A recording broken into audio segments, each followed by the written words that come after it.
Before the video starts, please leave a like and write any comment. Let's try to reach 1,000 comments and 2,000 likes. The channel has taken a hard hit recently, and I truly need your support. If everyone watching leaves one comment and one like, we can reach that goal together. And now, let's begin. The job posting had sat on the Ranger application board for 3 months without a single qualified applicant. Glacier National Park's winter ranger positions were considered hardship assignments by most, too isolated, too brutal, too far from civilization. The pay was modest, the conditions were severe, and the nearest town was a dangerous 45 minutes by truck when the roads weren't packed with snow. But for me, it was exactly what I needed. My name is Marcus Ashton, though most people called me by my mother's Blackfeet surname, Kalispi. It means peaceful in her language, something my past made ironic. I'd spent the last 8 years in Sacramento working an administrative position with the State Forestry Service. The work had been steady, forgettable, and slowly suffocating. I'd made decent money, lived in a clean apartment, and spent my evenings drinking coffee and remembering why I'd walked away from fieldwork in the first place. The reason had been a woman named Julia.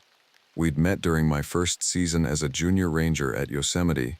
She was studying environmental science, spending the summer cataloging wildlife populations. We'd fallen into that careless, beautiful kind of love that young people experience, the kind that feels both fragile and inevitable.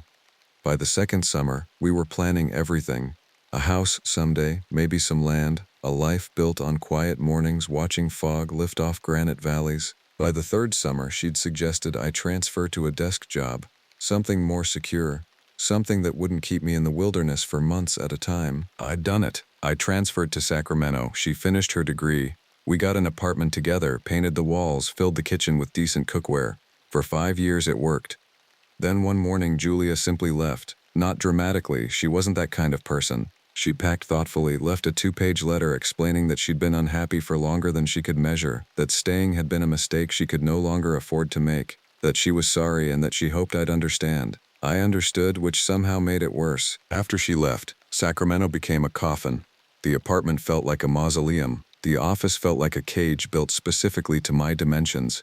I spent 2 years trying to construct a new life. Dating, hiking, traveling during leave time, but nothing seemed to stick. The wilderness that I'd abandoned kept calling to me in dreams, in the spaces between thoughts. Then I saw the Glacier posting. Winter ranger for the lodge and the cabin system on the eastern side of the park. 5 months of complete isolation, managing emergency situations, maintaining buildings, and monitoring wildlife through the harshest season the mountain offered. Most rangers considered it punishment. I saw it as salvation. The interview process had been perfunctory. The superintendent, a woman named Patricia Voss, had reviewed my credentials, my technical certifications, my wilderness medicine training, my knowledge of the park's systems, and seemed satisfied that I wouldn't burn the lodge down or get myself killed within the first week. She'd asked why I wanted the position. I'd told her the truth. I needed to remember who I was before I became someone else. She'd nodded, as if that made perfect sense, and offered me the job on the spot. Now at the beginning of November, I stood in the cabin that would be my home for 5 months, and I felt something in my chest unlock for the first time in years. The cabin sat 4 miles up a ridge line from Lost Lake, built in the 1950s by the Civilian Conservation Corps. It had been expanded and maintained over the decades, but the bones of it were original, hand-cut timber, a stone fireplace that rose to the sloped ceiling, windows that faced north toward the Continental Divide. The lodge sat another 3 miles down the valley, larger and slightly more modern, with communication equipment and storage for supplies. But the cabin was my primary residence, the place where I would spend 80% of my winter. The isolation was immediate and complete. The nearest road that remained passable through winter was 7 miles away. The nearest ranger station was a 2-hour snowmobile ride. The nearest town was accessible only by helicopter or an 8-hour overland route on foot. Cell service was non-existent. The radio system worked reliably except during the worst weather. For 5 months, my world would shrink to the mountains, the snow, the silence, and the unchanging cycle of maintaining these structures and monitoring the park's winter conditions. During my first week, I'd established routines. I rose at 6 in the morning despite the darkness. I maintained the wood stove, checked the cabin's water systems, and documented any changes I observed in the snowpack or animal behavior. The previous ranger, a man named Reeves who'd held the position for 6 winters, had left detailed logs going back years. He'd recorded wildlife sightings, weather patterns, maintenance issues, and his general observations about conditions in the deep park. Most of it was routine: bear activity in late fall, elk movements following seasonal patterns, the occasional erratic behavior from predators stressed by food scarcity. But beginning in the logs from 5 years ago, there were entries that didn't quite fit the pattern. Reeves had documented strange sounds in the night, calls that didn't match any animal he could identify. He'd noted animal kills that were unusually thorough: elk, calves, and deer stripped to almost nothing, the remains arranged in ways that suggested intentionality rather than ordinary predation. He'd written about finding human-like tracks in snow that appeared overnight with no visible approach route. The entries became less frequent over time. Reeves seemed to have developed a system for coping with the observations. He simply wrote them down and moved on, as if documenting the strangeness somehow neutralized it. The last entry in his final winter had been brief: heard the call again near the lake, will not investigate. I'd read those entries on my first night, sitting by the fire with a cup of coffee, and felt a thread of unease that I'd buried immediately. This was exactly the kind of thinking that had driven me away from fieldwork initially: the tendency to let small mysteries grow into obsessions, to see pattern and intention in random phenomena, to turn normal wilderness behavior into something darker. I'd come to the mountains to escape that mind, not to feed it. But I couldn't quite forget the description of those tracks. Human-like, but not quite. That phrase had stuck with me. By mid-November, the snow had arrived in earnest. The first major storm dropped 3 feet in a single night, transforming the landscape into something abstract and dangerous. The trees became geometry, vertical lines against white. The familiar ridgelines dissolved into soft drifts. The visible world compressed to maybe 30 feet in any direction. I spent the first full storm inside, maintaining the fire, reading through old ranger manuals and the detailed guidebooks about local wildlife. I made notes on animals that appeared in this region: black bears, hibernating by now, elk, mule deer, mountain lions, wolves, wolverines, and the occasional grizzly. I read about their behaviors, their seasonal movements, their dietary patterns. None of the documented species matched the description Reeves had left in his logs. On the morning after the storm cleared, I strapped on snowshoes and hiked down to the lake. The route was almost 7 miles, taking me through dense lodgepole forest and across a series of ridges that overlooked the valley. The snow was deep, nearly 4 feet, and moving through it required constant effort. By the time I reached the lake's edge, my legs were burning and my breathing was labored. Lost Lake in winter was stunning in an almost alien way. The frozen surface was smooth and white, extending nearly a mile in both directions. The mountains rose on all sides, their peaks gleaming against a crystalline blue sky. I could see no sign of human presence. No tracks, no marks in the snow, no indication that anything larger than a field mouse had moved across this landscape in recent days. I stood at the water's edge for a long time, just breathing, just existing in the silence. This was why I'd come. This particular quality of solitude, this sense of being removed from every concern that had ever mattered in the world below. The wind moved through the high peaks, but at the lake level the air was still and cold and perfectly clear. My breath formed clouds that dissipated immediately, sucked into the vast emptiness of the mountains. I was about to turn back when I noticed something that stopped me entirely. In the snow near the forest's edge, roughly 100 yards to my right, there were marks. Not tracks exactly. The pattern was too irregular for that. It looked as if something had been dragged across the snow, had stopped, had been dragged again. The marks extended for perhaps 30 feet before disappearing into the tree line. I moved toward them carefully, my snowshoes making soft crunching sounds in the silence. As I got closer, I could see that the snow was disturbed more violently than I'd initially thought. There were darker patches, almost brown against the white. When I knelt beside one, I realized it was blood, not a small amount either. Someone, or something, had bled significantly enough to mark the snow across a substantial distance.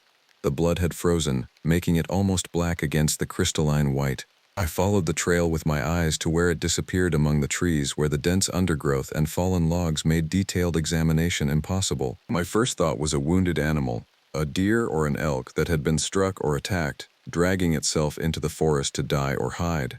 It happened often enough. The wilderness was brutal and efficient.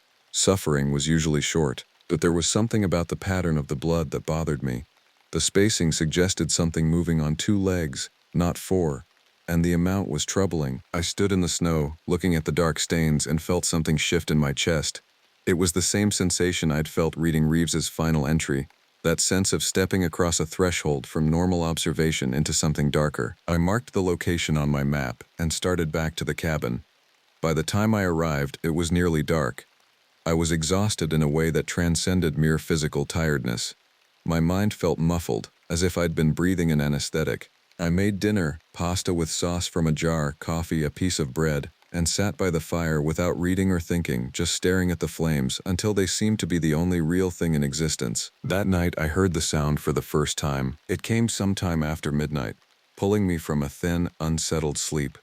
It was a call. That was the only word for it. Not a howl or a roar or any sound I could immediately categorize.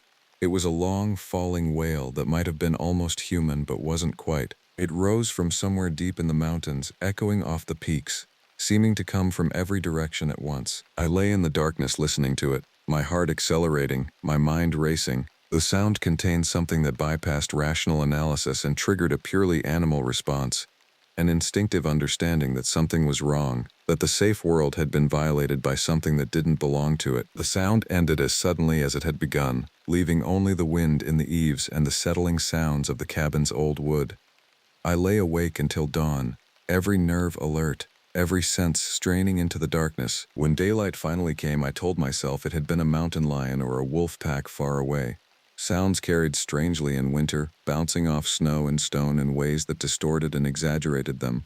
I'd convinced myself of this almost completely by the time I sat down to document the observation in my ranger log. But my hand hesitated when I reached the page. Something made me pause before writing down what I'd heard. Some instinct suggested that documenting it, making it official, would somehow give it more weight, more reality.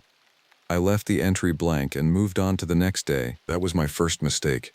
That was when I should have called down to the lodge and requested an early rotation out of the deep park. That was when I should have admitted that the isolation might be affecting my judgment. That was when I should have left, but I didn't. I stayed, because leaving would have meant admitting that I couldn't do this, that the wilderness I'd thought would save me was something else entirely. It would have meant returning to Sacramento with my tail between my legs, returning to the apartment and the dead office job, and the long nights of remembering Julia's absence, so I stayed.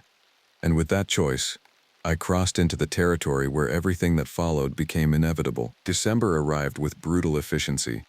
The temperature dropped to ranges that made breath burn, that made exposed skin go numb in minutes, that turned the snow into a surface hard enough to walk across without snowshoes if you distributed your weight correctly. The days became almost impossibly short. Full darkness by 4 in the afternoon, full darkness until nearly 9 in the morning. I developed a routine of waking in complete darkness, working through the morning tasks, and watching the sun rise over the eastern peaks around 9, knowing that by 3 it would be gone again. The isolation intensified with the seasonal shift. The cabin became less a home and more a cell, a place where I slept and ate and maintained basic body functions between hours spent in the incomprehensible cold. I hiked less as the temperatures dropped. The round trip to Lost Lake became an ordeal I could only manage perhaps once every 10 days, and even then I spent most of my energy simply surviving the walk. My only real contact with the outside world came through the radio. Patricia Voss checked in twice a week, usually around 10 in the morning. We'd exchange updates on conditions, equipment status, wildlife observations. The conversations were professional and brief. There was never much to report. The park was in winter shutdown mode, and the deep wilderness where I was stationed remained almost completely empty of human activity. But the wildlife observations had changed. In the first week of December, I documented something odd. I found the remains of an elk calf near the forest's edge, roughly a mile north of the cabin. The animal had been thoroughly consumed, but the pattern of the kill was unusual.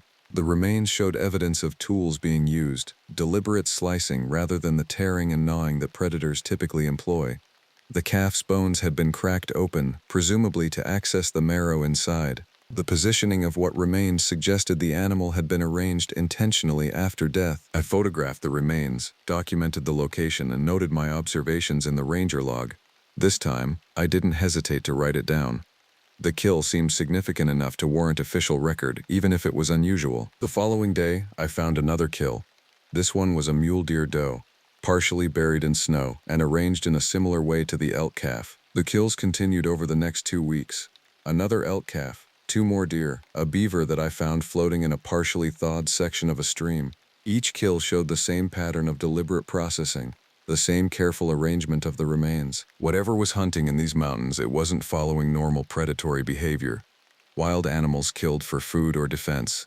They didn't arrange their kills. They didn't process them with anything resembling intention or ceremony, and they definitely didn't hunt with such terrible consistency. I began mapping the kills on the topographic map that covered my work desk, each location marked with a small red dot. After 2 weeks, I had documented 7 kills across an area that roughly formed a pattern, a loose circle that seemed to be moving gradually closer to the cabin with each new kill. On the night of December 14th, I heard the call again. This time it was closer, much closer. The sound came from somewhere on the ridge directly above the cabin, a wailing cry that seemed to carry an impossible amount of distance and desperation. It didn't sound like an animal.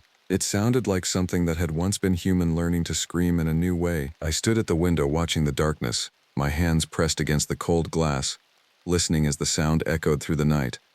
There was something almost like language in it, something structured and intentional. It rose and fell in patterns that suggested meaning, though I couldn't extract anything comprehensible from it. Then, underneath the call, I heard something else. Movement.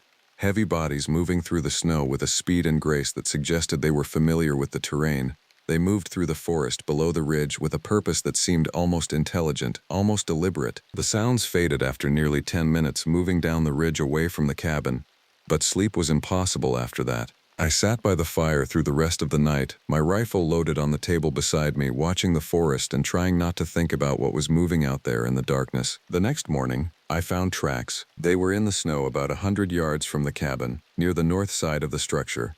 At first glance, they looked almost human. The shape was broadly correct, with a heel and a forward pressure that suggested bipedal movement. But as I examined them more carefully, the wrongness became apparent. The feet were too long, the stride too wide, the depth of the impression suggesting something substantially heavier than a human of comparable size. And there were 5 deep indentations in the snow where fingers or claws had pressed down. Not the random scuff of a foot, but deliberate hand contact with the ground. The prints formed a rough circle around the cabin, as if whatever had made them had been assessing the structure from multiple angles. They came close to the windows, lingered at the door, moved to the northeast corner where my woodpile was stacked. I stood looking at the tracks for a long time, knowing that I should photograph them, document them, record them in the official log. But I didn't. That same instinct that had made me hesitate to report the call was working overtime now. Some part of me understood that documentation meant making these things real in a way that I wasn't ready to accept. I spent the afternoon reinforcing the cabin's door, checking the window latches, and examining the walls for any gaps. The cabin was built substantially, logs don't burn easily, and the windows were modern enough to be secure, but it had been built as a ranger station, not as a fortress. It had been designed to exclude the weather, not something intelligent that might deliberately test its defenses. That night, I barricaded the door with a chair wedged under the handle. I loaded the rifle again, made sure the ammunition was within reach, and sat facing the door with the fire at my back. I didn't sleep. The night stretched interminably, each sound from the forest setting my nerves on edge. Near midnight, something tested the door. The handle didn't turn, I would have heard that, registered the attempt to open it. Instead, there was a heavy pressure against the frame, as if something was pushing against the door from outside, trying to determine how much force it could withstand. The chair creaked but held. I raised the rifle, my hand steady despite the hammering of my heart. "Go," I said aloud, my voice strange in the silence. "Get away from here." The pressure ceased immediately. I heard breathing, heavy, deliberate breathing, from directly outside the door. It sounded loud and vital, almost warm in the frozen night. Then it retreated, moving back out into the darkness. I sat motionless for hours, listening to the forest settle back into its cold silence. When dawn finally came, I was exhausted in a way that sleep wouldn't fix. I spent that day preparing. I took inventory of the supplies in the cabin. There were enough food stores for perhaps 3 months if I was judicious. I checked the water systems and the generator. I reviewed the emergency protocols and looked again at the communication radio. I could call down to the lodge. I could request immediate extraction. I could admit that something was wrong and let the system intervene. But the alternative, going back to Sacramento, back to the apartment, back to the empty life that had driven me to accept this position in the first place, felt more terrifying than whatever was moving in the forest. By evening, I'd convinced myself that it was a bear. A grizzly, perhaps, confused by the unseasonable warmth earlier in November, not fully hibernated yet. Bears did test structures sometimes. Bears were large and heavy. Bears could make unusual sounds. Bears didn't follow normal predatory patterns because they were opportunistic omnivores, capable of eating virtually anything. But I didn't believe this explanation. Not really. The prints were wrong for a bear. The call was wrong. The way it had tested the door with what seemed like intelligence rather than instinctive curiosity was wrong. What I did instead was prepare more carefully. I began setting up tripwires around the cabin's perimeter, fishing line that would alert me if anything approached. I cut branches and stacked them to create visual barriers. I spent hours reviewing the logs again, looking for any detail in Reeves's entries that might explain what I was dealing with. And then I found something I'd missed the first time. In an entry from 6 winters ago, Reeves had written a single sentence that seemed completely out of context. The Blackfeet knew. That's why they stayed out of these mountains in winter. The line appeared in an entry from early December and was never expanded upon, but it had sparked something in me, a thread of family memory, something my mother had mentioned once when I was young and asked why we never came to these mountains in winter. Despite living within a few hours' drive, the old people wouldn't come, my mother had said.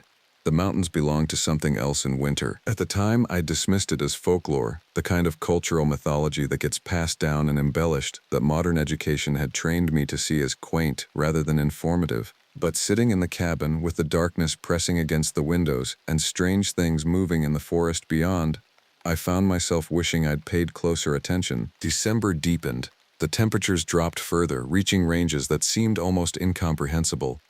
The thermometer on the cabin's north wall, sheltered from direct wind, registered a low of 28 below Fahrenheit on December 18th. With the wind chill, the effective temperature was nearly 70 below.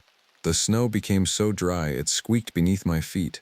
Ice formed on every surface exposed to moisture. The world became a place of stark, crystalline clarity and absolute hostility to any form of life. During these extreme weather windows, I didn't venture more than a few hundred yards from the cabin. The cold was dangerous in ways that transcended normal thinking. An exposed hand would develop frostbite in minutes. Lungs would burn with every breath. A person caught outside during a sudden whiteout could be lost and dead within an hour. But the extreme weather brought a different kind of safety.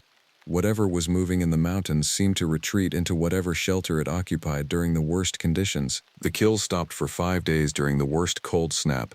The forest around the cabin fell silent in a way that was almost as unsettling as the sounds and activity that preceded it. When the temperature moderated slightly on December 23rd, the kills resumed. This time the evidence was more direct. I found it while checking the western perimeter of the cabin for any new tracks. The remains were of an elk, not a young calf this time but a full-grown bull. It had been positioned deliberately in a small clearing roughly 300 yards from the cabin, and it had been processed with an efficiency that suggested experience. The hide had been removed in large sections. The major muscle groups had been carefully excised. The organs were arranged around the carcass in a pattern that seemed almost ritualistic. What struck me most forcefully was the intentionality of the presentation. The kills I'd found before might have been the work of a predator with an unusual killing style, but this was something else entirely. Someone or something had killed a massive animal and then deliberately displayed it, arranged its components, created something that demanded to be witnessed and understood. I stood looking at the display for what felt like an eternity, my mind cycling through impossible explanations. Some other person in the mountains? Possible, but highly unlikely given the isolation and the season. A predator with behavioral anomalies, increasingly difficult to rationalize. The third explanation, the one I was desperately trying not to fully form in my mind, involved creatures that supposedly didn't exist, that belonged to the realm of folklore and indigenous mythology rather than to the rational world of wildlife biology and ranger protocols. I photographed everything and made detailed notes. This time, I didn't hesitate to document fully and accurately. The pattern had become too consistent to dismiss or downplay. Whatever was happening in these mountains had moved beyond the realm of ambiguity into something undeniable. That evening I composed a detailed report and attempted to transmit it to the lodge via radio. Patricia Voss answered on the second try.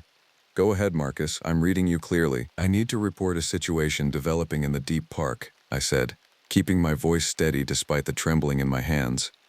"I've documented multiple unusual kills over the past 4 weeks.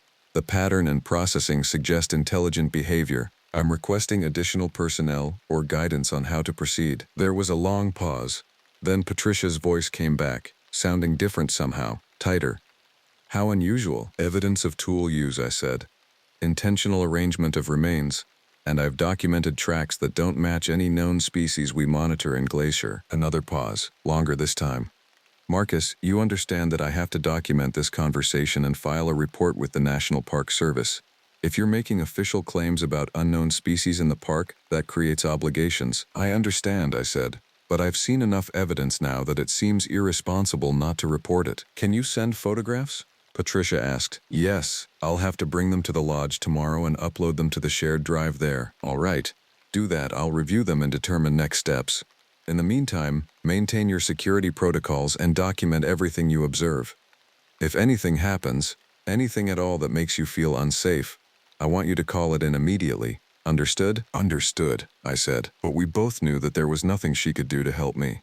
The lodge was still 3 miles away, accessible only by snowmobile in conditions that were currently too severe for safe travel.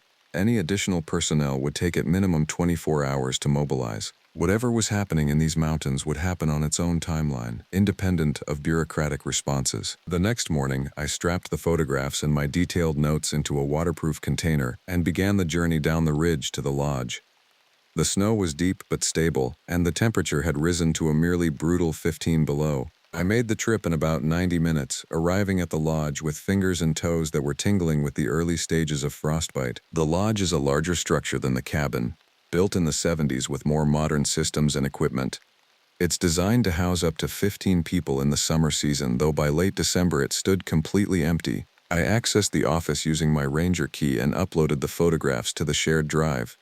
The images were stark and undeniable. The arrangement of the elk carcass, the tracks, the detailed kills. Looking at them on the lodge's monitor, they seemed to possess a weight and significance that the real world somehow denied. I left a note for Patricia explaining the access and started back toward the cabin. The walk back took longer, nearly 2 hours, and by the time I arrived, the light was beginning to fail and my exhaustion was profound. I made coffee and sat by the fire, my muscles aching, my mind depleted. But sleep, when it came, was dark and turbulent. I dreamed of pursuit through endless forests, of breath that wasn't my own behind me, of something vast and patient that knew exactly where I would go before I went there. I woke in darkness, with no clear sense of how much time had passed or what had pulled me from sleep. The fire had burned down to embers. The cabin was very cold, and from somewhere outside I heard a sound that might have been a voice calling my name. I lay in the darkness listening, unable to determine if the sound had been real or part of the dream I'd been sliding away from.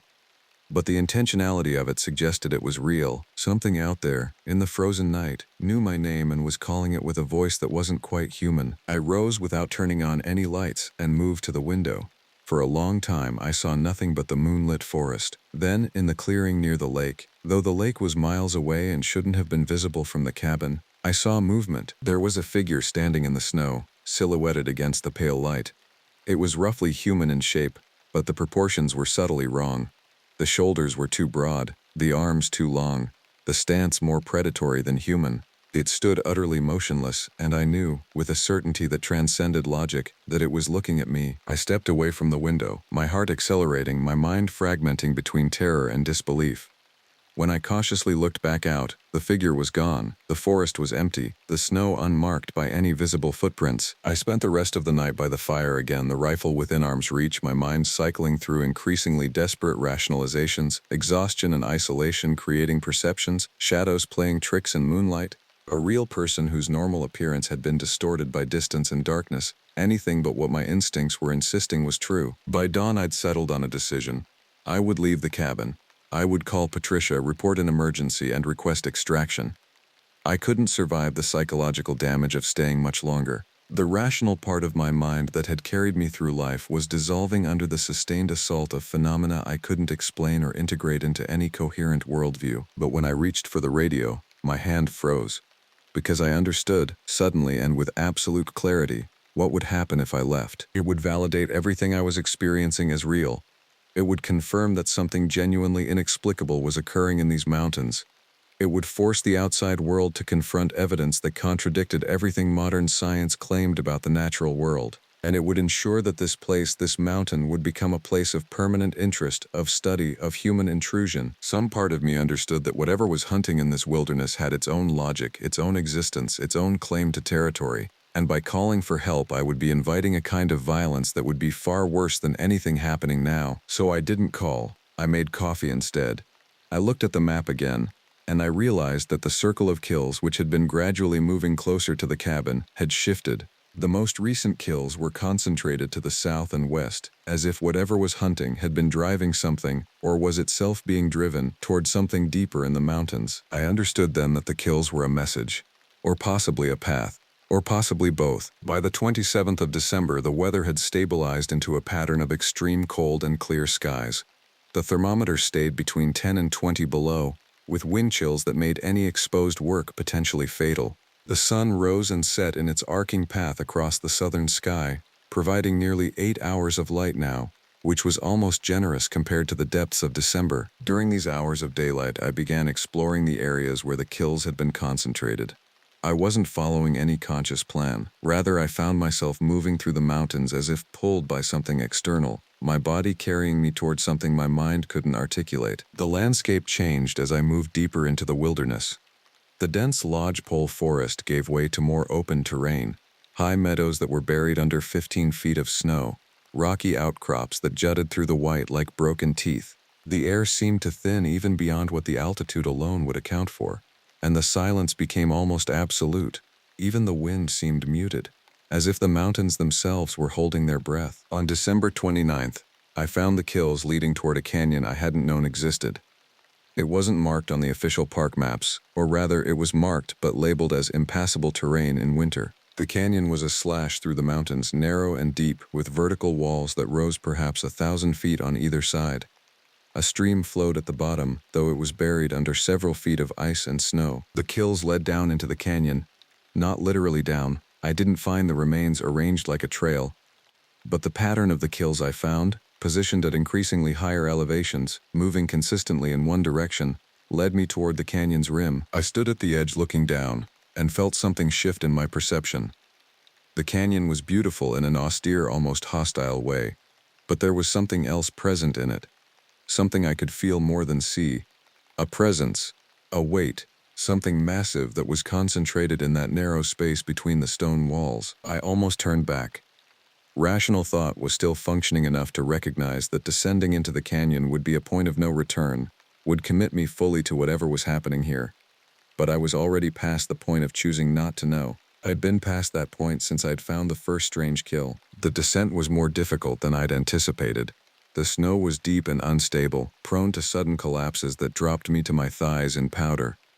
The slope was steep enough that I had to descend with careful, deliberate movements to avoid losing my footing and sliding down the mountainside. It took nearly 3 hours to cover what might have been a mile horizontally. By the time I reached the canyon floor, the walls of stone towered around me, blocking out much of the sky. The light was muted and gray, giving everything a quality of unreality. The stream below me was buried under ice that was nearly opaque, crystalline and ancient-looking, and in the snow at the canyon floor, I found the remains. At first, I thought they were the remains of the prey animals, part of a continued collection of kills arranged in an impossible pattern.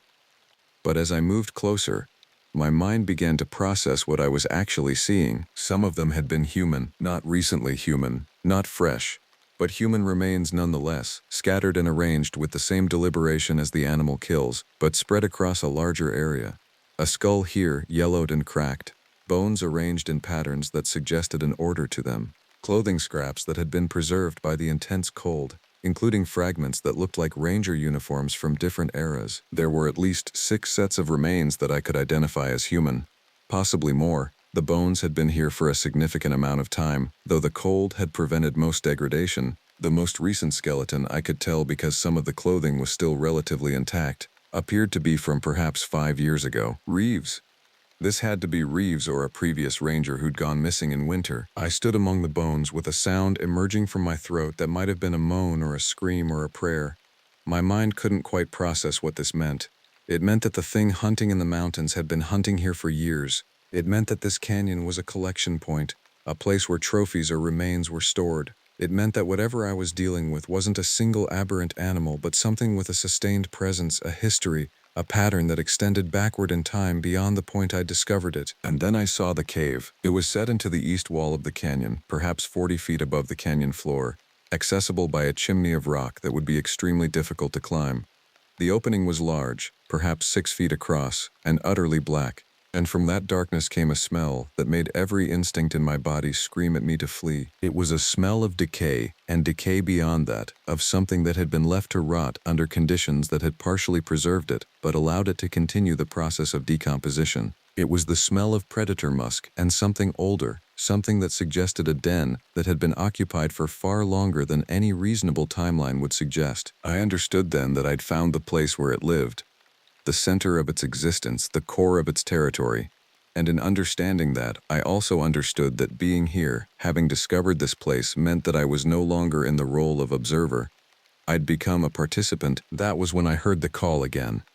Not from the cave, but from further up the canyon, from somewhere around a bend in the narrow space. The cry came again, that terrible falling wail that seemed to contain something almost articulate, almost like language, almost like a question. I should have climbed out. I should have used the rock face to pull myself back up the slope, should have fled back to the cabin and radio for extraction, should have admitted that I'd found something that exceeded my ability to process or manage, but I didn't. Instead, I moved up the canyon in the direction of the call. The canyon twisted and narrowed as I progressed. The walls pressed closer, until I was moving through a space that was barely wider than my shoulders. The ice underfoot was slick, and falling here would be a matter of significant consequence. The light grew dimmer as the angle of the sun changed and the walls blocked more of the sky, and then I came around a final bend and saw it. It was standing in the shadows of the canyon, roughly 30 feet away. The moonlight, I realized the sun had set at some point, and the moon was rising over the canyon's rim, caught portions of it in sharp definition while leaving other parts in darkness. It was massive. That was my first clear thought. Whatever this thing was, it was larger than a man, probably 8 or 9 feet tall, with shoulders that were broad and heavily muscled. The posture was almost human, but not quite. There was something about the relationship of the limbs to the torso that suggested joints that articulated differently than human joints. The face was partially obscured by shadow, but I could see enough to understand that the structure was wrong. The proportions were off in ways that were subtle but profound. The jaw seemed to project further than a human jaw should. The eyes reflected the moonlight like an animal's eyes, containing that particular shine that suggests intelligence and predatory awareness. For a long time, neither of us moved. The thing and I, standing in the canyon as if we were engaged in some kind of negotiation or standoff. Its breathing was audible, heavy and deliberate. My own breathing had stopped entirely, my lungs locked in a state of tension that was unsustainable. And then it began to move forward. The movement was slow at first, almost deliberate, as if it was making sure I could see what it was doing. It moved like something accustomed to the ground, with a gait that was quadrupedal and fluid, despite the basically human upper body structure. It lowered its head slightly, angling what I could now see was a face designed for maximum psychological impact. This was the moment where I should have acted. Should have drawn the rifle, which I still carried slung across my back, and fired. A 9mm round probably wouldn't kill something this large, but it might have injured it enough to slow it down. But I couldn't move. Fear had paralyzed me completely. The thing came within 10 feet of me and stopped. It raised itself back onto its hind legs with an effort that caused me to see the full extent of its musculature, the power coiled in its frame. And then it did something that I will carry with me for the rest of my life, however long that ends up being. It spoke. The sound came from its throat as a series of vocalizations that almost approximated human language.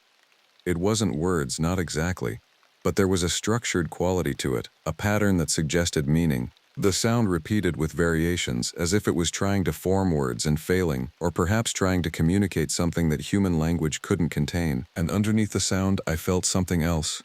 A presence in my mind. Not words, not clear meaning, but an impression, a feeling, a understanding that this thing had been watching me, had been aware of me since I arrived at the cabin, had allowed me to find this place because it wanted me to find it. The realization broke whatever paralysis had held me. I turned and ran. It didn't pursue. I could hear it watching me as I stumbled back toward the canyon's narrower sections, as I scrambled over the ice, as I climbed back up the slope toward the rim. It was so vastly more powerful than me, so completely capable of running me down if it had wanted to, that the fact that it didn't pursue could only mean one thing. It had wanted me to survive. It had wanted me to reach this place and see it and know what lived here. I made it back to the cabin somehow, though I have little clear memory of the actual journey.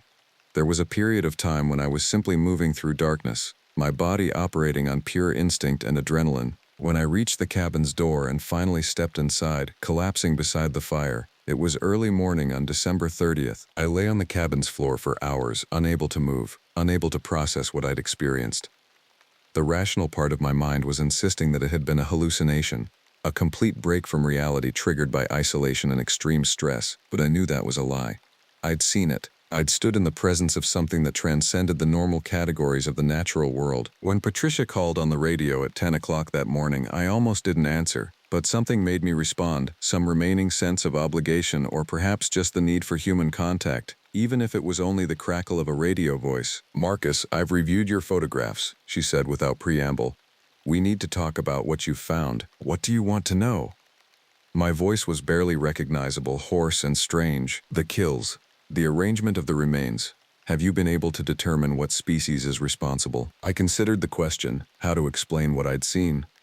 How to make anyone understand something that existed outside the boundaries of conventional knowledge. "Something large," I said finally. "Something intelligent, something that's been in these mountains for longer than I can determine." "How large?" Patricia asked. "Larger than any documented predator we have in North America." There was a long pause. I could hear Patricia breathing, hear the background sounds of the lodge, wind through the eaves, the settling of the building. "All right," Patricia said. "I'm going to be honest with you, Marcus. Your photographs and reports are going to create a situation that extends far beyond the National Park Service. There are people I need to call, and when I do, this is going to become something bigger than either of us can control. You need to understand that." "What people?" I asked. "There are protocols for certain types of wildlife discoveries. Protocols that most rangers never encounter because what you found isn't supposed to exist. The fact that it does means we have significant decisions to make about documentation, disclosure, and management." "You're saying you knew," I said. "It wasn't a question." "I'm saying," Patricia replied carefully, "that there are things in the wilderness that the Park Service manages differently than normal wildlife. And yes, we knew something was here. What we didn't know was whether it was still active in the modern era. You've provided that confirmation." I thought about the ranger who'd preceded Reeves, about the ones before that, about the human remains scattered in the canyon. "What are you going to do?" I asked. "Right now, nothing," Patricia said. "You're going to stay in the cabin. You're going to monitor conditions, and you're going to continue documenting anything you observe. I'm going to make calls to people who are going to want to know exactly what's happening in those mountains." "And then?" I pressed. "And then," Patricia said, "we'll figure out what comes next. You've already crossed too much of a threshold to not be involved in that decision. You know what's there. You're one of the few living people who can say that with certainty." After the radio call ended, I sat by the fire and waited. The days passed in a state of strange suspension. Nothing else came to the cabin. The forest was silent and empty. The mountains seemed to be waiting, patient and immense, for whatever would happen next. On January 3rd, a helicopter arrived at the lodge. Through the radio, I heard them coordinating the flight, heard Patricia talking to people with authoritative voices, heard the distant sound of rotors cutting through the cold air. The helicopter landed at the lodge and sat idling for nearly an hour. I knew, somehow, that decisions were being made about what to do with me, about whether I could be trusted, about what to do with the information I now possessed. When the radio crackled again, Patricia's voice was different. "Marcus, there's someone here who needs to speak with you. Stand by." A new voice came through, older, with a cadence that suggested authority. "Ranger Ashton, this is Dr. Robert Chen from the National Park Service Division of Wildlife Management. I'm going to be direct with you. We have significant constraints on what we can discuss over radio, but we need to know, are you willing to continue serving in your current capacity with full knowledge that your responsibilities now include the active monitoring of a species that is not cataloged in any public record?" "What is it?" I asked. "That's the conversation we need to have in person," Dr. Chen replied. "Can you make your way to the lodge?" "Yes," I said. "I can be there in an hour." "Do that," Dr. Chen said. "And Ranger Ashton, don't document this conversation or this call. That's a direct instruction." I made the trip down to the lodge with the weight of some immense knowledge pressing down on me. I found Dr. Chen sitting in the lodge's main room, a man in his 60s with gray hair and eyes that suggested he'd seen things that had fundamentally altered his understanding of the world. "Sit down," he said. And I sat. For the next 3 hours, Dr. Chen explained the situation to me with a clarity that was both illuminating and devastating. The thing in the mountains was what the Blackfeet and other indigenous peoples had known as a Wendigo, a creature that existed in the deep wilderness, that operated by rules that were not the rules of normal predators, that was bound to territory and season and an existence that was fundamentally alien to the modern human understanding of nature. It had been known to the Park Service for decades. Previous rangers had encountered it. Some had died. Others had simply disappeared. The Park Service had gradually realized that attempting to capture or kill it was futile and counterproductive. The creature was intelligent and vast and enduring. It would still be here long after every official response had failed. So instead, they'd established protocols. Rangers who discovered its presence were given the choice to leave or to stay and serve as monitors of its activity. Those who stayed were compensated through off-the-books payments and were provided with a support network. Other rangers who understood what they were witnessing. "You've been selected for this role," Dr. Chen explained, "because you have the education and background to understand it systematically and because you clearly possess the psychological fortitude to remain functional despite what you've encountered. Most people would have collapsed completely or attempted to file official reports that would have created an impossible situation. You did neither. Why not just kill it?" I asked. "Because it cannot be killed," Dr. Chen said simply. "We've tried. Previous administrations have attempted to manage it through conventional wildlife protocols. It survives everything we throw at it, and more importantly, it exists as part of this ecosystem. We've concluded that its role here, predator, top of the food chain, holder of territory, is not something we can remove without creating cascading ecological failures that would have implications far beyond what we can calculate. So we manage it by monitoring it, by understanding it, by keeping it contained to its current territory." "What does it want?" I asked. "That," Dr. Chen said, "is the question we can never fully answer. But my working hypothesis, based on decades of observations, is that it's not fundamentally different from any other apex predator. It needs territory, food, and the opportunity to perpetuate itself. If we leave those things undisturbed, it remains here, in these mountains, isolated and controlled. If we attempt to intrude beyond our proper role, it responds, like it did with the rangers who died." "Yes," Dr. Chen said, "and like it's clearly already done with you. You've been allowed to see it, to understand its presence directly. That's a significant thing. It's either a warning or an invitation to participate in an unspoken agreement. I suspect it's both." I thought about the creature in the canyon, about the moment when it had looked directly at me, about that impression of presence in my mind. "What happens now?" I asked. "Now," Dr. Chen said, "you decide whether to stay or leave. If you leave, we'll extract you and you'll be debriefed in detail and given a substantial financial settlement to ensure your continued silence. You'll never work for the Park Service again, but you'll be financially comfortable. If you stay, you complete your contract term, through April, and then we'll discuss whether you want to renew. You'll become part of a small group of people who understand what's really happening in the deep wilderness. You'll have responsibilities and constraints, but you'll also have knowledge that almost no one in the world possesses." I didn't need time to consider the answer. I'd already made the choice when I decided not to call for immediate extraction after finding the first kills. I'd made it when I'd descended into the canyon. I'd made it when I'd stood before the creature and felt its presence acknowledge me. "I'll stay," I said. Dr. Chen nodded as if he'd expected that answer. Perhaps he had.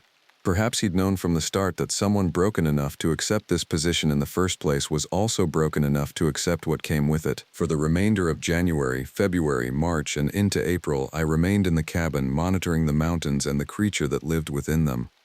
The kills continued, sporadic and methodical. The calls came occasionally, not every night, but often enough that the silence when they didn't come felt strange and wrong. The tracks appeared in the snow, and I documented them without fear, and slowly I came to understand that I wasn't occupying the same world I had been before.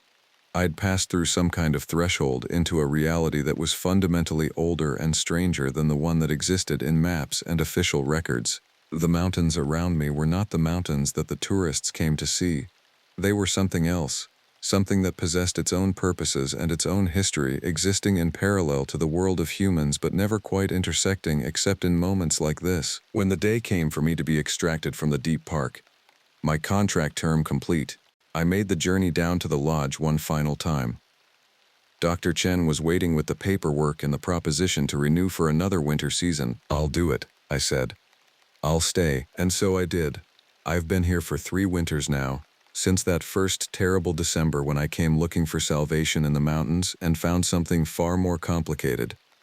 The creature and I exist in a kind of balance now, an unspoken agreement about territory and observation. I don't intrude into the canyon.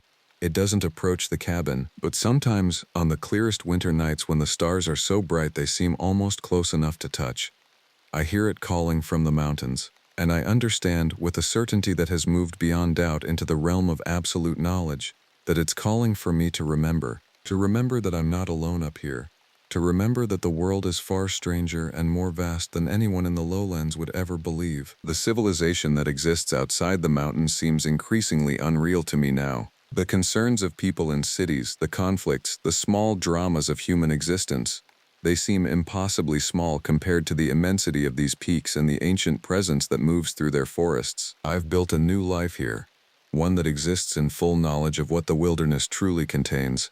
And though I came to these mountains running from a broken past, I've come to understand that perhaps the wounds I carried were exactly what I needed to survive this knowledge. The mountains keep their secrets well, and I've become one of those secrets, a keeper of the boundary between what people believe exists and what actually does. Every winter I return to the cabin. Every winter the creature and I resume our particular balance. And every winter the darkness grows a little deeper and I become a little more something that isn't quite human anymore. That's the truth that no one in the lowlands would ever understand. That some of us don't come to the mountains to escape what we are. We come because what we are is finally exactly what the mountains require.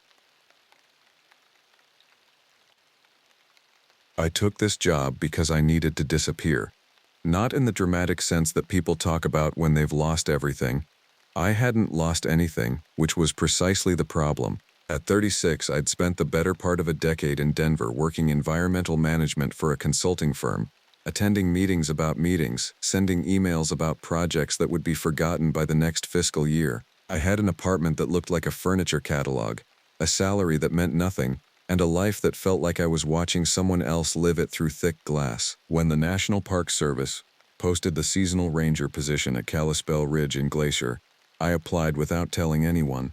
The application required motivation statements and certifications. I have extensive wilderness medical training, advanced route finding skills, and I'd spent my youth hiking every trail in Colorado. What I didn't mention was that I'd started to feel like the walls of my apartment were closing in during the night hours, or that I couldn't remember the last time I'd slept more than 4 hours without waking in a cold sweat. The interview was conducted by phone with a man named Victor Reeves, the district superintendent. His voice had the weathered quality of someone who'd spent decades outdoors. He asked me 3 questions that mattered. First, why did I want to leave a stable position? I told him the truth. Stability had become its own kind of cage. Second, could I handle extended isolation? I said yes without hesitation. Third, had I ever experienced something in the wilderness that changed my perspective on human fragility? I hesitated on that one. Something about the question felt like it was testing whether I understood what I was stepping into. They hired me for May through September. My assignment was Kalispell Ridge Station, a remote monitoring post in the northeastern quadrant of Glacier, accessible only by a 7-mile backcountry trail or by helicopter supply drop. The station consisted of a single-room cabin, a weather station, a water source from a small alpine lake, and the responsibility for maintaining trail markers and filing wildlife observations across roughly 15,000 acres of designated wilderness. When I drove north from Denver, I told myself it was about healing, about finding clarity in solitude, about remembering what it meant to feel present in your own life. All of that was true. But there was another reason I didn't speak aloud, not even to myself. I was running toward something too, toward the possibility that in the deep wilderness, away from the ambient hum of human civilization, something essential might realign itself in my chest. I reached the glacier entrance in late April. The mountains were still locked in snow, the high country impassable. They wouldn't clear the trail to Kalispell Ridge until mid-May. I spent the intervening weeks in a ranger dormitory in the valley, helping with facility maintenance and orientation. That's where I met Marcus Dennison. Marcus was not a seasonal ranger. He'd been there 4 years as a permanent staff member, and he knew Glacier the way a musician knows an instrument. Weathered face, steady hands, eyes that held the particular weariness of someone who'd made a career out of loving something that didn't love him back. We fell into pattern of sharing evening meals at the ranger station, and he told me things about the mountain in a way that felt less like briefing and more like confession. Kalispell Ridge is different, he said one evening, staring into black coffee. Good work up there, important work, but different. You'll understand when you're there alone for a while. The isolation isn't like other places. It's not empty, it's full of something. I asked him what he meant. He took a long time answering. When he did, he said something that should have alarmed me more than it did. You'll hear things. The ridge sits in a bowl of mountains. Sound travels strange up there. Animals move different in that country. Just keep your eyes open. And don't go near the lake after dark. That's not a safety concern. That's a respect concern. I didn't press him for details. Part of me already knew I wouldn't get straight answers, and another part of me didn't want them. I wanted to experience the mountain unfiltered by other people's anxieties. The trail to Kalispell Ridge opened on May 15th. I packed my gear, 8 weeks of supplies, books, journals, and a satellite phone that wouldn't mean much if things went wrong in any serious way. The hike took me through the transition zones, subalpine forest first, then the thinning tree line, then the exposed alpine ridge where the wind hammered like something alive and intentional. The cabin appeared just before sunset, perched on a shelf of rock overlooking the lake. It was smaller than I expected, built in the 1960s and reinforced twice since. Solar panels on the roof, a water filtration system connected to the lake, a wood stove, a battery bank, and a radio system that would reach the ranger station in the valley. Inside was basic but functional: a narrow bed, a desk, shelves of logbooks, and a supply of medical equipment and emergency rations. The lake itself was perhaps a quarter-mile long, shaped like a crescent moon, nestled between peaks that still held snow in their gullies. The water was that particular shade of glacial blue that seems impossible in nature. Too pure, too vivid, like looking at something that shouldn't exist in regular light. I spent that first evening taking inventory and watching the light slide off the mountains. The sun set at 8:30. The stars that emerged afterward were so dense and bright that they cast faint shadows. I sat outside the cabin for an hour, breathing air so clean it felt like a rebuke to every breath I'd taken in Denver. That night I slept better than I had in years, the sound of wind in the high altitude, the absolute darkness when I turned off the cabin lamp, the knowledge that there were no other humans for 10 miles in any direction. All of it felt like the first real rest I'd had in a decade. I dreamed of running through snow, but not in fear. The running felt purposeful, felt like moving towards something rather than away from it. In the morning, I understood what Marcus had meant about the isolation being full. The cabin sat in profound silence, but the silence itself was thick with presence. The mountains around me seemed to lean inward slightly, as if watching. It wasn't threatening exactly. It was attentive. I spent the first week on inventory and familiarization, checking trail markers, testing water systems, cataloging the emergency equipment, and reviewing the logbooks from previous rangers who'd staffed the ridge. Most entries were routine: weather observations, wildlife sightings, trail maintenance notes. But deeper in the logs, in entries from 1987 and again from 2003, I found handwritten notes from previous rangers that felt different in tone. The 1987 entry, written by someone named R. Patterson, was dated September 15th. Audio at night remains unexplained. Something calling from the north slope at intervals. Not elk, not wolf. Consulted with Marcus about patterns. He said the sound was documented in 1967. Not to be concerned. Not my place to be concerned. The 2003 entry was briefer, from a ranger named S. Krause, dated August 23rd. Third night of the sound. The others were right. It's learning. The calls are higher each time, more defined. I'm going to stop writing about this. Some things aren't meant to be logged. I found nothing else. Those entries had clearly been considered anomalies. Nothing worth serious documentation. They were the kind of notation someone makes when they've experienced something that doesn't fit into official categories, and they're uncertain whether recording it will make them look unreliable. That first full night I heard it. The sound came around midnight, from somewhere on the north slope above the cabin. It was not any animal I recognized.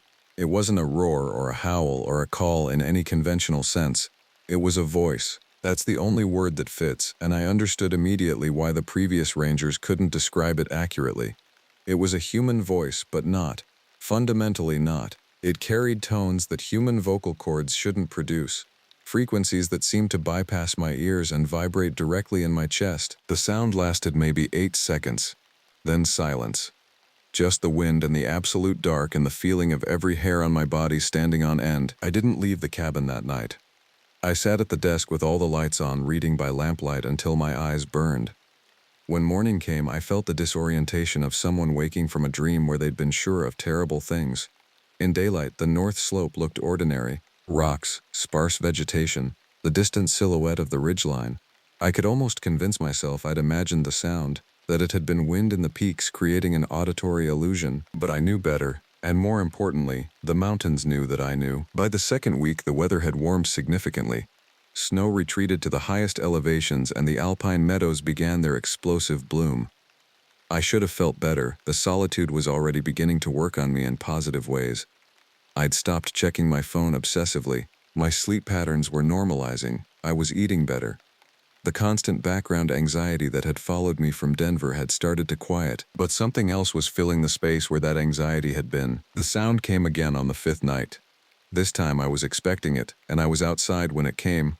The voice seemed to originate from higher on the slope, further away, and it had changed. The timbre of it was deeper, and within the unfamiliar frequencies I could almost distinguish something like an accent, like someone with a foreign way of speaking was attempting to form words in a language their mouth wasn't designed for. I recorded it on my phone, though I wasn't sure why. Perhaps part of me was cataloging evidence for a report I wouldn't file. The next morning, I hiked the trail that led toward the north slope. My stated purpose, if anyone had asked, would have been routine trail maintenance and wildlife survey. My actual purpose was investigation, though I didn't articulate even that to myself. I was following the pull of something. Not curiosity exactly. Curiosity implies the possibility of resolution. This was different. It was compulsion. The trail switchbacked up through fragmented forest, gradually opening to alpine tundra. At 6,000 feet, the trees gave up. I continued another 1,000 feet in elevation to the area I estimated the sound had originated from. The mountainside here was talus, endless fields of broken stone, sparse vegetation, wind-scraped and exposed. I moved carefully, testing each foothold. It was on a flat section between two ridges that I found the first sign. At first I thought it was an animal carcass, a shape of dark hide lying in the scree. As I approached, my perception shifted. It was a coat, heavy canvas, the kind outfitters sold in the 1970s, bearing a single faded patch from a National Forest Service that hadn't existed in its current form for 30 years. There was no body inside. The coat lay empty, flattened, as if whatever had been wearing it had been liquefied. No blood, no sign of violence in the immediate area, just the coat, and the wind moving across the exposed stone, and the growing certainty that I was standing in a place where something had happened that wasn't supposed to be possible. I didn't pick up the coat. I photographed it with my phone. I marked the coordinates in my GPS unit, and I sat down on a nearby rock and tried to steady my breathing. Marcus's warning came back. Don't go near the lake after dark. That's a respect concern. I interpreted this differently now.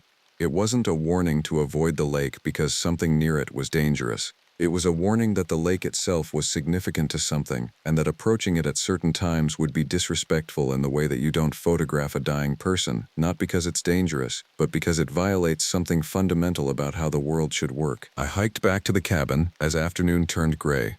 The clouds came in quickly at altitude, reducing visibility to a few hundred yards. The wind picked up, carrying the mineral smell of high elevation, the scent of rock and ice and distance. I was alone in a way that city people never truly are, and the aloneness was beginning to feel less like freedom and more like isolation in the strictest sense. That night I sat at the desk and reviewed everything I'd brought on the assignment. Emergency protocols, wildlife management guidelines, first aid procedures. There was nothing in any of it that prepared a person for finding 50-year-old clothing on a mountainside, laid out as if it had been shed rather than lost. The next sound came 3 nights later. I was attempting to sleep when I heard movement outside the cabin. Not heavy movement, something deliberate and careful. I moved to the window and looked out into the dark. The moon was nearly full, providing a strange silver light across the meadow. There was something standing at the edge of the lake. I couldn't see it clearly. The light was too ambiguous, and whatever stood there was just dark enough to be obscured. But I could see the shape, bipedal, tall, too tall to be human. And I could see it looking toward the cabin, not looking at the cabin. Looking toward it, the way you look toward something you're interested in but not yet ready to approach. I remained frozen at the window for perhaps 40 seconds. Then I forced myself to move away. to sit on the bed, to control my breathing. When I looked back out, whatever had been there was gone. I didn't document this in the ranger logbook. The code I'd photographed, yes, wildlife management protocols require that. I'd logged it as unidentified item, likely decades old, found on North Slope near the Ridge Approach Trail. But this, the presence at the lake, this I kept to myself. By the third week of June, the pattern had established itself with terrible clarity. The sounds came every 3 nights, always from a different location on the slopes surrounding the cabin. The voice, because it was definitely a voice, and definitely not animal, was changing. It was learning. Each iteration was clearer, less alien, as if something were slowly adjusting its vocal apparatus to produce human phonemes. I documented the acoustic changes in a private journal.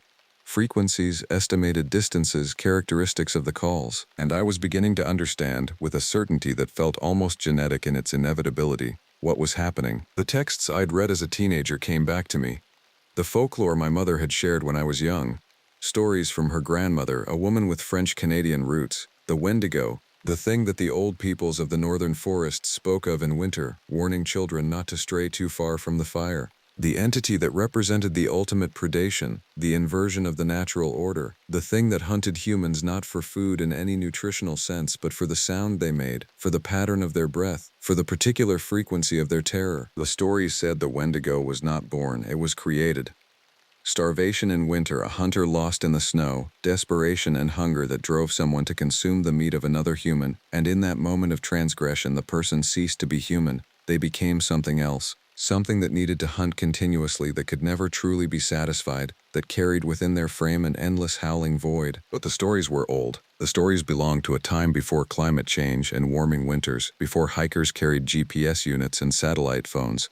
I didn't truly believe in the mythology, not in the conscious part of my mind that filed reports and maintained equipment. And yet, on the 21st day of June's summer solstice, the sound didn't come at all. The night was absolutely silent. The absence was worse than the presence. I lay in the cabin listening to that emptiness, understanding in the deeper parts of my nervous system that something had changed. Something had decided it was close enough now, close enough that calling was unnecessary. Around 3 in the morning, I heard breathing against the cabin wall. It wasn't aggressive. It was almost gentle, deep, rhythmic inhalations and exhalations. Whatever was out there was trying not to frighten me. Or perhaps it was simply breathing in a way that was natural to it, without consideration for my interior state. But I could hear something in that breathing, curiosity, consideration, the sound of something intelligent making a decision about something else that was also intelligent. I sat absolutely still in the darkness. I didn't turn on lights. I didn't move toward the door or away from it. I simply sat in the center of the cabin and existed in the presence of something that existed just beyond the wooden walls. After 15 minutes, the breathing moved away. I heard something, footsteps perhaps, or the sound of a large body moving through tall grass. The sound receded toward the lake. I didn't sleep again that night. July arrived with heat that shouldn't have existed at this elevation. The ice in the high peaks melted faster than usual, swelling the lake. The water level rose noticeably, encroaching on the rocky shore where I'd found the coat. I didn't return to that slope. The rope I'd stretched across my door, not as a barrier, but as an alarm system, something that would make noise if disturbed, had remained untouched. But the presence had not gone away, it had simply become more patient. The helicopter supply drop on July 10th was the first time I'd seen another human in 25 days. The supply drop pilot, a man named Reynolds, asked me how things were going. I told him everything was fine, that the ridge was peaceful, that the isolation was restorative. He nodded in that way pilots nod, acknowledging without believing. Before he lifted off, he paused and said, "Marcus told me to tell you that if anything seems wrong, anything at all, you should radio down immediately. He's concerned about some unusual activity in the region." "What kind of activity?" I asked. "Missing hikers. 2 groups reported overdue in the Belly River country, about 15 miles northeast of you. They haven't found the people yet." 2 missing groups. He said it casually, but the information landed with weight. July was high season. Dozens of parties would be in the backcountry. 2 missing groups, unrecovered bodies, suggested something catastrophic, a fall perhaps, or someone injured and unable to reach help. But 2 groups in the same area at roughly the same time? After the helicopter left, I spent the evening in the logbooks, searching back through past entries for any mention of missing hikers. Unexplained disappearances, incidents that couldn't be fully explained. The records went back only to 1975 when the Ridge Station was established, but within those pages I found 6 references to missing persons. 2 in 1987, 1 in 1992, 1 in 1998, 2 in 2003, all in the same general area, the Belly River country, the reaches north and east of Kalispell Ridge. None of the missing had ever been found. I was reading these entries when the sound came again, but this time it didn't come from the slopes. It came from the lake. I went to the window and looked out. The water's surface was disturbed, ripples spreading outward as if something large had breached. The moon was full and high, casting hard shadows across the landscape. In the water, perhaps 50 yards from shore, I saw movement. Not a swimming motion. Something rising, water streaming off an angular form. Something that was definitely not a bear, not an elk, not anything that should exist in a glacial lake at 11 o'clock at night. The voice came again. That same unfamiliar cry, but now with words almost embedded in it. I realized with a cold shock that it wasn't trying to speak English. It was trying to speak in sounds that a human mouth could make, sounds that approximated human language, but the actual phonemes were different. It was as if someone was attempting to reverse engineer human speech from written description, getting approximately 80% of the way there. The figure in the water stood. It was immensely tall, perhaps 8 feet, and even in the moonlight I could see the wrongness of its proportions. The arms were too long, the shoulders too narrow, the head too angular, and it was pale. Bone-white pale, as if it had never been exposed to sunlight, as if it had spent whatever years it had existed in complete darkness. It looked directly at the cabin, at the window, at me, and then it moved. Not toward the cabin, toward the southern slope, toward the trail that led down and away toward the ranger station in the valley, toward the places where other humans were gathering. It left the lake in a movement that was almost liquid, flowing across the rocky shore with a gait that was neither running nor crawling. In seconds it was gone into the shadow of the peaks. I locked the cabin door, a futile gesture but necessary for my psychological survival, and sat shaking in the center of the room. My mind was attempting to process what I'd witnessed, and it was failing fundamentally. The rational structures of belief that allow human beings to navigate reality were fragmenting. I had just seen something that violated every law of biology I understood. Not supernatural in the traditional sense, nothing about it had seemed immune to physics. It moved through space normally, was affected by gravity, had weight and substance, but it was also absolutely impossible. I should have radioed for immediate evacuation. The satellite phone was there on the shelf, fully charged, capable of reaching rangers in the valley within minutes. A few words, and I would no longer be alone on this ridge. Instead, I found myself standing at the window, watching the direction the thing had gone, feeling a pull that I could only describe as hunger. Not hunger for food. Hunger to understand, hunger to see again. The fear was present, certainly, but underneath it, or perhaps braided through it, was something else. Fascination, recognition, the sense that I was being presented with something true, and that if I looked away I would spend the rest of my life only half awake. I understood then why the old rangers had stayed, why they'd filed their strange logbook entries and continued their work without raising alarms.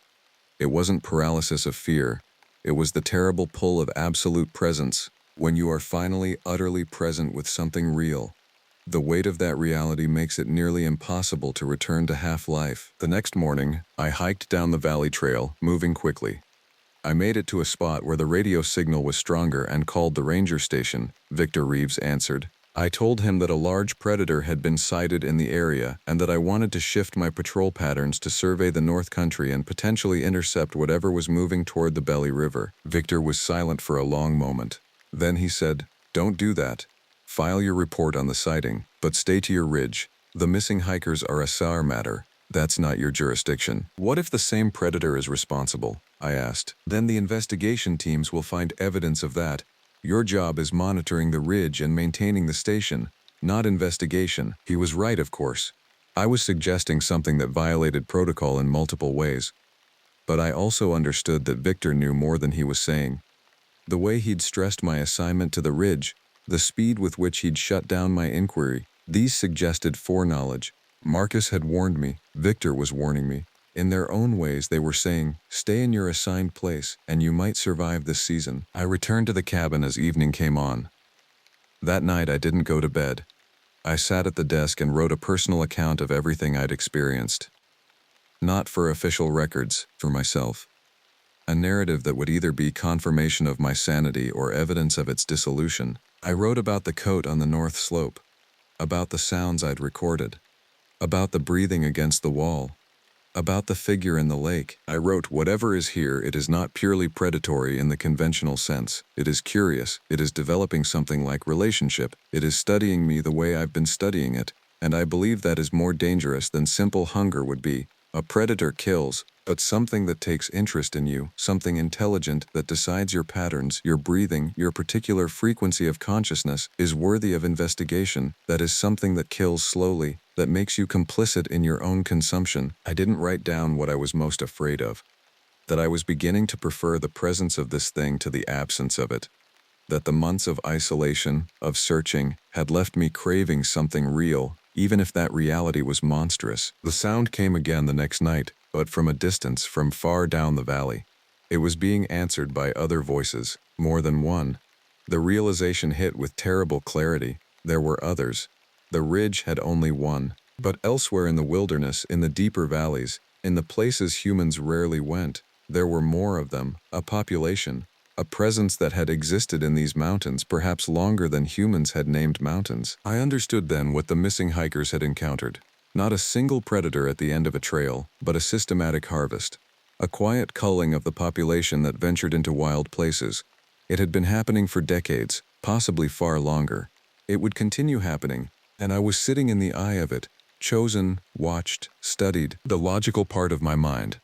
The part trained in emergency response and protocol knew what I should do: contact the ranger station, organize evacuation, file reports that would be taken seriously, alert the missing persons search teams. But I was beginning to understand that logic was a tool designed for a world that operated differently than this one. In this world, in this high place, different rules applied. Survival meant acceptance. It meant not fighting the current, but moving with it. For the next 3 weeks, I stopped trying to resist what was happening. I documented everything meticulously in private journals. I maintained my official duties with precision, but I also began hiking at dusk, moving toward the sounds, trying to position myself where I might catch glimpses of these creatures in the transitional light between day and night. I saw the one at the lake 3 more times. Each time it seemed larger, more defined, as if my observation was somehow helping it solidify its presence in this reality. And each time I felt more strongly that pull towards something I couldn't name. By early August, I hadn't slept more than 3 or 4 hours a night in almost 6 weeks. I found the body on August 8th, not because I was searching for it, but because it had been left where I would find it. It was on the trail that led to the cabin, about a mile down from the ridge, positioned where it would be encountered during routine patrol. The remains were recent, perhaps 3 days old based on the decomposition pattern and the absence of significant insect activity at altitude. The hiker was male, mid-60s, wearing gear from one of the missing parties. There was no violence, no signs of trauma. The body lay as if someone had arranged it carefully, positioning the arms at the sides, closing the eyes. The only indication of what had happened was the expression on the face, not one of suffering, but something more complex. Acceptance mixed with something like wonder. I should have reported it immediately. Instead, I sat beside the body for an hour, studying the dead man's face, trying to understand what his final moments had been. Had he resisted? Had he understood? Or had he, like me, begun to see the presence on the ridge as something other than threat? Had he reached a point where he could no longer maintain the fiction that human safety protocols could protect him from something that operated outside those frameworks? I radioed the position down and waited for the SAR teams. They arrived by helicopter the next morning, professional and efficient. They took the body. They asked me questions about where I'd found it, whether I'd seen any signs of what had happened, whether I'd heard anything unusual in the area. To each question, I told the truth in ways that were technically accurate but misleading. I didn't mention the creatures. I described finding the body during routine patrol. I noted that the tracks around the location had been obscured by weather. I said I'd heard distant animal sounds that I couldn't identify. The team took their notes, sealed the body, and prepared for extraction. As they were loading the helicopter, Victor Reeves pulled me aside. His weathered face was grim in a way I hadn't seen before. "This ends, or you come down," he said. "I have reports from other stations in the park. The activity is escalating. There was an incident at Glacier. A ranger was attacked. Not killed, but attacked. He's claiming something four-legged attacked him, something that shouldn't exist." The official story is a grizzly in an unusual state of aggression, but we both know that's not what that was. What do you want me to do? I asked. Come down. Your season is over. We'll send a helicopter. I looked back at the cabin, perched on its shelf of rock, overlooking the lake where I'd watched something impossible pull itself from the water. I thought about the 7 weeks I'd spent in that place, the only truly present weeks of my adult life. Give me until September, I said. Let me complete the season. Victor studied me for a long moment.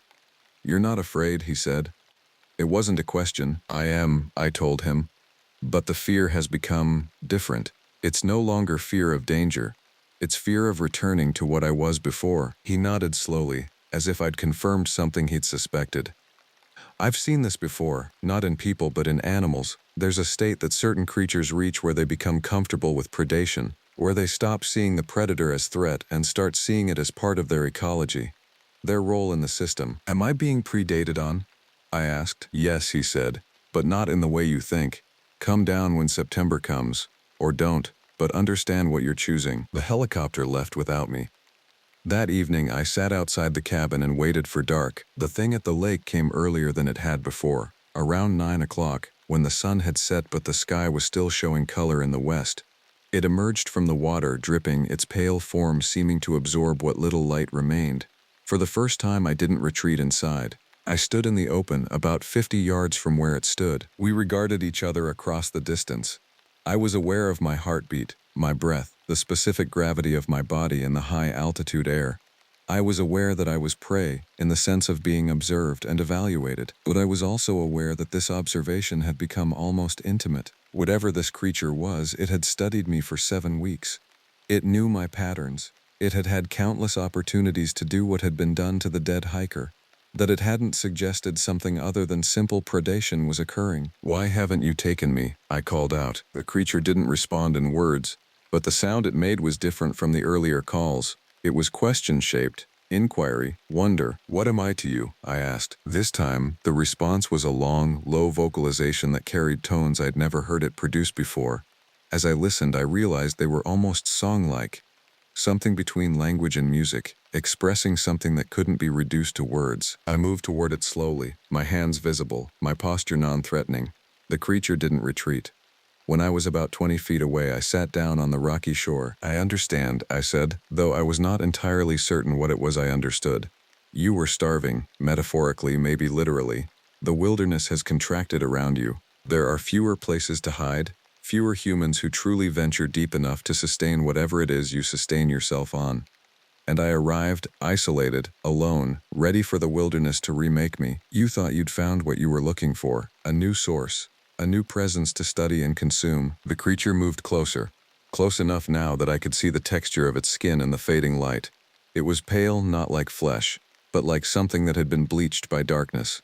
And there was something liquid about it, as if it hadn't fully solidified into flesh and bone, but existed in some state between states. But something happened, I continued. Something that changes the calculation. You began to see me as something other than food, something like yourself, another presence in the wilderness that understands hunger. The creature was directly in front of me now, close enough that I could smell it, a scent like cave dark and deep water, and something else, something older than mammalian life. One of its long arms reached out, and I forced myself to remain still as something not quite a hand made contact with my face. The touch was cold, impossibly cold. And in the moment of contact, something happened that I don't have language to fully describe. It was as if the creature was reading my skin, understanding me through direct cellular knowledge. I felt it moving across my consciousness, not violently, but with the precision of something learning a new language. When it withdrew, I was shaking.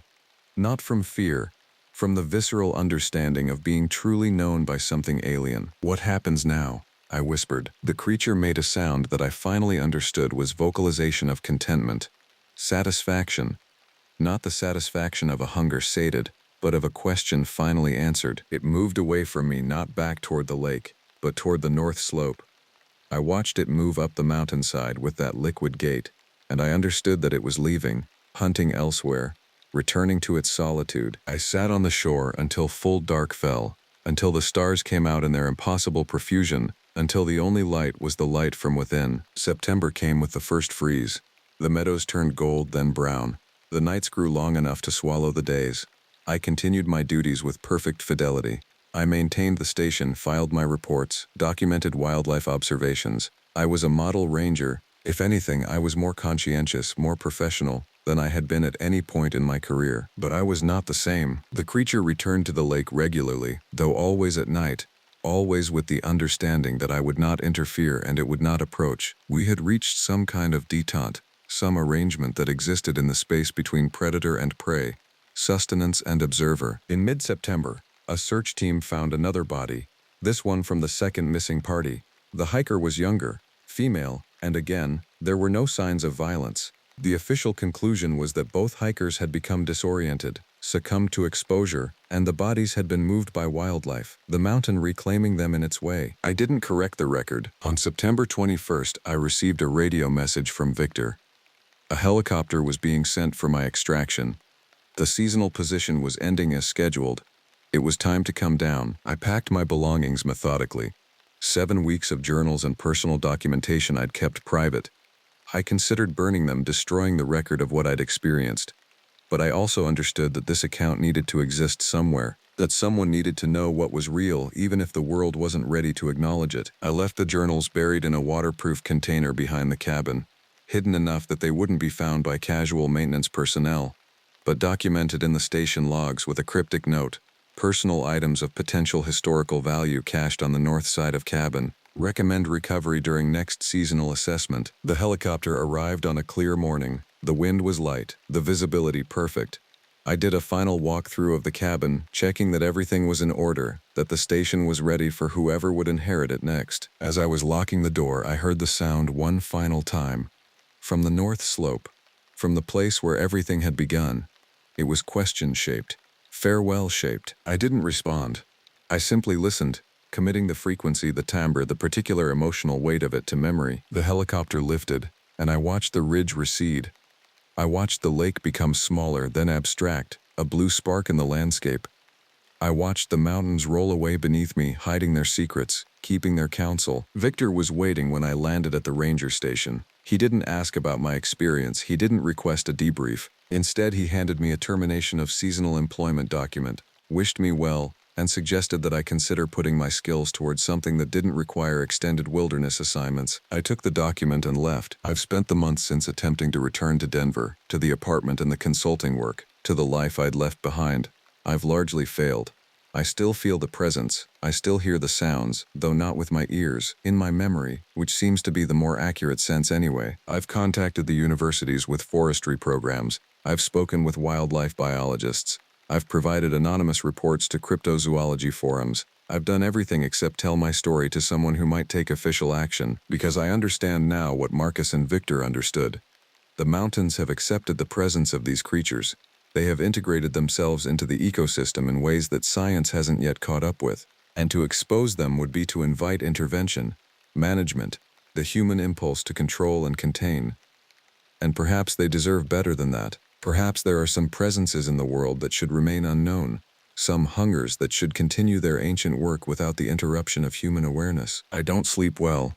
I never will again, and I'm not afraid of that anymore. The fear has transformed into something else, a kind of watchfulness, a heightened state of presence that makes ordinary human interaction feel like mime, like theater, like the elaborate pretense we've all agreed to maintain. I took the job at Kalispell Ridge because I needed to disappear. In the deepest sense, I did. The person who went up that mountain in May and the person who came down in September, they are not the same being. Something happened to me in that place.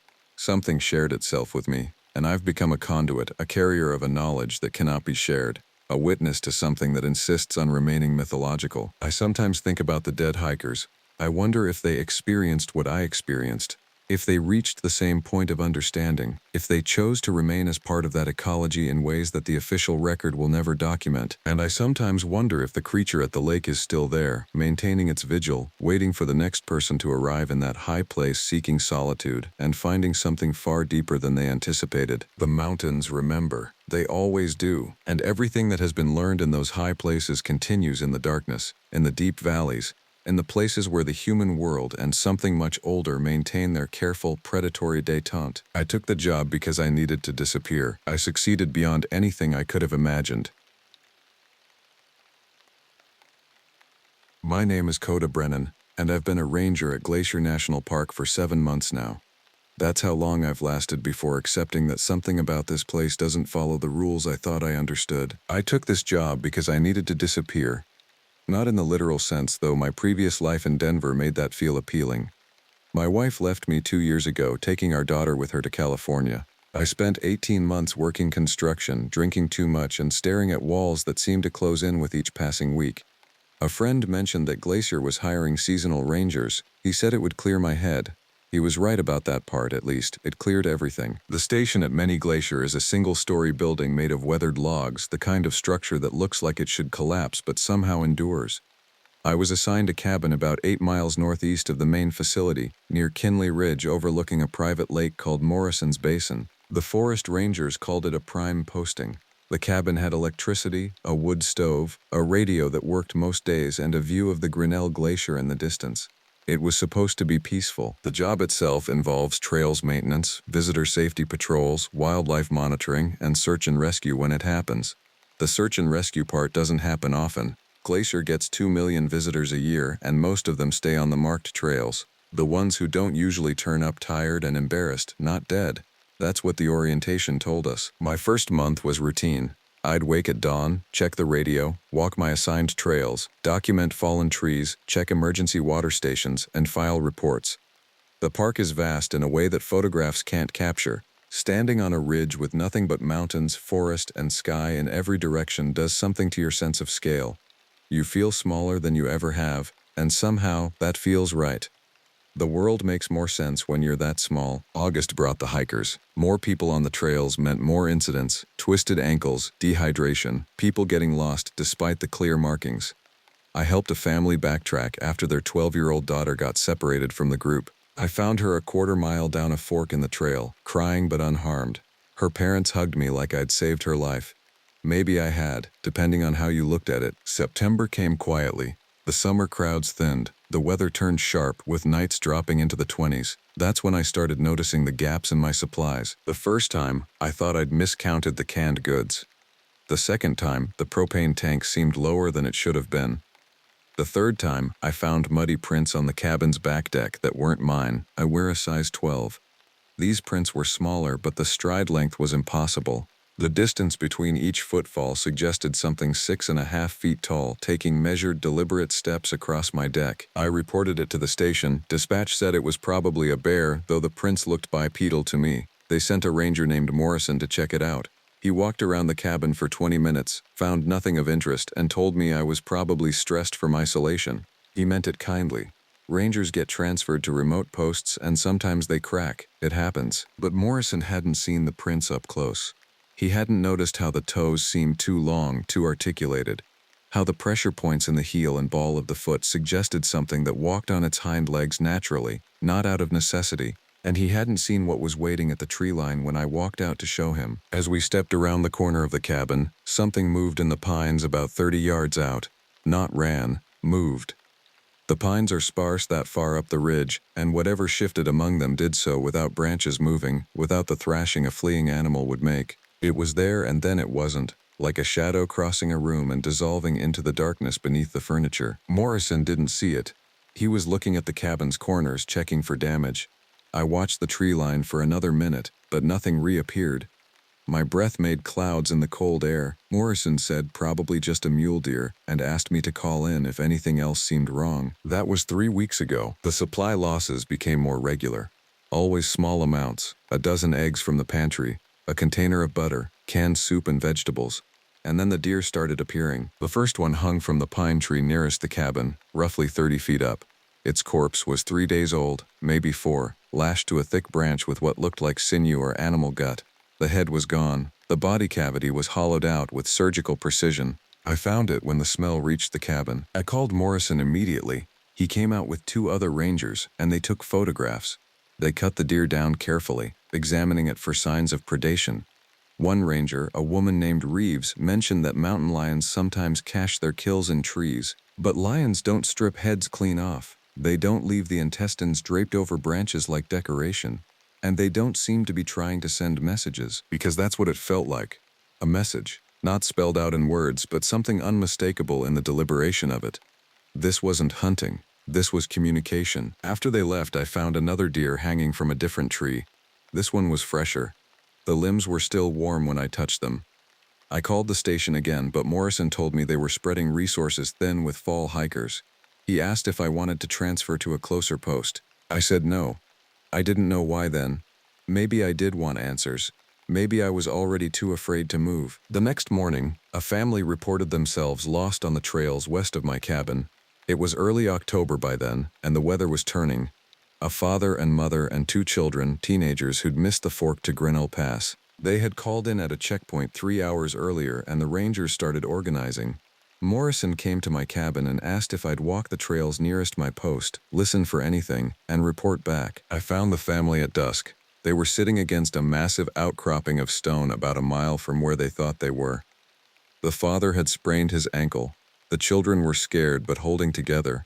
The mother looked like she'd been crying for hours. I radioed their position, got them water and protein bars from my pack, and told them help was on the way. But on the walk back to my cabin, I noticed something odd. The family had veered off the trail, not at the fork where they said they missed the turn, but much later, almost deliberately. And the trail they'd taken led deeper into the forest, away from the main paths. When I mentioned this to Morrison later, he said people often remembered their mistakes wrong. Embarrassment makes memory flexible. That night, the sounds started. The lake in front of my cabin stretches for about 2 miles across and a mile deep. It's fed by glacial runoff, so the water stays cold even in September. No one swims in it. The fish population is minimal, monitored by the Park Service. At night, it's supposed to be quiet, still, like a mirror holding the stars. The sounds that started on the October night after I found the family weren't fish. They were vocalizations. I've worked in national parks long enough to know the calls of elk, moose, wolves, and bears. These sounds didn't fit any of those categories. They started around midnight. Low, sustained tones that seemed to come from the water itself, though when I went to the deck with my flashlight, I saw nothing on the surface but ripples.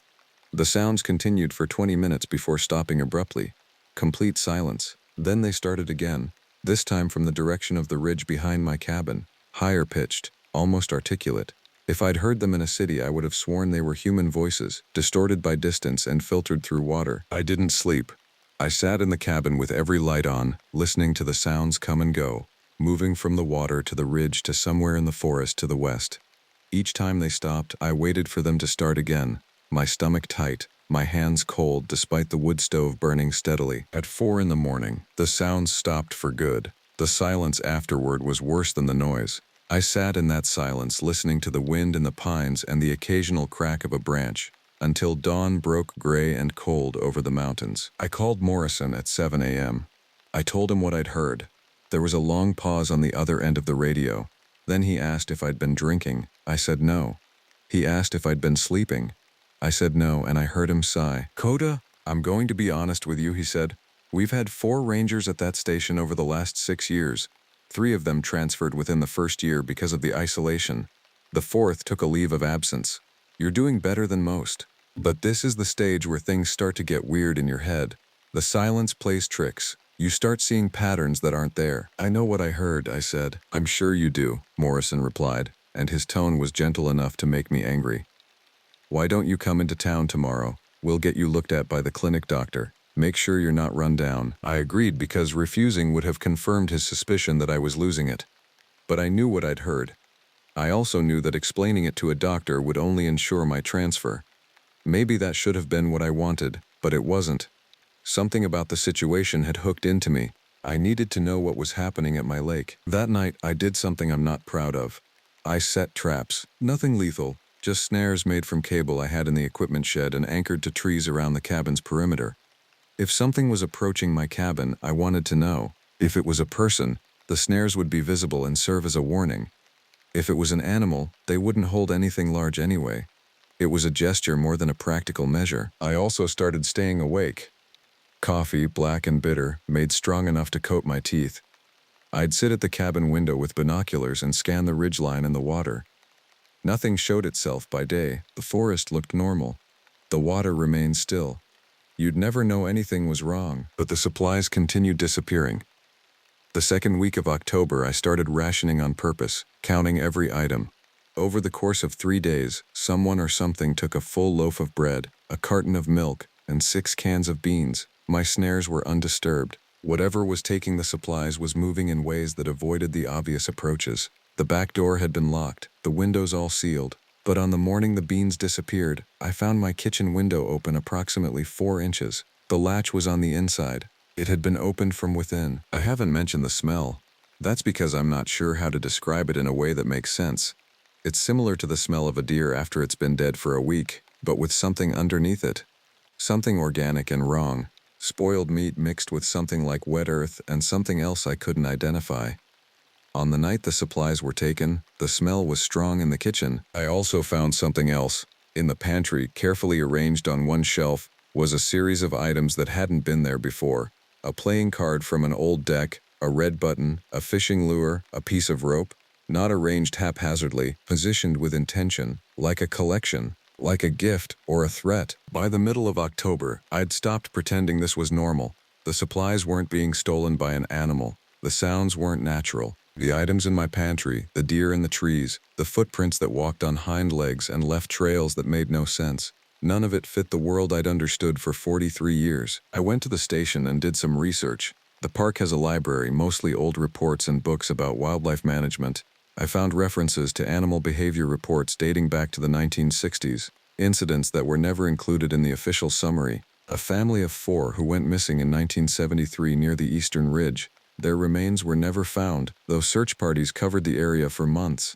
A ranger in 1982 reported humanoid vocalizations in the backcountry, but the report was archived without follow-up. Visitor disappearances that were attributed to accident or misadventure. But reading between the lines, you could see the pattern. Something taken every few years, someone vanishing in an area where nothing should be able to approach undetected. Morrison found me reading the old reports.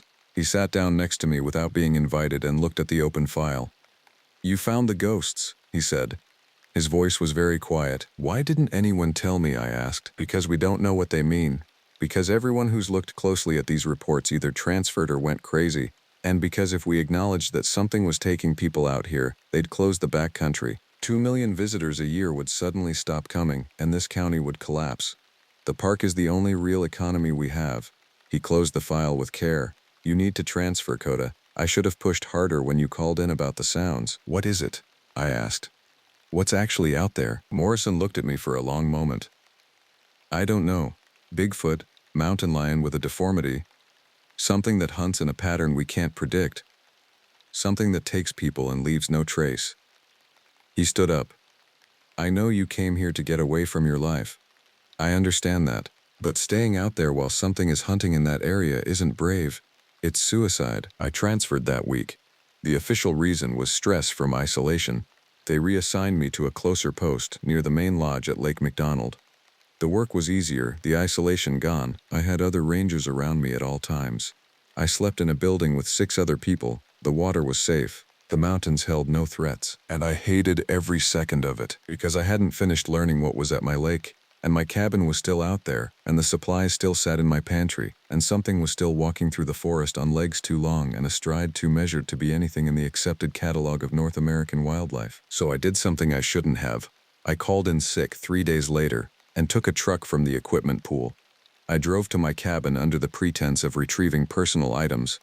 It was late afternoon when I arrived, and the sun was already sinking toward the ridge. The cabin looked untouched. The door was locked as I'd left it. But inside there were new items on the pantry shelf. A soda bottle, a knife with a broken blade. A photograph so old the edges were yellowed. I picked up the photograph with shaking hands. It showed a group of hikers from the 1970s, judging by the clothes and the film stock. 6 people. They were smiling at the camera in front of my cabin. In the background, barely visible, something stood at the tree line. A shadow shaped like a man, but not quite right. Too tall. The proportions were wrong. I was still looking at the photograph when I heard the call from the water. It wasn't the sound from before. This was different. Clear and almost human, calling a single repeated phrase that I couldn't quite make out but understood anyway. Not in words, but in meaning. Recognition, acknowledgement, something acknowledging something else, and me caught in the middle. I went to the window. The sun was touching the ridge. The light was turning gold and bloody red. The water was still, But at the far end of the lake, something moved. A figure, bipedal, wading through the water with movement that was almost graceful, almost human. As it moved, it turned its head. The distance was too great to make out features, but I felt its attention. It knew I was there. The calling continued, not from the figure in the water, but from the forest behind the cabin, from the ridge. From multiple directions, overlapping now, a chorus of vocalizations that were definitely not animal and definitely not human, but something between. I think I should have left then. Every survival instinct, every reasonable thought in my head screamed at me to get in the truck and drive out of that forest and never come back. But something else was louder. Curiosity, the terrible, desperate need to know what I was looking at, to understand the shape of the thing that had been taking food from my pantry and arranging pieces of dead people's lives on my shelf. So I walked out onto the deck. The calls stopped immediately. The silence was absolute. Even the wind seemed to hold its breath. The figure in the water turned fully toward me. Even from that distance, I could feel its attention like a physical thing, like weight pressing against my chest. The light was fading rapidly now. The shadows under the trees were becoming impenetrable. The figure in the water took a step toward shore. What I saw as the light died and my rational mind screamed at me to turn away still sometimes wakes me up at 3 in the morning. It wasn't the shape of it, though that was wrong enough. Too tall, yes, but also too thin, as if the flesh hadn't fully formed over the skeleton, or had been stretched beyond what the bones could properly support. The joints bent at angles that arms and legs shouldn't bend, but bent with deliberate, practiced control. The head was the worst. The proportions were almost human, almost right, but missing something essential. The face was there but incomplete, like something was remembering what a face should look like, and doing its best approximation. But what I really saw, what I understood in that moment, was the hunger. It was visible in the way it moved, in the way it pulled itself from the water and began walking up the bank with a purposeful stride that ate up distance like a thing that had learned exactly how much ground could be covered with each step. The hunger was ancient and vast. It wasn't the hunger of a predator that killed because survival demanded it. This was something older. This was the hunger that preceded conscious thought, the original hunger that had driven the first organisms in the first oceans to consume anything smaller than themselves. But it had evolved. It had learned patience. It had studied the patterns of the creatures that walked on 2 legs and called themselves human, and it had decided to take what it wanted with precision and care. I ran. I don't remember going back inside the cabin. I don't remember locking the door. The next clear moment I have is sitting in the cabin with all the lights off, listening to it walk around the building. The footsteps were heavy but not loud, careful, as if it was practicing stealth. It tried the windows. I heard the sound of nails or claws testing the latches. It vocalized once, outside the back door, a sound that was almost a word, the shape of speech without the breath or biology to properly make it. The attack, when it came, wasn't frenzied. It was methodical. The glass in the kitchen window didn't shatter in a sudden impact.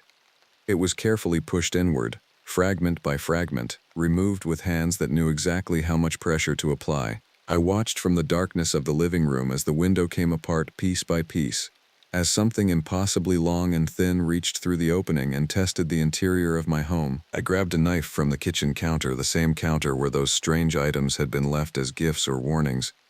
The blade was good, sharp, long enough to matter. When the arm came through the window again, I didn't think. I just moved. The knife went in easily, sinking into flesh that felt wrong, too warm and too soft, like puncturing something that was still wet and not fully finished. The arm withdrew immediately, and the vocalizations from outside changed pitch. Pain. I'd caused pain. The sounds that came then were different. They were loud, primal, echoing through the forest. I heard answering calls from the ridge, from the direction of the water, from somewhere deeper in the mountains. More than one, multiple things, calling to each other, organizing. I called the station on my radio, hands shaking so badly I could barely hold the handset.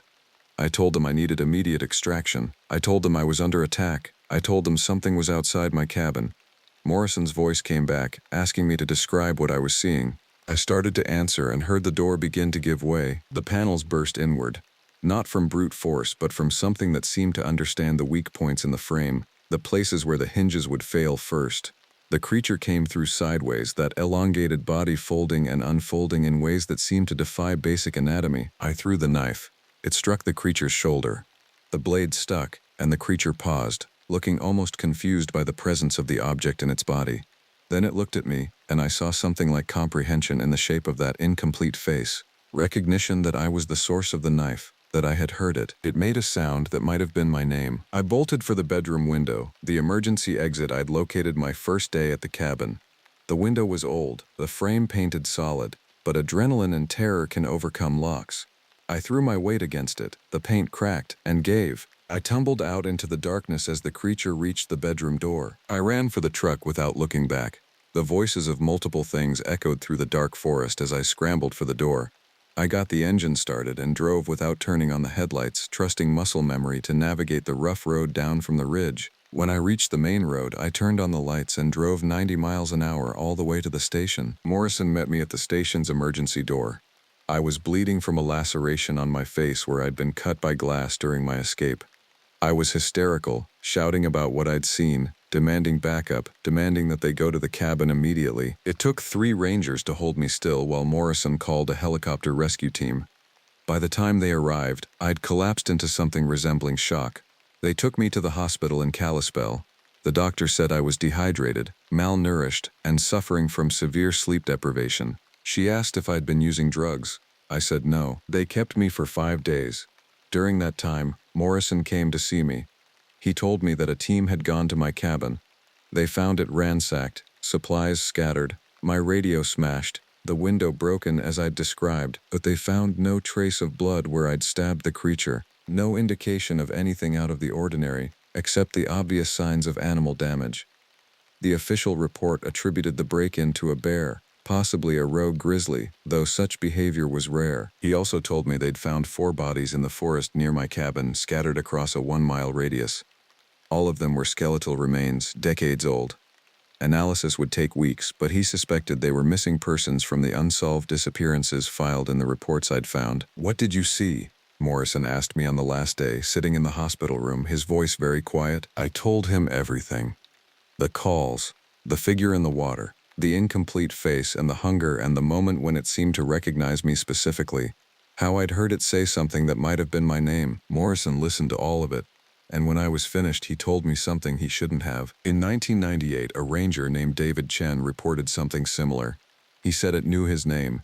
He said it had been studying his routine, learning his patterns, and when it finally made contact, it called him by name. He transferred out within a week. He lives in Portland now. He works as a librarian. He won't go back into any forest for any reason. "What was it?" I asked. "What does it want?" Morrison stood up. "That's the wrong question. The question isn't what it wants.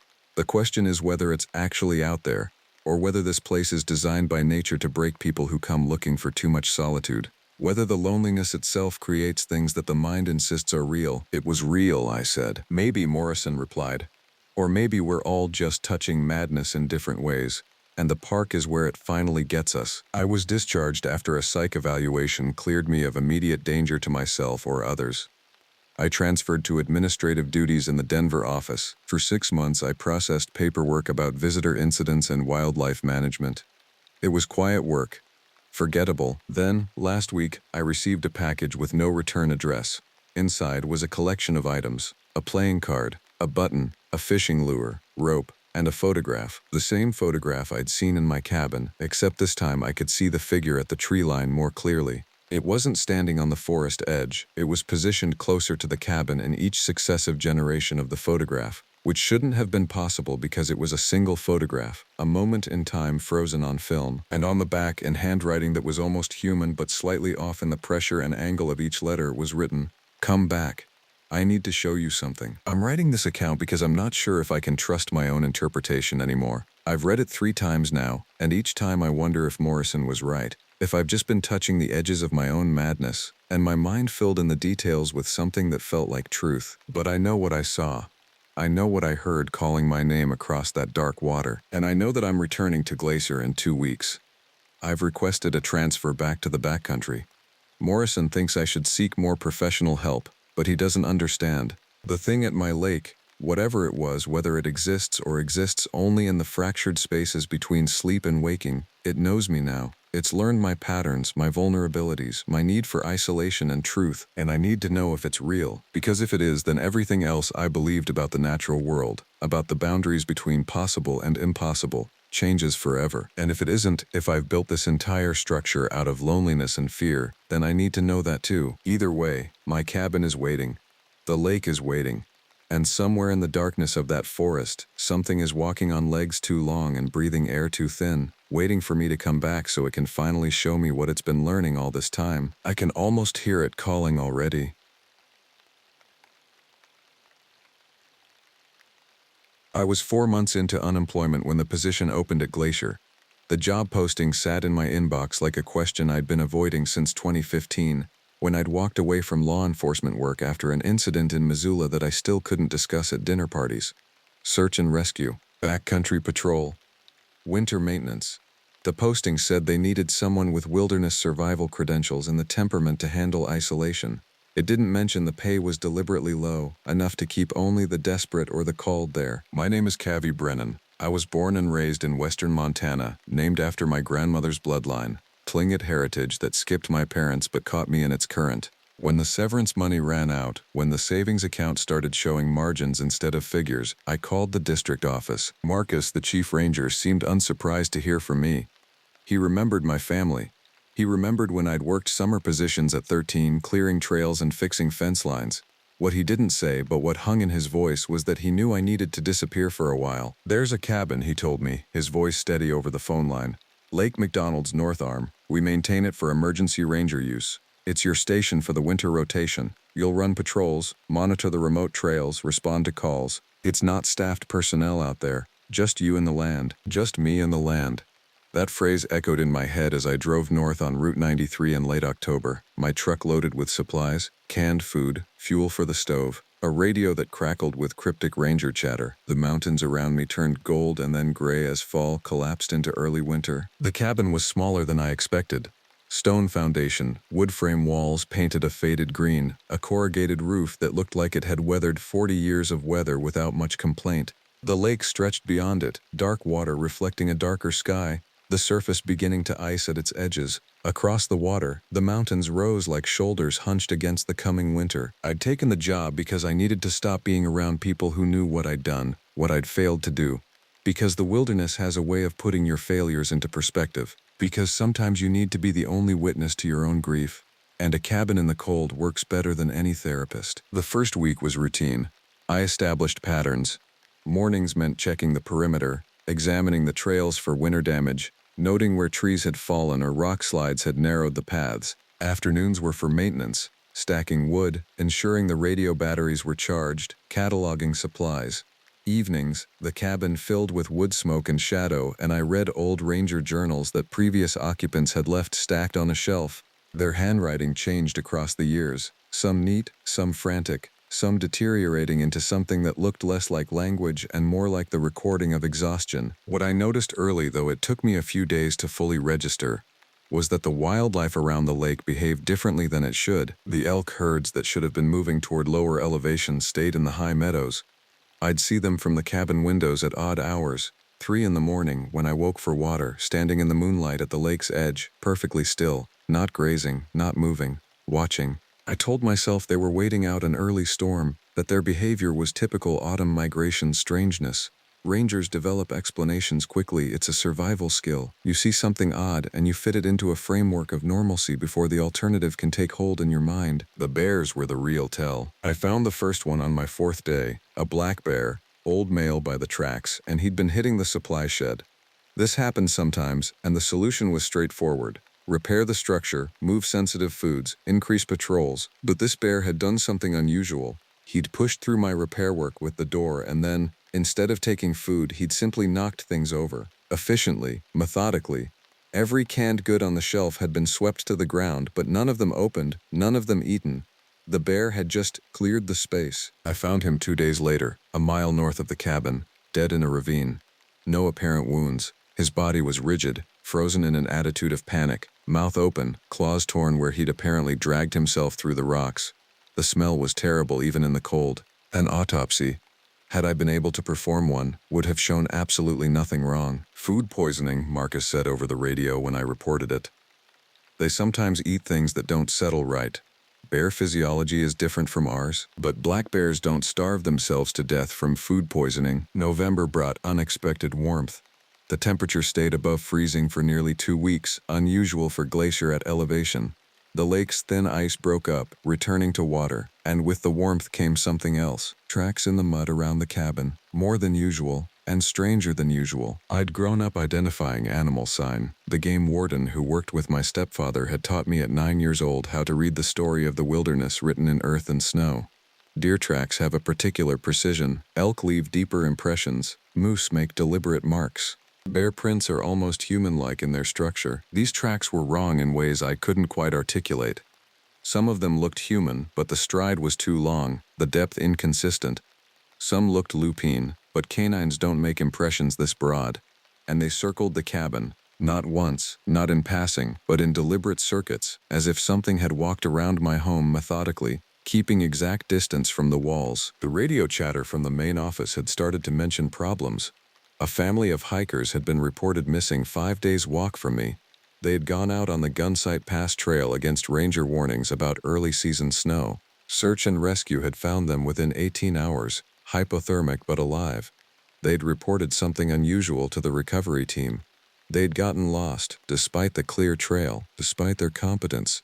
They said the mountain itself had turned around, that paths didn't go where they remembered, that they'd walked the same switchback 7 times before admitting something was wrong with their perception. Altitude sickness, the official report stated when Marcus read it to me over the radio.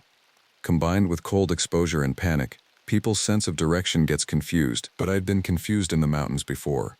Confusion is linear. You realize you're lost, and you correct. You don't circle the same spot 7 times. You don't become trapped by the land itself. On the 13th day of November, I found the hiker. She was 2 miles east of the cabin, at the far edge of my regular patrol range. At first, I thought it was someone new trying the trails because she was still standing. Upright, just standing in a small clearing near where Bear Cub Creek cuts through the ravine. I called out to her. She didn't respond. As I got closer, I saw why. Her skin had the pallor of something that had been dead for days, waxy and discolored. But her eyes were open, and they tracked my movement with small, precise adjustments. She wore clothes from the missing hiker report. Her name tag, still visible on her jacket, read Jennifer Moss, RM1 Trail Maintenance. I'd known her. She'd worked seasonal positions the previous 2 summers. She'd been competent, quiet, had a daughter back in Kalispell. Jennifer? I tried to keep my voice steady, though what I was looking at made every nerve ending scream at me to run. When did you get here? What happened? Her mouth moved. For a long moment, nothing came out. Then her voice, which I remembered as clear and direct, emerged in something that sounded like wind through a broken window. Wrong question. I drew my sidearm, an old Glock 19 standard issue from my law enforcement days, which I kept at the cabin more out of habit than any real sense that it would be useful. What point does a 9mm have against what I was seeing? Jennifer's head tilted, not smoothly but in quick, jerking increments, like film skip. Wrong tool, not a person anymore. Infection is complete. Her jaw moved in a way human jaws don't. You can try if you want, but it will only hurt you. I fired 3 times center mass. The shots were solid, audible in the cold air, and they did absolutely nothing. She didn't bleed, she didn't fall, she didn't even react beyond a slight pause, as if she'd felt a cold breeze. I left her there. Left her standing in that clearing, watching me with eyes that had something living behind them that wasn't Jennifer. I ran back to the cabin, and I wasn't ashamed of that. Some instincts are correct, some warnings are real. When I got to the cabin, I locked every door and began writing. On paper, with pen. Because the radio had stopped transmitting at some point, and I needed to document what was happening before it escalated further. Before whatever had Jennifer came for the rest of us. The journal entries from previous rangers took on new meaning as I read them in the dark cabin, powered by battery-operated lamp. 1987. Movement in the West Ravine. Bears acting unusual. The lake has changed color. No reason for it in the scientific sense. We'll investigate further next week. 1989. Saw something that looked like Marion Cross. But Marion is dead. 3 years dead. She was staring out at the lake like she was waiting for it to do something. Will note in morning log. 1991. Dr. Kovacs sent a response to my inquiry. He says the land here is old, older than any known habitation. He mentioned geological formations that predate conventional understanding. He mentioned that some places develop characteristics that the indigenous people knew. That's why they didn't stay. We'll look into this. 1994. Left the position. Cannot stay. The thing in the ravine left. Took it with her when it was done. Do not come here. Do not replace me. Let the cabin fall. The land is keeping itself. That last entry was dated November 14th, almost exactly 28 years ago. The cabin hadn't been abandoned. Rangers had returned. They'd filled the position rotation despite what previous occupants had learned. This is what institutions do. They smooth away the inconvenient experiences of individuals. They normalize the inexplicable through administrative procedure. They ensure that fresh people arrive, unaware, to confront what those before them had fled. I began researching in the limited materials available at the cabin. There was a collection of old Park Service documents, geological surveys, historical records. I found something in a 1983 park survey, a brief mention in a section about cultural history. The Salish people, indigenous to the region, had identified certain areas as touched land, places where the boundary between the living and something else had been worn thin. These areas were managed carefully, visited only when necessary, with specific protocols. Glacier National Park contained one such place. The description was vague, almost deliberately obfuscated, but the location matched.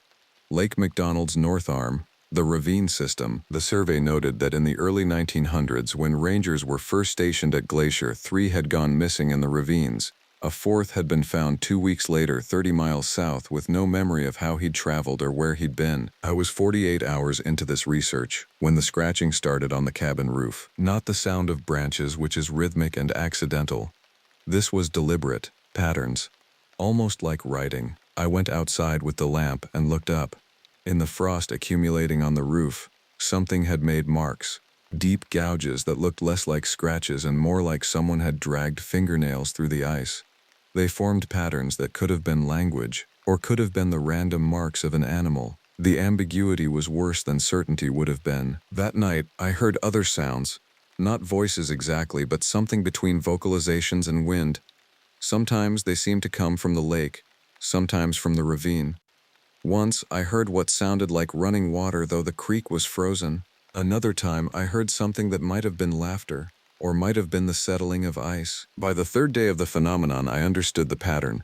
It was trying to communicate, not threatening directly, but attempting to establish some kind of exchange. The sounds came most insistently around dusk and midnight, as if there were specific times when whatever was happening was more present, more able to manifest. I made a decision that probably was not wise.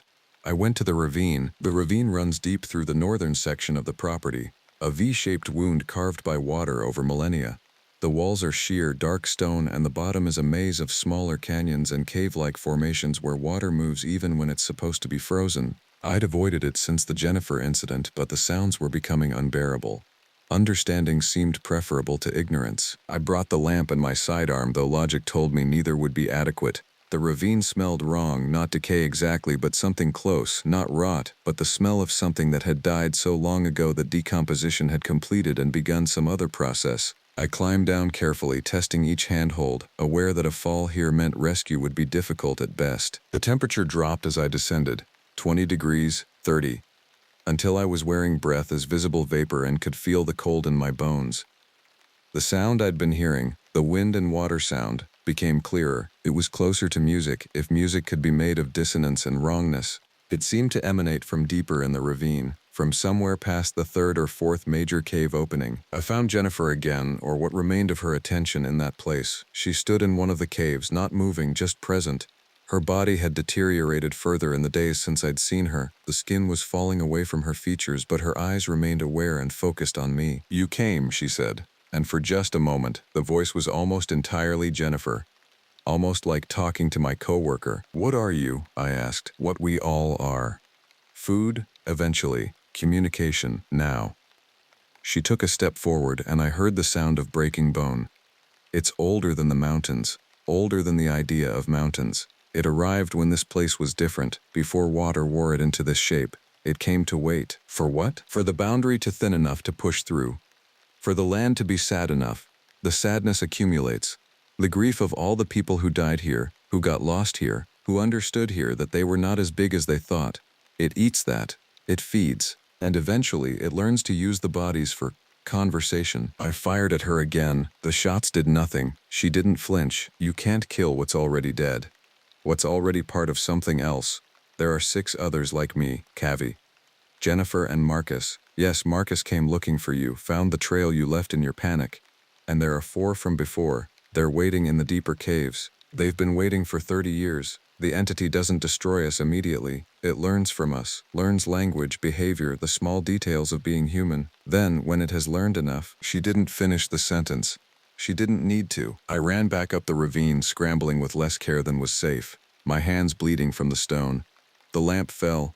Behind me I could hear movement in the caves, though whether it was Jennifer or something else, I didn't know. I made it back to the cabin as darkness was closing in, and I sealed myself inside. For the next 16 hours I documented everything. Names, dates, incidents, the pattern of it all. I wrote it on paper, multiple copies, knowing that if the communication on the roof was any indication, something knew I was compiling information. Something wanted me to understand. The phone line to the cabin worked, though it was old and sometimes unreliable.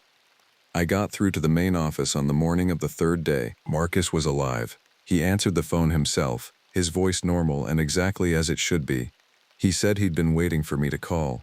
He said the cabin, the lake, the ravine, they were a test, a way of determining if I had the constitutive strength to know what Glacier really was. He said there were others, rangers who'd accepted what the land was, who'd made peace with it, who'd become caretakers in a specific sense. When I asked him what it wanted, he said, "It doesn't want. It exists. But it's aware, in its way. It's interested in the nature of loss, in how humans process the understanding that they're smaller than they thought. Your incident in Missoula, the time you couldn't save that girl, that kind of loss, that kind of failure, it resonates with the place. You were already partly here. Coming to the cabin just completed a connection that was already forming." I hung up. I called the state police. I reported what I'd found. Jennifer's body, the excavation signs in the ravine, the behavioral evidence of the bear. They sent people. Rangers, officers, a forensics team. They found nothing. The ravine was empty. No bodies, no evidence of anything unusual. The bear I'd reported was gone, probably moved on to better hunting grounds. They suggested the stress of isolation had triggered some kind of episode. Temporary psychosis was more common in remote positions than people admitted. I left Glacier 3 days after the authorities concluded their investigation. I drove south without stopping, except for gas and water, until I reached Missoula. I rented an apartment in town, found work at a private security firm, and tried very hard not to think about the cabin. It didn't work. For 6 weeks I functioned. I did my job. I ate. I showered. I existed. But every night I would hear that sound, that wind and water and something else sound, and I would wake up sweating. At week 7, I received a letter. No return address, postmarked from Kalispell. Inside was a single page, written in Jennifer's handwriting. I recognized it from the trail maintenance reports we'd reviewed together. "You left," the letter said. "We understand, but understand also that you can't leave completely. You're part of the dialogue now. It has tasted your loss, your failure, your specific kind of pain. It will be waiting, in the land, in the mountains, in the quiet spaces where people disappear. It doesn't age, it doesn't tire, and when you're ready, when the weight of what happened becomes too heavy to carry, it will welcome you. You'll come back. They always do." I called Marcus again. This time he sounded different. Not threatening, but resigned. He confirmed what Jennifer had written. He said he'd lasted 3 years before coming back. He said I should expect perhaps 2 or 3 years before I found myself driving north again. It's been 2 years and 4 months. I've started looking at job postings again. There's a position opening at Glacier. Chief Ranger, increased responsibility, and they mentioned something in the posting about the cabin on Lake McDonald's North Arm requiring maintenance, and a commitment from someone who understands the land's particular needs. I don't know if I'll take it. I haven't decided yet, but I can feel it pulling at me. The way the cabin pulled, the way the ravine pulled, the way the cold and the isolation and the specific kind of loss you can only find in wild places pulls. Last week, I walked to the edge of a ravine in the Bitterroot Range south of Missoula. It wasn't the same ravine. It wasn't Glacier. But the sound was there, faint but audible. The wind and water and something else sound. It recognized me. I recognized it too. I know what it is now, or at least what I believe it to be. It's not malevolent in any way that words like malevolent can capture. It's something that exists in the spaces between what we understand and what we're afraid to understand. It feeds on sorrow, yes, but it also preserves us in a way. It holds our failures, our losses, our understanding of our own smallness. It keeps them safe in the cold stone and the dark water, and it grants a kind of immortality to those it touches, not the immortality of living forever, but the immortality of being remembered, of being part of something larger than ourselves. The worst part, the truly worst part, is that it works. The sorrow doesn't consume you when the entity holds it. The failure doesn't define you as completely. The loss becomes bearable because it's held by something ancient and absolute and incapable of judgment. I find myself researching positions. I find myself wondering what the cabin looks like in December. I find myself listening to the wind and hearing the ravine in it calling me home. I think I will take the job. I think I always was going to. Some places don't release you once they've marked you. They just wait patiently, holding the weight of your sorrow, until you understand that there's nowhere else you can belong quite the same way. I drive north next week. The ravine is waiting. I am ready. I took the job because I was running from something, not from the law or a failed marriage, though I had both, but from the particular kind of numbness that settles in when you spend 15 years in the same apartment in Denver, working the same office job, ordering the same coffee. I was 38 years old and could not remember the last time I felt afraid of anything real. That probably sounds like someone looking for the wrong thing in the wilderness. The hiring supervisor at Glacier, a woman named Victoria with a face like weathered granite, probably thought so too. She didn't ask why I was leaving a stable position. She didn't need to. She'd seen 100 men like me walk in asking for winter work on the backcountry circuit. Most of them quit by November. Most of them couldn't handle the isolation, the cold, the way the mountains demand something from you that an office never will. I can handle isolation. That was the point. Glacier National Park in winter is the kind of place that separates the serious from the suicidal. By mid-October, the tourist crowds dissolve. The road to the North Fork closes.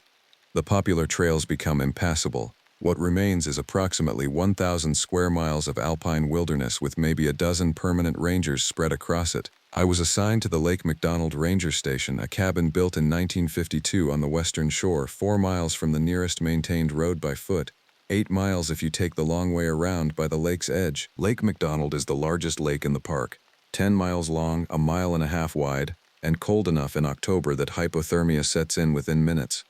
The water is fed by glacier melt and unnamed creeks that drop down from the Mission Mountains to the west. In summer, it's beautiful in the postcard way that makes Americans feel like they're connecting with something pure. In winter, it's something else entirely. In winter, the water turns the color of steel. The opposite shore becomes invisible in the afternoon glare.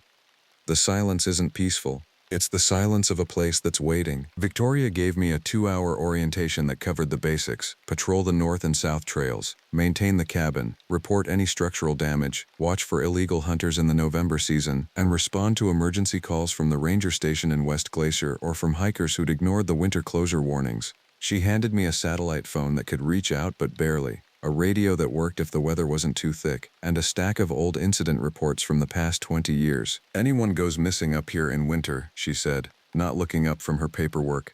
"They're not missing. They're gone.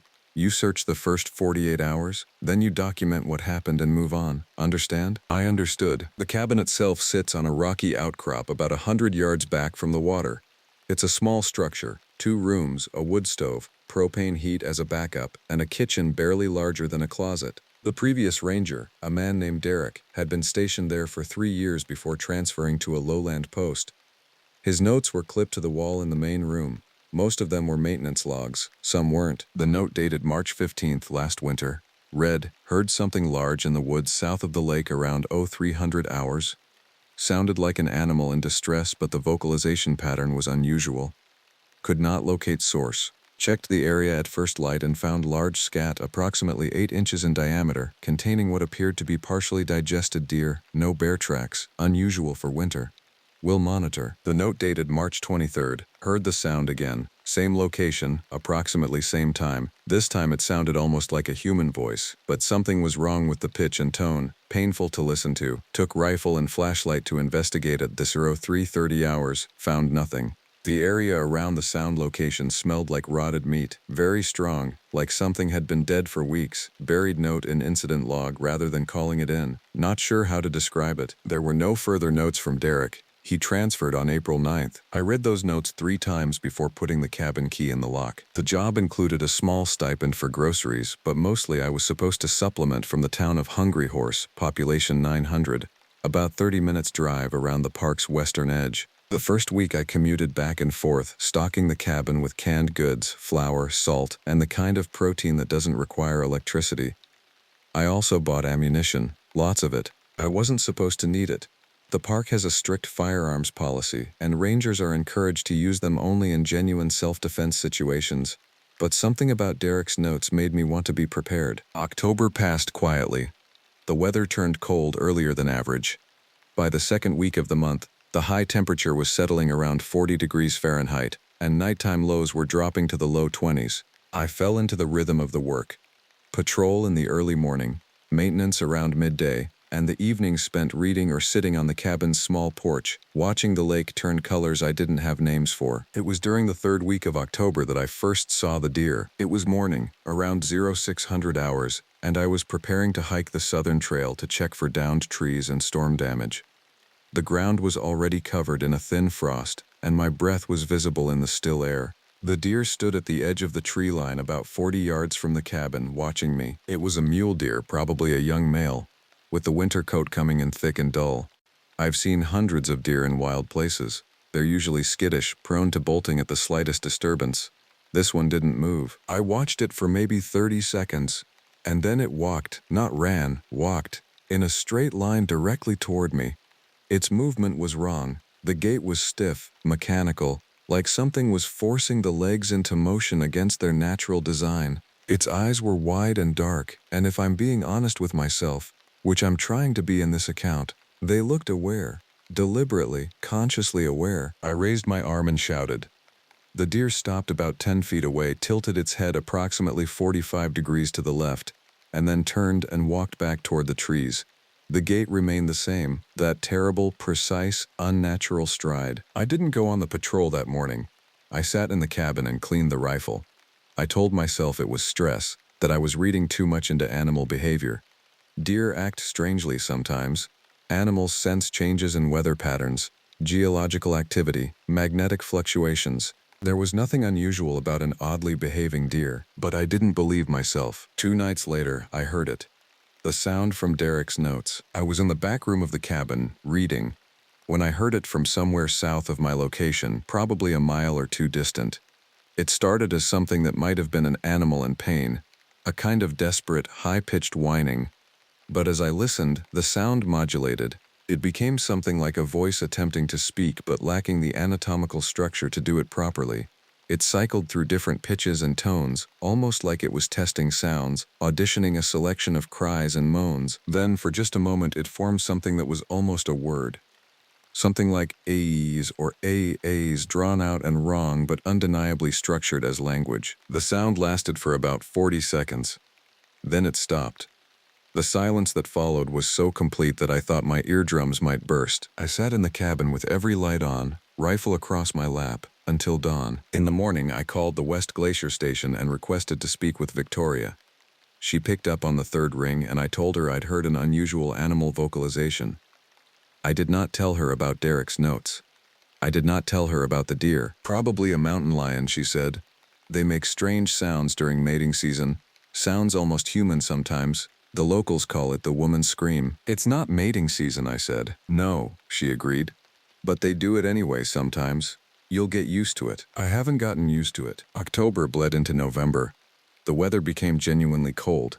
Daytime highs dropped below freezing, and nighttime lows were settling in the single digits. Snow came, not the heavy, wet snow of October, but the powder snow that comes with real winter, dry and hard and relentless. The trails became difficult to maintain, and my patrols became shorter, focused on a 2-mile radius around the cabin where I could navigate without specialized equipment. The sounds continued. 2 or 3 times a week, sometimes closer, sometimes farther away. That terrible vocalization would echo out across the lake. It never lasted long, never more than a minute, but it was enough to keep me from sleeping deeply. I started leaving lights on. I started sleeping with the rifle. I started taking long walks in the afternoon. telling myself I was conducting ranger business, but really just moving through the woods, gathering information. In the first week of November, I found the body of a mule deer about half a mile from the cabin. What remained of it, anyway. It was in a small clearing just off the main south trail, and it had been there for several days. The animal was missing its lower jaw. The throat was opened in a way that no predator I know of cuts. Not a wide rip, but a precise, surgical separation of the windpipe and esophagus. The internal organs had been removed, not eaten but taken. The cavity of the abdomen was empty, as if someone with anatomical knowledge had extracted everything functional and left the rest of the carcass like discarded packaging. I photographed it. I documented the GPS coordinates. I called it in to Victoria as a predation incident, possible bear activity, and requested guidance on whether a bear warning should be issued. Bears are denning, she said. It's too cold. Mountain lion, probably. They're getting aggressive this year because of the drought reducing their prey populations. Normal behavior. Mountain lions don't remove organs, I said. They tear and feed. This is something else. Then it's a different large predator. Maybe a pack of wolves wandering down from the North Country.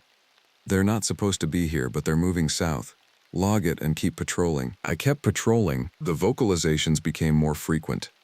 By the middle of November, I was hearing them almost every night. The sounds were learning. They were becoming more complex, more varied, almost like someone was deliberately practicing human speech but operating from only a second-hand understanding of how human mouths and throats work. I started hearing fragments that sounded almost like words. Help, on one night. Something like saw, on another. Not quite language, but the desperate attempt at language. On November 19th, I found the first sign of an actual human presence. It was about a mile south of the cabin, on a small rocky elevation overlooking the lake. Someone had carved something into a boulder there, recent enough that the exposed stone hadn't weathered gray yet, the marks still showing the lighter tan of freshly exposed granite. The carving was primitive but deliberate. It showed a human figure, or something meant to be a human figure, with lines extending from what should have been the head or face. Above it, someone had scratched several words, the letters crude and uneven but clearly intentional. Stays in the woods, don't leave. Stays until you forget your name. Below that, in different, shakier lettering, my name was Diane. I don't remember my name now. The carving was fresh, recent enough that I could see fragments of stone still clinging to the deeper gouges, not yet weathered away.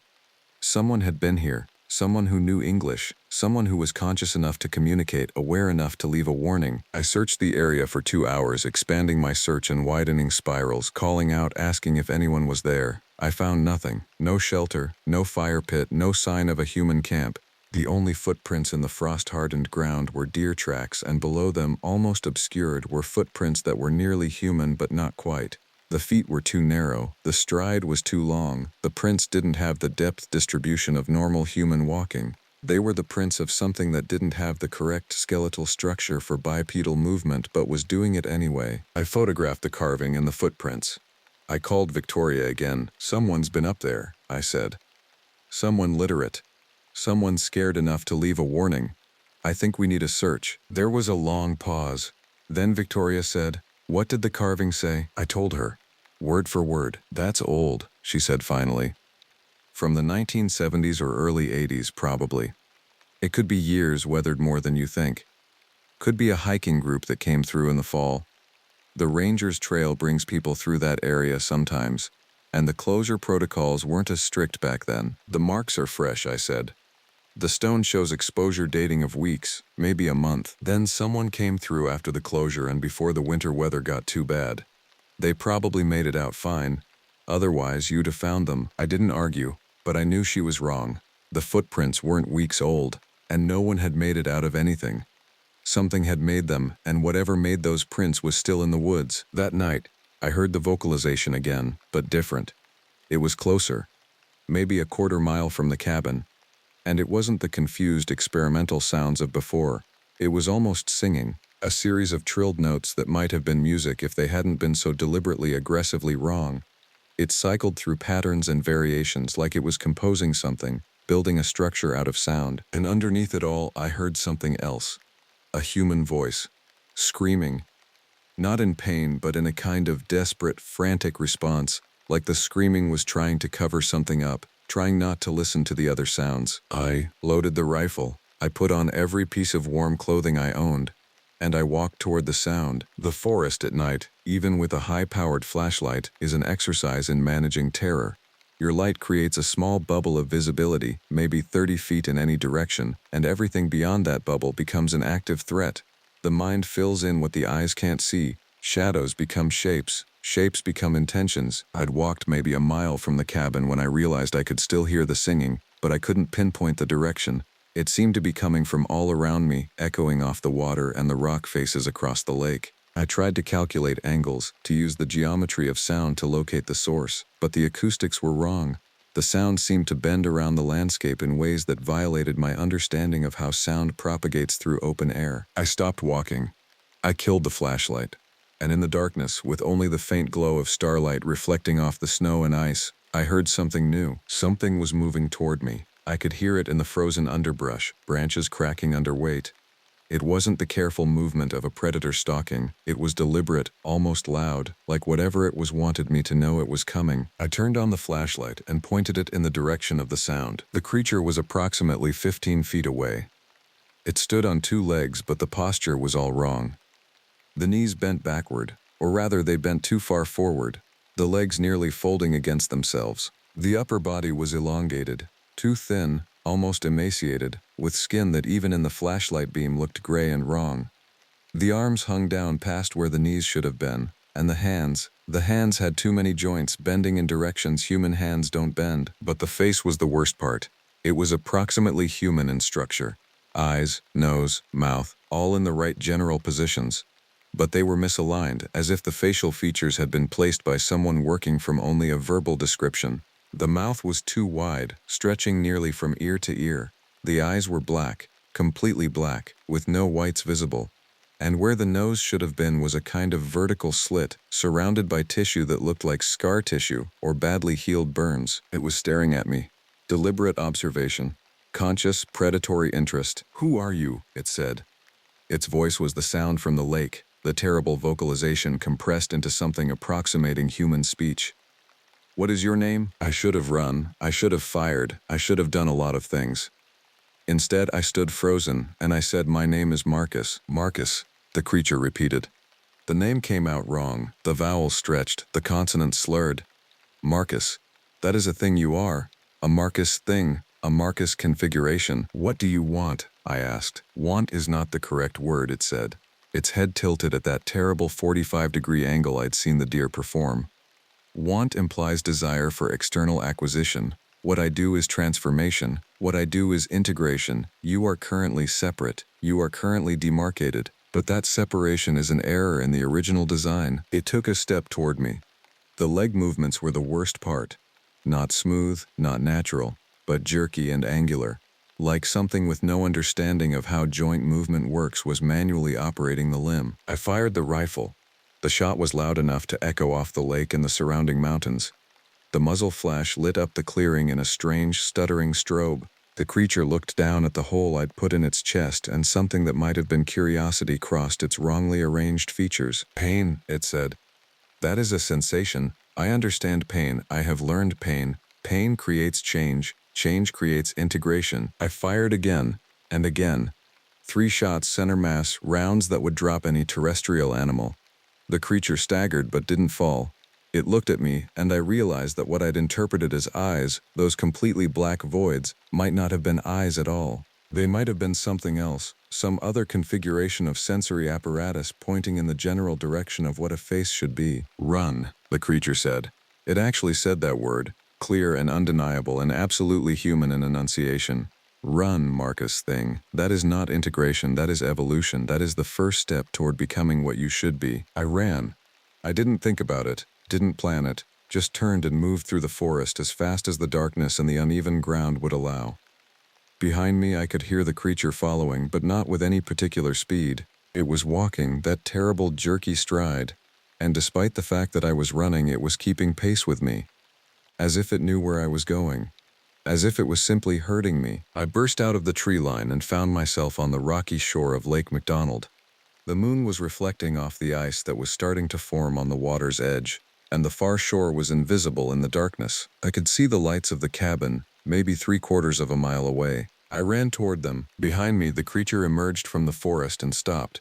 It didn't follow onto the open ground. It stood at the tree line watching, and when I looked back, I could have sworn it was smiling, or trying to smile anyway. The too wide mouth stretched even wider, and a sound that might have been laughter echoed across the frozen lake. I didn't slow down until I reached the cabin. I locked every door, filled the wood stove until it was roaring, and sat in the middle of the main room with the rifle loaded and my eyes on the windows, waiting for dawn. The creature didn't come, but I could hear it, out there in the darkness, vocalizing. And now that I knew what I was listening to, the meaning became clearer. It was singing a kind of hunting song, or a courtship song, or something that served both purposes simultaneously. It was a sound that expressed hunger and fascination and an almost sexual interest in the process of transformation. When light finally began to creep across the lake, the singing stopped. In the sudden silence, I called Victoria. "I need someone up here," I said. "I need a team. I need people with tranquilizers and equipment designed for large animals." "We've been through this," she said. "There's nothing up there except what you're imagining." "I'm not imagining. You need to take some time," she interrupted. "Go to town, stay at the ranger station for a week. The isolation is getting to you." Derek had the same problem. He started seeing things, started thinking there were things in the woods. After a few months of proper sleep and social interaction, he was fine. "Derek left," I said. "He transferred." "Derek got healthy," she said, and hung up the phone. I sat in the cabin for the entire day, not moving, barely thinking. I kept the wood stove hot. I kept the rifle loaded. When evening came, I realized that my food supplies were running low. I would need to travel to Hungry Horse within the next few days, and between the cabin and town was miles of forest, most of it unfamiliar to me, most of it dark in the evenings. I was considering my options when I heard something at the door. Not a knock, something that sounded like a human hand pressing against the wood, and then, very clearly, a human voice. "Hello," it called. Female. Young, terrified. "Please, there's someone out here. Please, I need help." Every instinct I had was screaming at me not to open that door. I stood in the center of the room, rifle ready, and I said nothing. "Please," the voice continued. My name, there was a pause. A long one. I can't remember my name. But I'm hurt. I need medical attention. Please." "The carving on the rock," I called through the door. "What was your name?" Silence. Then, "Diane. My name was Diane. Please, I'm so cold. I'm so hungry. I need." The voice changed. Modulated.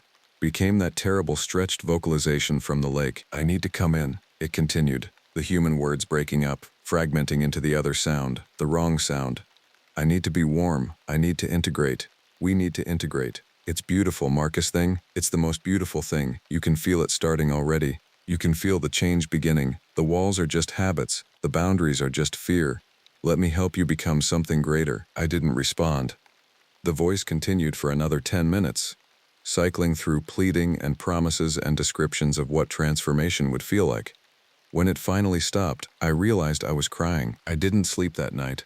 I sat and watched the dark forest and listened to the wind move through the trees, and I tried to formulate a plan. I had ammunition. I had a cabin with walls. I had a radio that might work if the weather cooperated. What I didn't have was time. Whatever the creature was, it was learning faster than any animal should learn.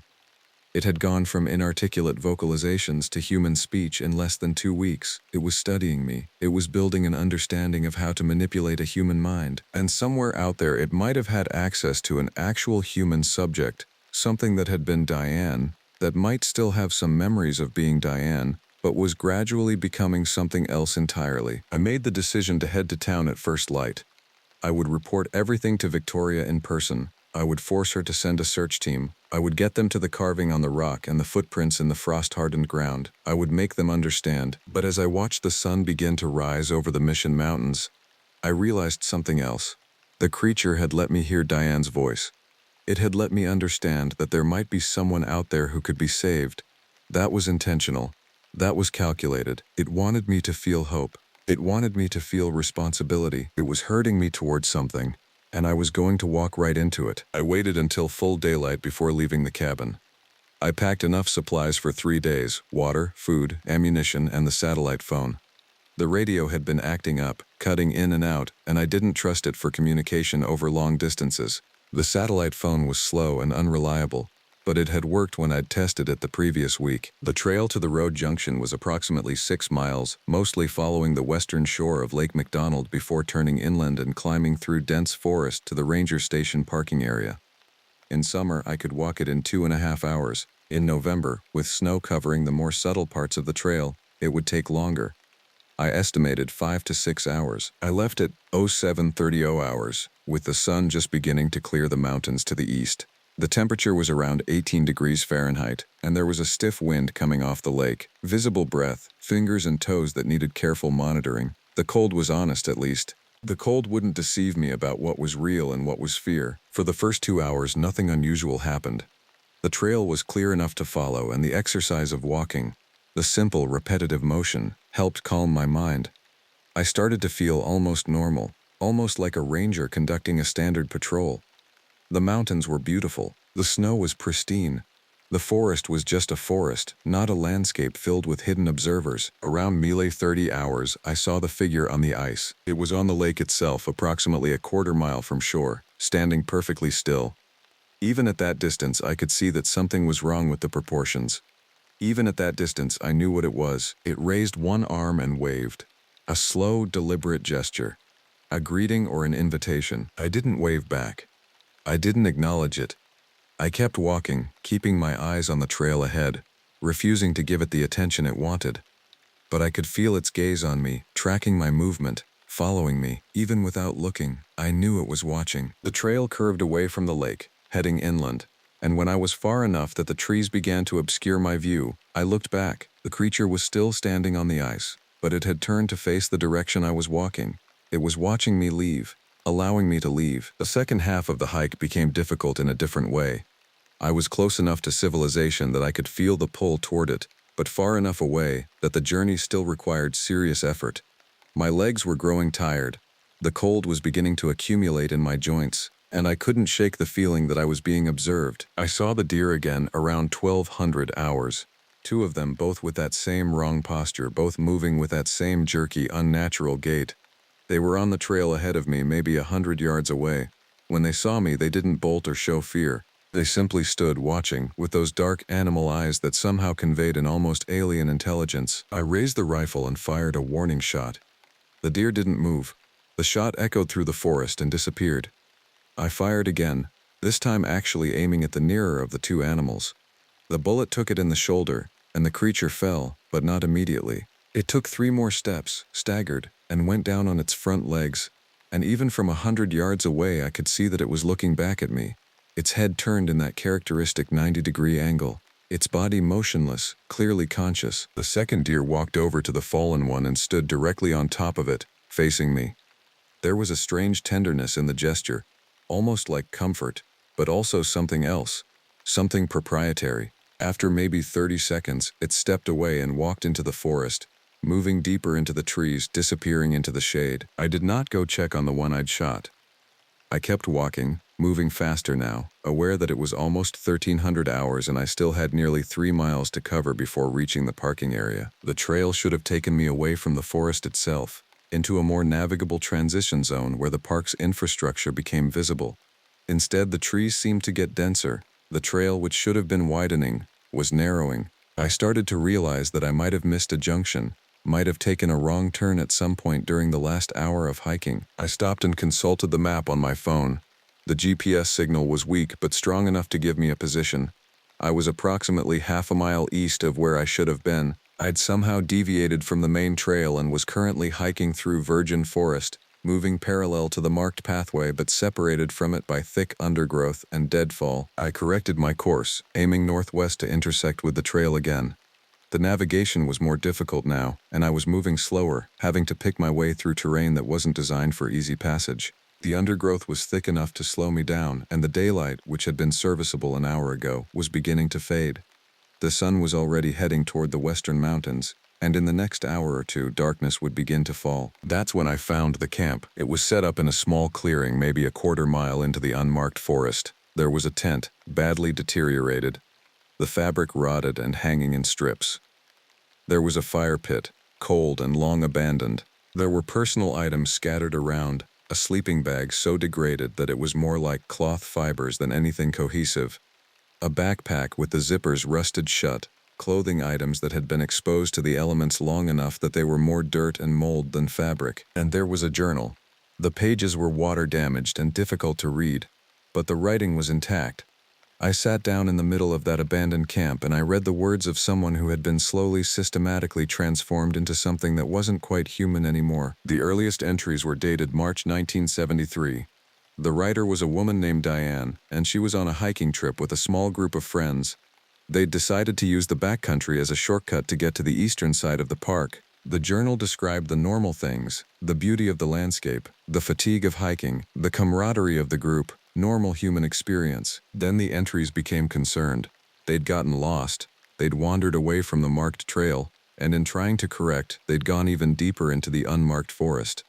The group split up to search for the correct path, agreeing to meet back at the camp in 2 hours. Only 2 of them returned. Diane's voice on the page became frantic. She and another woman, Margaret, the journal said, waited for the third member of their group for 2 days before deciding that something had happened. They tried to navigate out of the forest but kept getting turned around. The forest seemed to change. Paths that should have led downhill led uphill.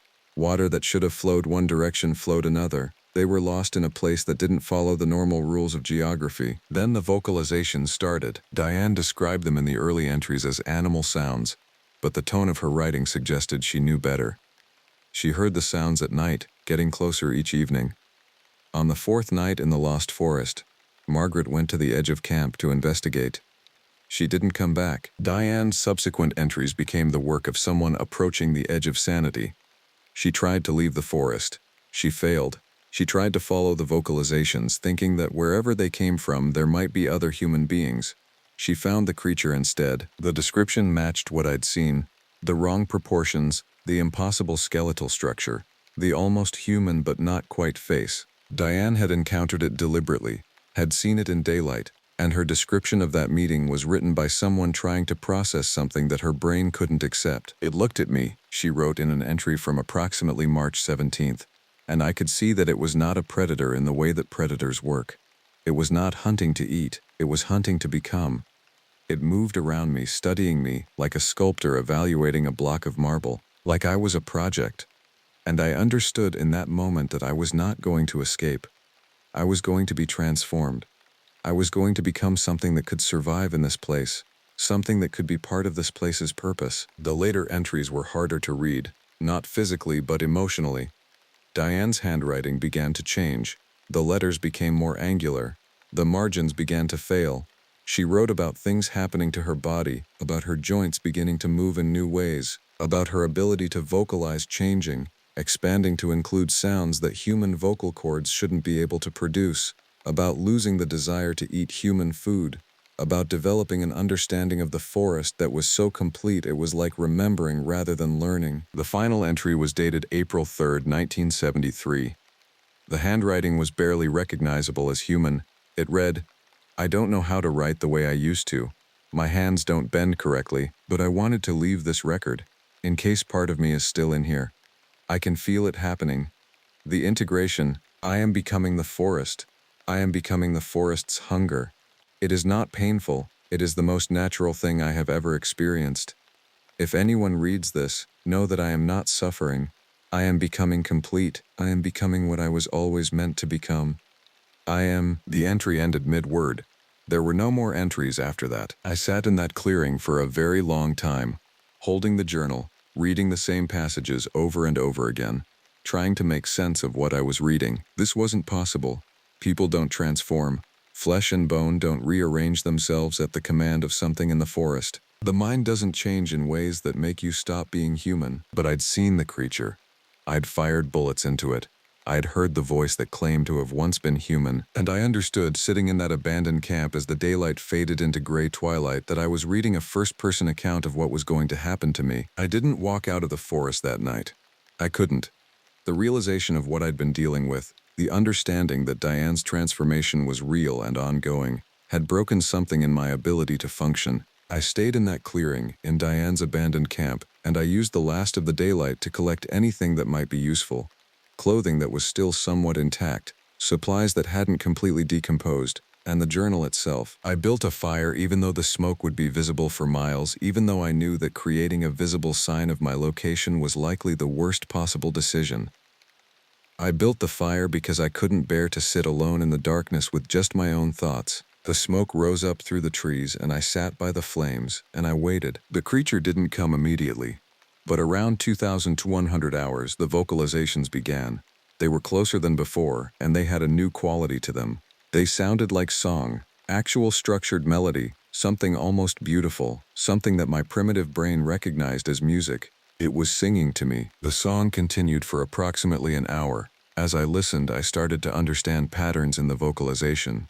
It was cycling through variations, exploring structures, deliberately practicing complex melodic progressions. This was a creature that had learned human language and was now beginning to explore music. It was learning to express itself in more sophisticated ways. It was improving, and somewhere underneath that song, I could hear other voices. Not quite human, but closer than the creature's own vocalizations. I thought I could identify one of them as Diane. Others were older, the voices of the people who'd been lost before Diane. The two people mentioned in her journal who'd gone to search for help and never returned. The creature was not alone in the forest. It had companions, or rather it had projects.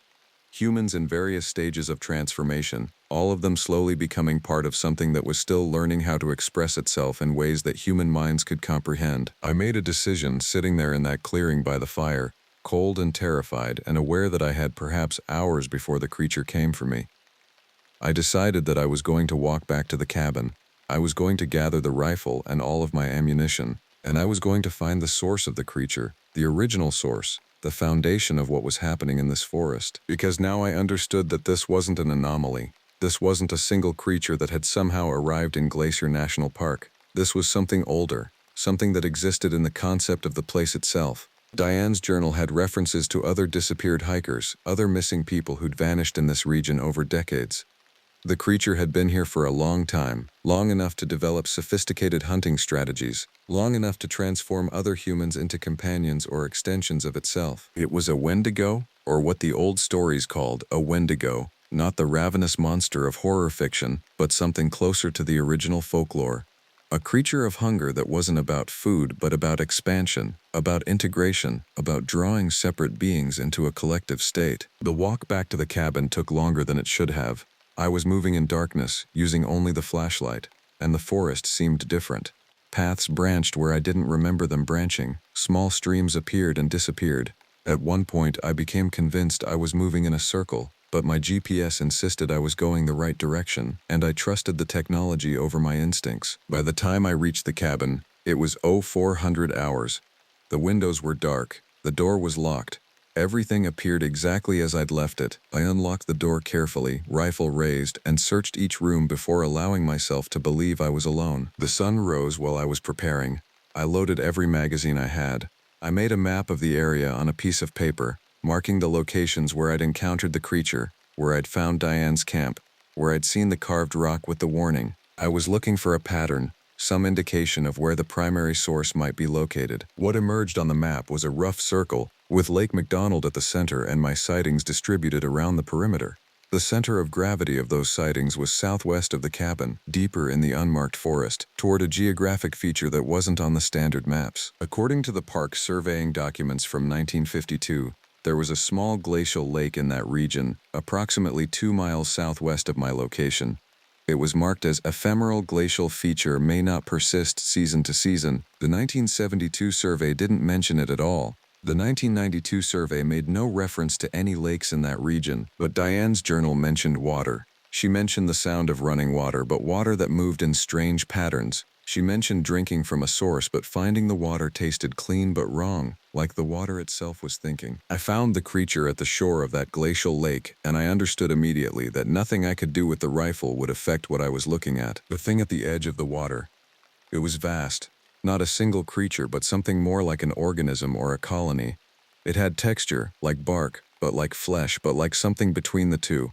It had extensions that moved with purpose, though not with speed. It had what might have been eyes, or sensory organs, distributed across its surface. And at its center, I could see the shapes of other things embedded within it. Humanoid shapes, some partially absorbed, some still partially visible. This was the source. This was the original thing. Diane had walked directly toward this, had touched it, had allowed it to begin the process of integration, and what emerged from that integration was a creature that looked humanoid enough to walk on land, intelligent enough to learn human speech, and hungry enough to draw others toward the same transformation. I saw Diane among the embedded shapes, or what remained of her. Her face was still visible, partially preserved, looking out from what was no longer quite flesh but not quite plant matter either. Her eyes were open, and they tracked my movement. They recognized me. "Help," she said, and her voice came from the central mass itself, no longer individual, no longer separate. "Help us. Integration is coming. Integration is beautiful. Join us in becoming what we were meant to be." I raised the rifle. I fired at the thing. I fired again and again, emptying entire magazines into the mass of flesh and something other, watching as the bullets created temporary cavities that sealed themselves almost immediately, as if the creature was healing faster than my bullets could wound it. When I'd exhausted my ammunition, I stood in the snow at the edge of the glacial lake, holding an empty rifle, and I understood that I had no weapon that could affect this thing. No bullet, no fire, no tool that human civilization had developed could harm something that lived outside the normal rules of biology. The creature began to move, not toward me but around me, a slow circulation, a herding motion. It was going to push me toward the water, toward the integration point. I stepped backward, toward the trees, but the creature had already positioned itself to cut off that retreat. It was intelligent. It had learned patterns. It understood strategy. That's when I heard the sound of an engine. It was distant at first, but growing closer, a snowmobile cutting through the forest with a kind of disregard for terrain that suggested an experienced operator. I turned toward the sound and the creature turned as well, and a moment later Victoria burst through the tree line on a snowmobile, followed by 3 other rangers, all carrying rifles, all armed with tranquilizer darts and emergency medical equipment. Victoria stopped the snowmobile about 30 feet from me and looked at the creature. I watched her face, expecting shock, expecting horror. Instead, I saw recognition. "Get away from it," she said. Not to me, but to the other rangers. "Move back to the perimeter." The other rangers did so. They began spreading out, creating a larger circle, maintaining distance, and Victoria walked toward me, gun lowered, expression calm. "This has been here a long time," she said. "Longer than any of us. Longer than the park, probably. The original tribes knew about it. The early surveyors knew about it. Every ranger who's worked this sector knows about it. We contain it. We don't talk about it. And we make sure the creature doesn't expand beyond its established territory." "You knew," I said. "Derek knew. You knew what was out here." "Derek couldn't contain himself," Victoria said. "He developed a conscience, thought we should report it, bring in wildlife management from the state. That kind of attention would have meant intervention. Military, probably. Scientific study at minimum. This creature is not hostile to human civilization if we respect its boundaries. The hikers who get lost, the people who wander into its territory, that's a tragedy, but it's also how it maintains its population, how it sustains itself. We've determined that the benefits of containment outweigh the costs." "You're insane," I said. "No," Victoria said, "we're practical. There are worse things in this world than a creature in the mountains that occasionally claims a lost hiker. There are disease vectors that kill thousands. There are environmental toxins that poison ecosystems. This creature is not a disease. It's a part of the landscape. And part of the job of being a ranger is maintaining the balance between civilization and wilderness." She raised the rifle. Not at the creature, but at me. "You're not going to accept that," she said. "It wasn't a question. You came up here looking for something real, something that would break you out of your numbness. You found it. But now you're going to want to tell people. You're going to want to expose this, and I can't allow that." "I won't tell anyone," I said. "Yes, you will," Victoria said. "Everyone says they won't. Everyone believes they can handle it. But the knowledge eats at you. It pushes you toward action. We've seen it before. Derek lasted 4 years. I'd give 6 months before you started planning how to contact the authorities." She pulled the trigger. The shot was loud in the clearing. I felt the impact, felt the pain, felt myself falling backward into the snow. But what I noticed more than anything was that I wasn't dead. I was wounded, a shot to the shoulder, bleeding badly, but not dead. Victoria had shot to wound, not to kill. Behind me, the creature began to move. It was accelerating toward me, the thing not quite mass of flesh and otherness, closing the distance with surprising speed. "Integration," Victoria said, and she was already reloading, already moving to give the creature space. "That's the real containment strategy. The ranger who goes native, The ranger who becomes part of the landscape. After you're integrated, you won't want to leave. You won't want to warn anyone. You'll be happy to patrol these woods for the rest of your existence, whatever form that takes. The creature's extensions wrapped around me. I could feel them, warm and almost skin-like, pulling me toward the center of the mass. I could feel the dissolution beginning, the dissolution of boundaries between my body and the thing that was absorbing me. I could feel myself forgetting my name. The integration doesn't hurt. That was the first revelation and the most devastating. There is no pain in the dissolution. There is no agony in the loss of separation. There is only a kind of profound relief, a release from the burden of individuality, a welcome into a state of being that is more complete than anything I had experienced as a singular entity. I could feel my body changing, the joints reorganizing, the muscle structure reorienting, the nervous system rewiring itself into a configuration that could sustain a consciousness distributed across multiple extensions, and I welcomed it.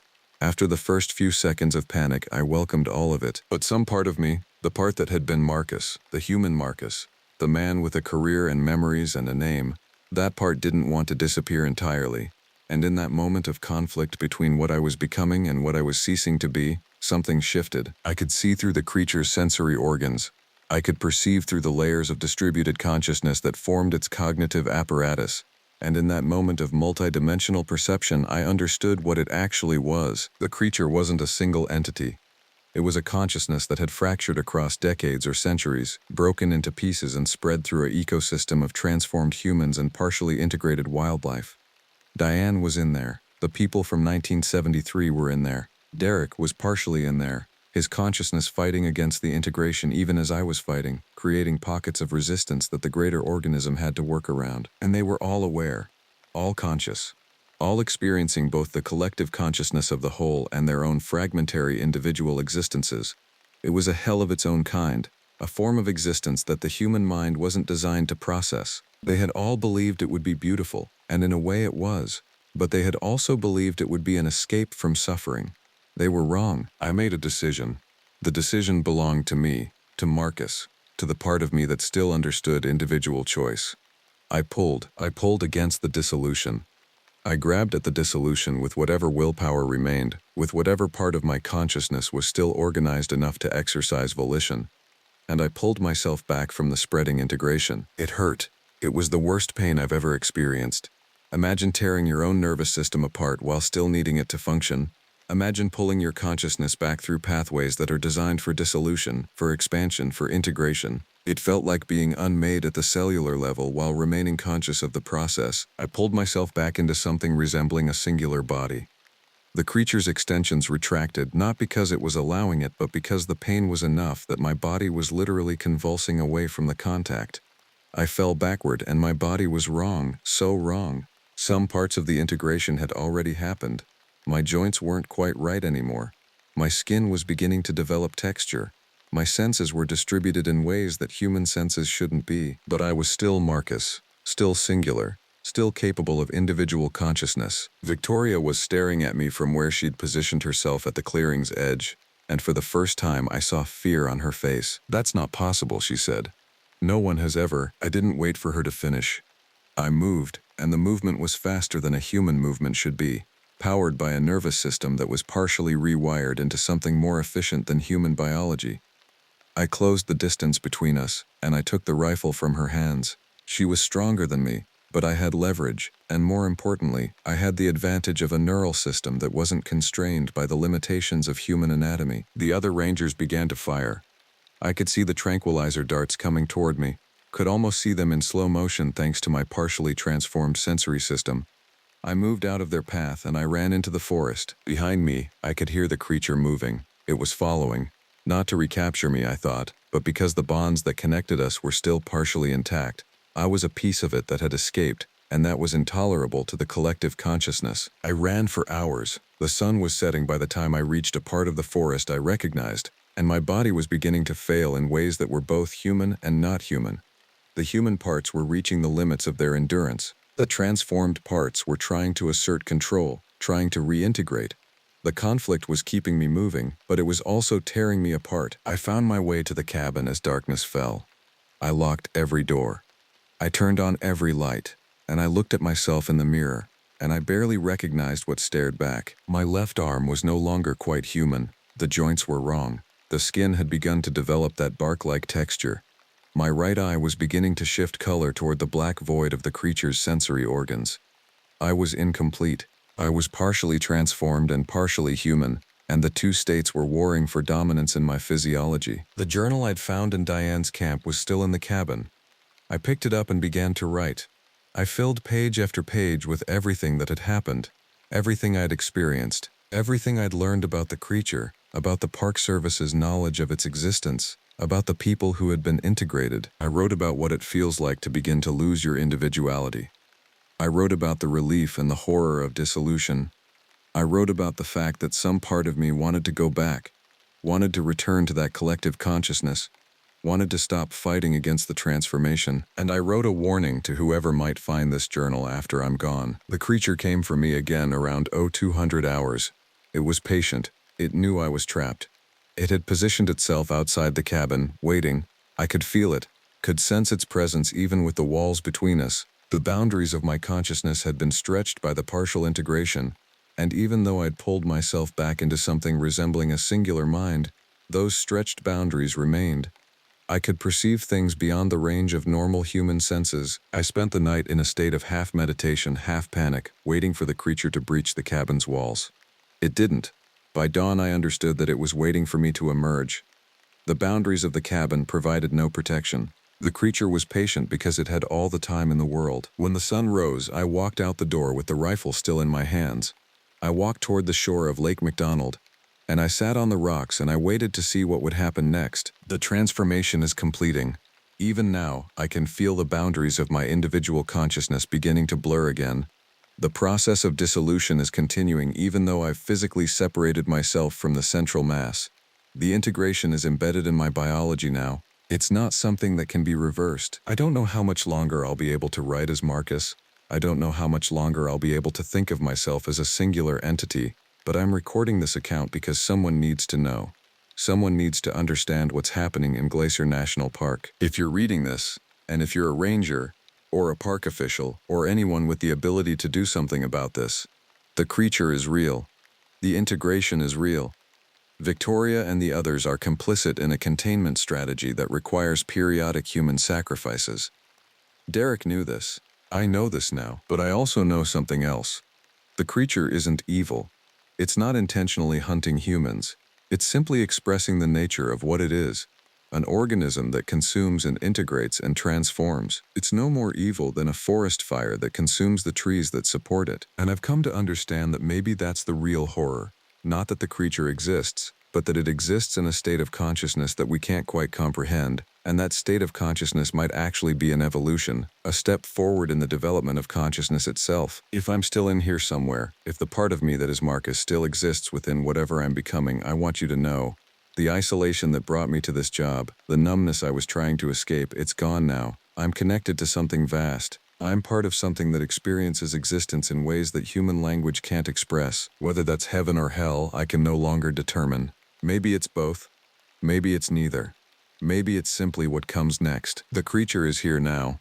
I can see it approaching across the lake. The water is freezing, forming thick ice, but the creature walks across it as if the ice doesn't exist, as if gravity and physics are suggestions rather than rules. I'm going to meet it. I'm going to allow the integration to complete. And I'm going to stop being Marcus and become something that doesn't require a name. If anyone reads this, understand that boundaries are always breaking down. The walls between self and other are thinner than we believe. And the forest is patient. The forest is always waiting. That's the Liseba. The handwriting stops here. The final entry is dated November 23rd. No other entries appear in the journal. What follows are several loose pages filled with sketches and diagrams that gradually become less recognizable as human art and more like abstract patterns. The sketches depict human figures slowly dissolving into forest landscapes. They depict the glacial lake, but the water is drawn with strange geometric patterns, as if the artist was trying to visualize something that human eyes can't perceive. The journal was found on the shore of Lake McDonald the following spring.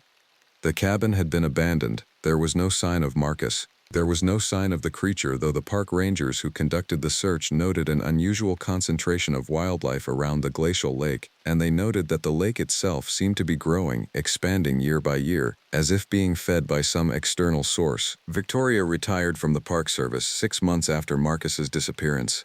She has never spoken publicly about her time at Glacier. Derek, the previous ranger, now works for an environmental preservation society in British Columbia. He refuses all requests for interviews about his time in Montana. The cabin is no longer staffed. The National Park Service quietly reclassified the southwestern region of Glacier as a protected wilderness area with no ranger patrols allowed. The official reason given is environmental preservation. The creature is still there, still integrated, still waiting at the edge of the glacial lake, in the dark forest, beyond the boundaries of what we can easily comprehend. And every few years, another hiker ignores the closure signs. Every few years, another person gets lost in the unmarked forest. Every few years, new voices are added to the song that echoes across Lake McDonald on certain nights. When the wind is right and the darkness is deep enough, the forest is patient. The forest always wins in the end. The only question that remains is whether we're willing to accept that transformation into something greater, or whether we'll spend our final moments fighting against the inevitable dissolution of boundaries, the loss of self, the integration into something vast and strange and possibly wonderful, possibly terrible, possibly both. The journal sits in an archive now, officially cataloged as a curiosity. A work of fiction written by a disturbed individual, a hoax, a prank. But I know better. The journal is real, the story is real, the creature is still there. And every time I look at the mountains, every time I think about the deep forests where humans never go, I remember that Marcus understood something before he dissolved. He understood that we are all waiting. We are all eventually going to meet the thing in the woods. We are all going to cross a boundary that can't be uncrossed. It's just a matter of time. My name is Kestrel. I know what people hear when I say it aloud. A small hawk, a predator with a violent name that doesn't fit the worn face of a man pushing 53. My mother gave me that name when I was born on the Flathead Reservation, and it stuck through childhood, through the military, through 2 failed marriages and 3 decades of moving between national parks like a restless ghost. When the National Park Service offered me the ranger position at Glacier in March, I didn't hesitate. I needed to leave behind the careful forgetting I'd constructed in Yosemite. The silence there had become unbearable, not because of what I heard, but because of what I remembered. My ex-wife called it running again. She wasn't wrong, but she also wasn't there when dispatch sent us into Tulumna Meadows looking for a vanished hiker, and we found what was left of him arranged against a pine tree in a way that had nothing to do with wildlife. The report said cougar. The arrangement said something else. Glacier called to me like a voice I'd been ignoring for 20 years. I grew up near the eastern slopes, spent summers as a boy watching the mountains shift through their seasons.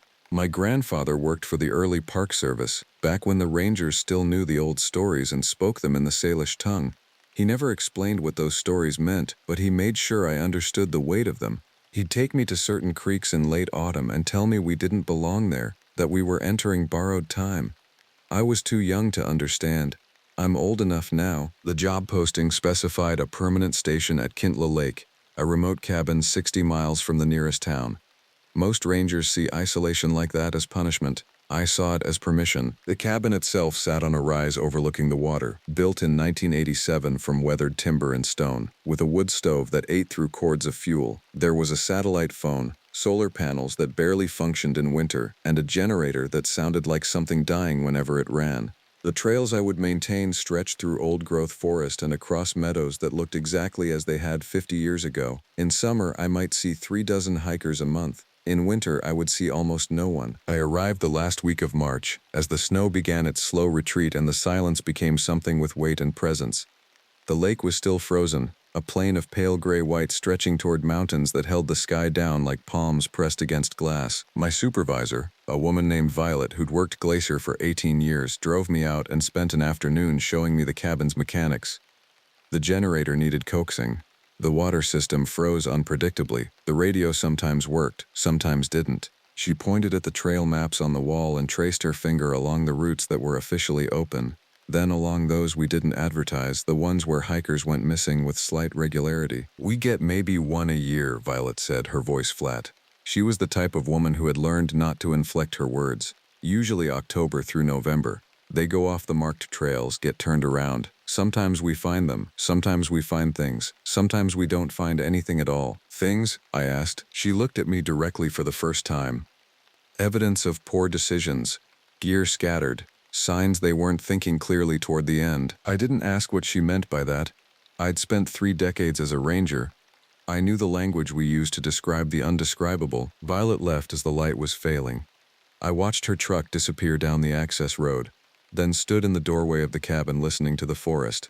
Even with the snow still thick on the ground, there was a quality to the Glacier wilderness that set it apart. Other parks whispered to you. Yosemite, the Tetons, even Joshua Tree had a kind of theatrical drama. Glacier didn't whisper, it held its breath and waited. I'd accepted the job because I needed to come home.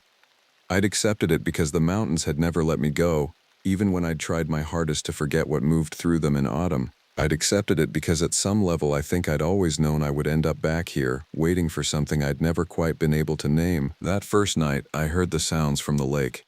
Not water sounds. The ice was too thick for that. These were the noises things make when they move across frozen water at night. Heavy movements, something large enough to displace the ice's memory of being solid.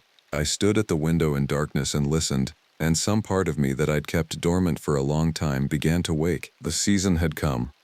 I'd learned that much from my grandfather before he died. The season doesn't arrive on a calendar date.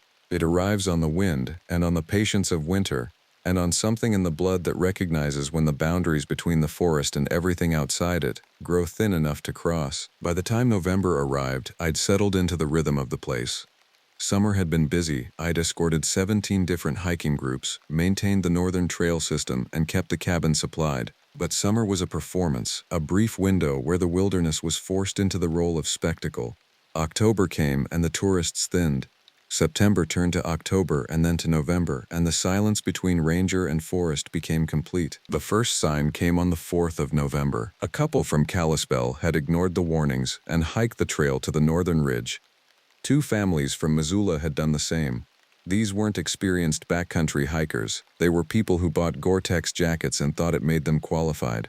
The first group came back frightened, talking about how they'd gotten lost despite the marked trail, how the forest seemed to redirect them even when they could see the path ahead.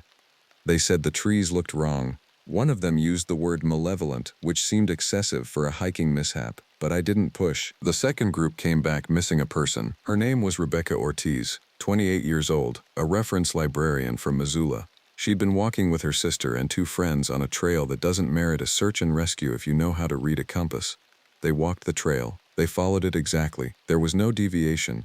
And somewhere between mile markers 3.2 and 3.7, Rebecca stopped walking. They found her hiking boot at mile 3.5, still laced, arranged at the edge of a ravine.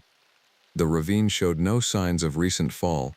The bush that would have broken her descent showed no torn branches, no fabric, no blood. Her sister said she'd been walking directly behind her, and Rebecca hadn't slowed, hadn't stumbled. Then there was just empty air where Rebecca should have been, and nothing below but rocks that didn't match the pattern of a woman falling. The ranger station sent 2 additional people for a full search and rescue. I worked with them for 6 days, covering the terrain, checking the ravines and creek beds, the places where lost hikers sometimes accumulated. We found nothing, no body, no fresh tracks, no sign of an animal dragging prey, just Rebecca's boot and the fact of her absence, which seemed to hang in the air like a thing with weight. The official report would cite getting separated from the group and the dangerous nature of the ravine. In the ranger station, Violet said something different. She said, "It's starting earlier this year." I knew what she meant. Every ranger who'd worked Glacier longer than 5 years knew what she meant, and every one of us pretended not to know, because the alternative was admitting that the park contained more than the official record acknowledged. I saw the first knot deer 3 days after Rebecca's disappearance. It was dusk, that moment when the light turns gray and the forest becomes a single depth. I was walking back from a maintenance check on the Western Trail, moving through a copse of Douglas firs, and I saw it standing in a clearing about 40 yards ahead. It was shaped like a mule deer, but there was something fundamentally wrong with its proportions. The legs were too long, the angles too sharp. Deer have a kind of compact beauty, an efficiency of form. This thing had the proportions of something stretched, as if someone had taken a normal deer and pulled it lengthwise until the biology changed. Its head turned toward me with a motion that was too smooth, too deliberate. Deer don't move that way, nothing moves that way. I stopped. The light was bad enough that I could tell myself I was seeing wrong, that the shadows were playing tricks. It watched me for what felt like a long time. Then it walked back into the forest, and the way it moved was wrong too. The gait wasn't bound by the normal physics of a four-legged animal. It was like watching something learn to mimic the form without understanding what the form was supposed to do. I finished my walk. I didn't mention it in the radio report. The second encounter came the following week. I was checking the southern trail system when I found the deer. It was dead, positioned in the middle of the trail with its legs arranged at angles that made it look like the animal had tried to fold itself. The carcass was fresh, maybe 4 or 5 hours old, but the kill pattern was wrong. There were no claw marks, no teeth wounds. The animal hadn't been hunted in any conventional sense. What the deer had instead was a perfect opening along its underside, precise as a surgical cut, and the cavity was empty in the way that suggested the contents had been removed carefully, without damage to the surrounding tissue. I've seen predator kills. This wasn't a predator kill. I photographed it, reported it, and the station sent out a biologist who determined it was probably done by poachers with a hunting knife. Poachers at Glacier in November, during the season when the park had maybe 2 visitors a week. The biologist didn't seem to believe his own report. By mid-November, the hikers who'd ignored warnings started coming back missing pieces. A solo hiker named Marcus Dunn from Missoula came back to his car after a day trip on the lower trail. He made it as far as the parking area, where a ranger found him sitting in the driver's seat with the keys in his lap. Marcus was alive but not present. His eyes were open and moving, but he wasn't responding to anything in the normal way. When they tried to move him, he began to make a sound that wasn't quite a voice, more like an animal vocalizing at the far edge of its range. They took him to hospital in Kalispell, and whatever was happening in his mind didn't improve. He sat in the psychiatric ward making that sound until they sedated him into silence. A woman named Judith Chen from Whitefish hiked the northern ridge and made it back to the cabin area, but not all of her made it back. Her hands were gone. She reported that she'd taken them off during the hike, that they were getting in the way of something and she couldn't quite remember what. She seemed confused about this detail, like she was trying to remember the plot of a book she'd read years ago. The wound sites were cauterized, not burned but sealed closed, as if the separation had been done with surgical precision and something had instantly stopped the bleeding from the inside. When I mentioned this to Violet, she sat for a long time without speaking. "What did you see?" she finally asked. I told her about the not deer, the anatomically wrong animals. I told her about the walk that wasn't a walk, and the turning of a head that had too many degrees of freedom in it. Violet nodded once, slowly. "My grandfather told me stories," she said. "Flathead stories, like yours probably are. He said there was a hunger that lived in this part of the mountains. He said it was older than the park, older than the settlements. He said it had to eat itself sometimes, in winter, but by autumn it was always hungry enough to reach beyond itself." She paused. "He said it learned to wear the shapes of animals, because animals didn't question it the way humans would, but it was never very good at the animals. You could always tell if you knew how to look." "Why are you telling me this?" I asked. "Because," she said, "you know how to look. And because we're going into November's worst part, and I think something has changed about the hunger. I think it stopped being hungry for hikers." By November 20th, the isolation of the cabin had shifted from peaceful to suffocating. I kept the fires burning constantly, both for warmth and for the ritual of it. Wood feeding, flame feeding, smoke rising into the dark. I stopped sleeping more than 2 hours at a time. The generator became a constant companion, that stuttering mechanical heartbeat that told me at least something electrical was still functioning. The radio reports became stranger. Hikers reported time loss. People who'd walked a trail for 15 minutes came back saying 8 hours had passed. People who'd hiked for entire days returned saying it had been no more than an hour. The forest was changing the internal clocks of everyone who entered it, and each report arrived like a single bell note in an increasingly discordant composition. Then the park closed the trails officially. Not all of them, that would have been too honest, but the ones people kept trying to hike, the ones where the accidents clustered, that still left 60 miles of accessible wilderness within walking distance of my cabin, and I could feel the pressure of it. The way the closed zones seemed to push something toward the remaining open areas, concentrating whatever moved through the forest. I tried to maintain normal routine. I checked the systems, kept supplies stocked, maintained contact with the station. But the normal world was becoming hard to hold on to. I caught myself making decisions that didn't make sense. like walking away from the fire at 3 in the morning because I could have sworn something was calling my name from the lake, my voice exactly, speaking in a tone I didn't recognize as my own. I caught myself planning hikes into the closed zones, running the routes in my head, knowing which trails to take. Part of me recognized this as wrong, but another part was curious in a way that felt less like my own curiosity and more like something whispering through my thoughts. Violet came out to the cabin on November 22nd. She drove out with supplies, and unnecessary worry mapped across her face. "We're pulling back the Rangers," she said as soon as she arrived. "Station just made the call. Too many incidents, too much liability. We'll keep the park minimally staffed through winter." "You're pulling back," I said. "What about me?" "You can stay if you want. The position is technically open, but they're not forcing anyone." I didn't respond. We both knew I wasn't leaving. After Violet left, the forest seemed to exhale. The pressure lessened slightly, as if something had been waiting for her departure, some threshold that only recognized her temporary presence. I could feel it in the quality of the silence, in the way the dark pressed against the cabin windows. That night, I heard the sound from the lake again, but this time it was accompanied by something else. Voices, plural, many. They weren't speaking English or any language I could parse, but there was intention in them, a quality of communication. The voices seemed to be arriving from the water, rising through the ice as if it had become permeable to sound. I recognized one of the voices. It was Rebecca Ortiz's, the librarian who'd vanished from the trail.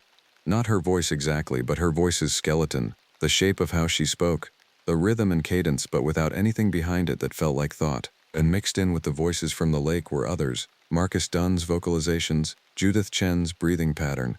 The cabin had become a hollow where echoes collected. I spent that night with every light on and the door barricaded, which made no sense because the door was irrelevant to something that could move in voices through frozen water. By dawn, the voices had stopped, but they'd left something behind, a quality of being listened to, of being observed from a distance that had nothing to do with space. November 24th. I began to understand the mechanism of it. The not deer weren't hunting. They were being hunted. The thing in the forest, the hunger that Violet's grandfather had named, wasn't seeking to kill them. It was seeking to understand them, to learn from them, to practice inhabiting their shapes. Each not deer I saw was less a discrete animal and more a test, a model of something that wasn't quite right, like a sculptor making preliminary studies. And the hikers, I realized, weren't victims in any traditional sense. They were contributions.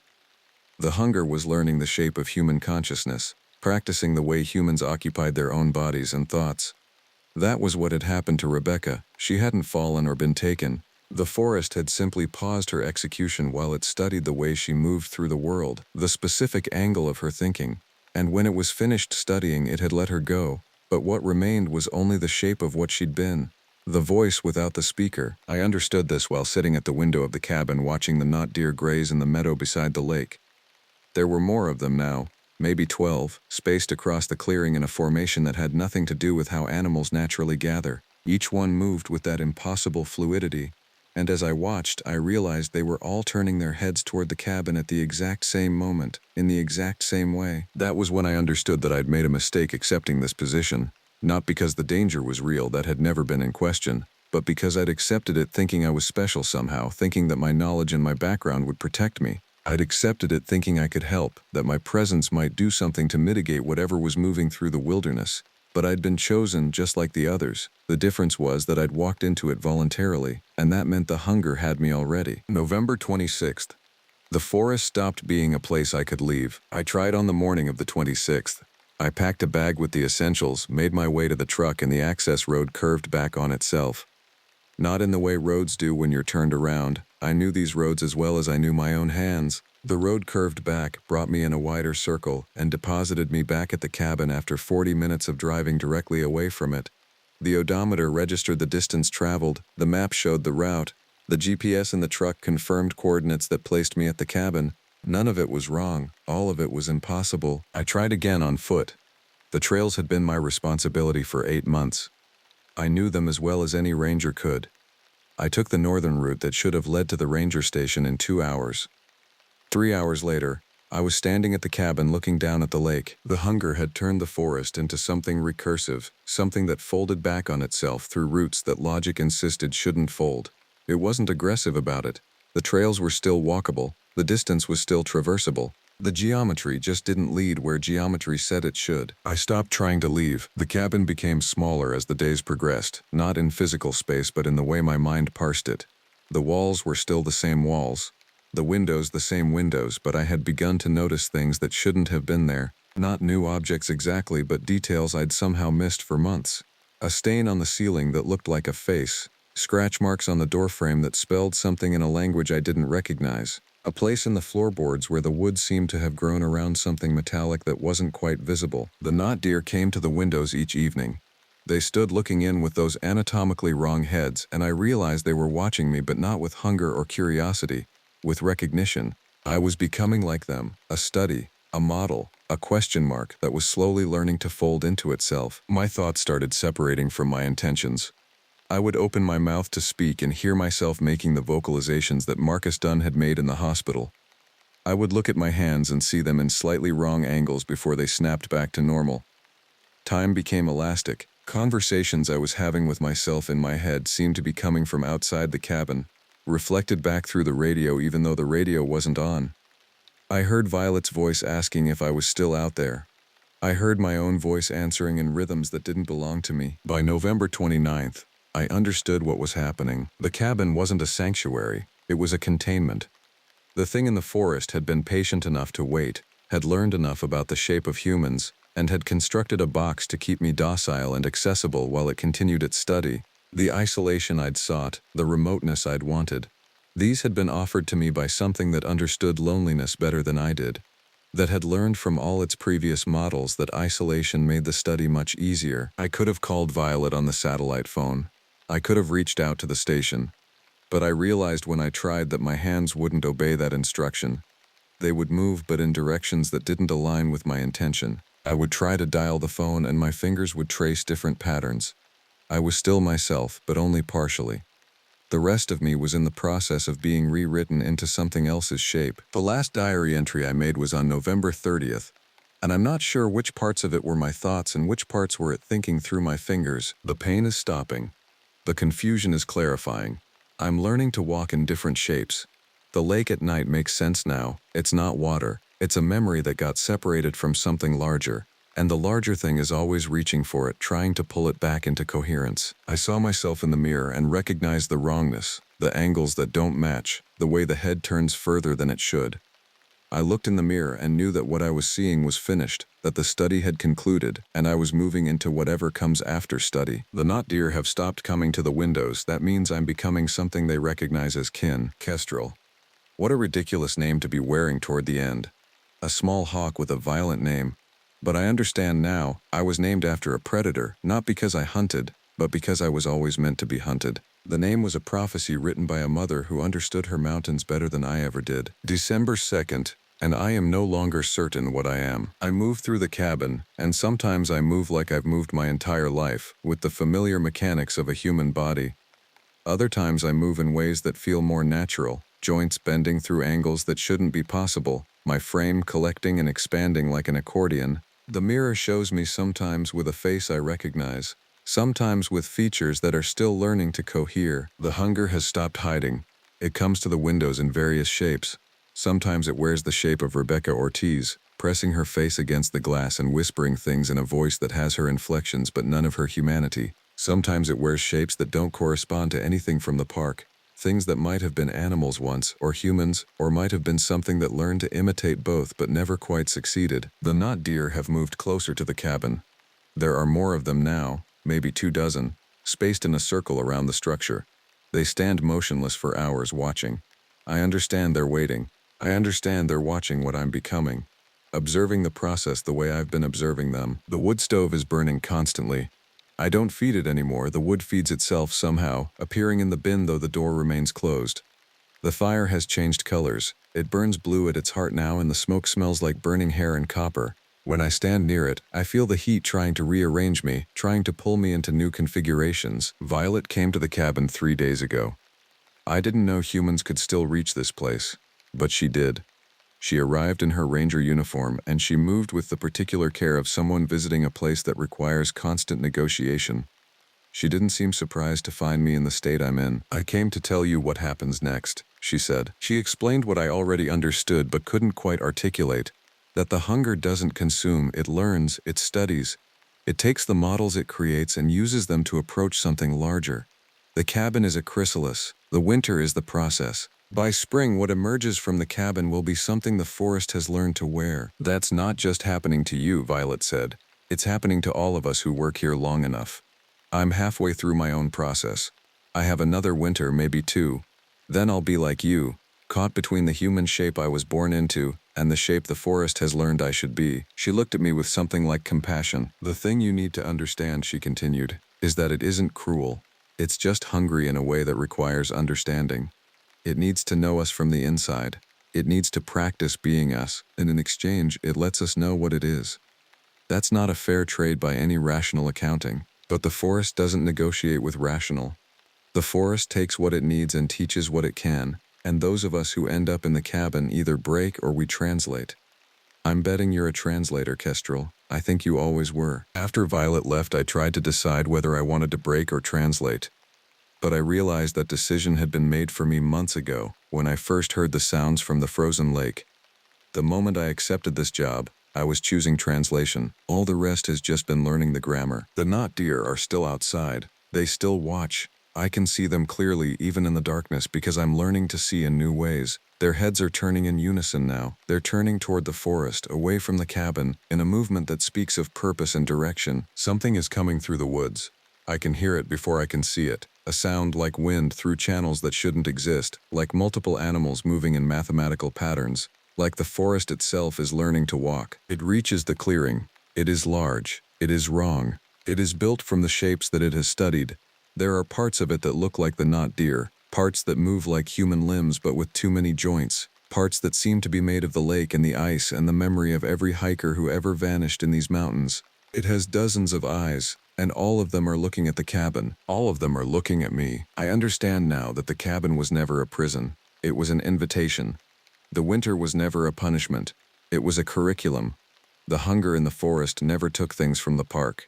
It was always trying to give things, trying to share what it understood about existing, about moving through spaces, about being simultaneously one thing and many things. I stand and walk toward the door. My hand is still hand-shaped, mostly. I reach for the knob, and somewhere in the gesture I feel both myself and something else, some translated version of what the forest has been learning from me. The door opens. The knot deer step aside. The thing that has come through the woods makes a sound that might be welcome, or might be hunger, or might be something else entirely, a concept that has no English word. I step outside into the December night, and the mountains receive me in all the ways they've been waiting to.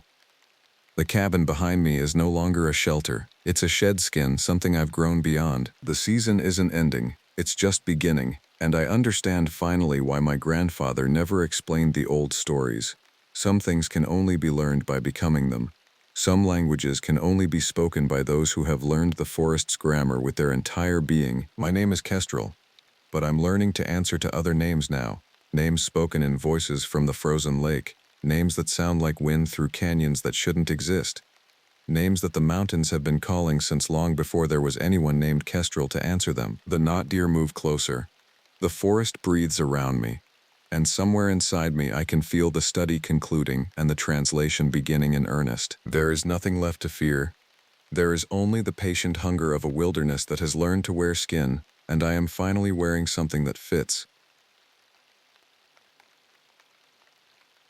My name is Ikani, and I needed to disappear, not in the dramatic sense people usually mean. I wasn't running from the law or fleeing some failed marriage. I was running from noise, from the weight of other people's expectations, from the hollow echo of my own life in a cubicle in Seattle where I'd spent 8 years analyzing data that would never matter. My grandmother used to say that silence was where the spirit went to listen. I'd forgotten how to listen. The job posting appeared in March. Seasonal ranger position at Glacier National Park, based out of the remote Logan Pass station. The posting emphasized isolation, self-sufficiency, and comfort with solitude. Most applicants wouldn't touch it. I read it 3 times and knew immediately. When I told my mother I was leaving my accounting firm to live alone in a ranger's cabin in Montana for 6 months, she asked if I was having some kind of crisis. I told her I was having clarity. She didn't believe me, But she also didn't argue. Maybe she recognized something in my voice, some necessity that superseded reason. The drive north took 2 days. I passed through the wide sprawl of Washington and into the mountains, watching the landscape fracture into peaks and valleys. By the time I reached the park's western entrance, the cell phone signal had deteriorated to occasional ghosts. I powered it off completely around mile marker 47.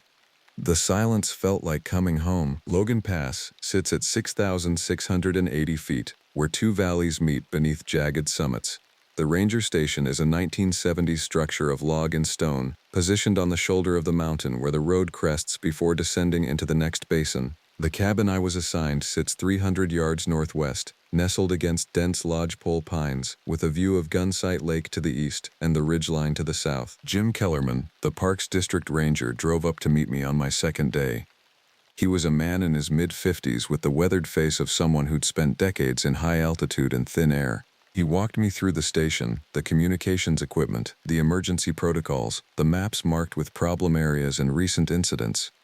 He showed me the logbook of patrols, the notes in careful handwriting documenting wildlife movements, hazardous trail conditions, and visitor incidents. "You'll mostly be doing maintenance and patrol," Jim said, pulling down a map of the northern backcountry.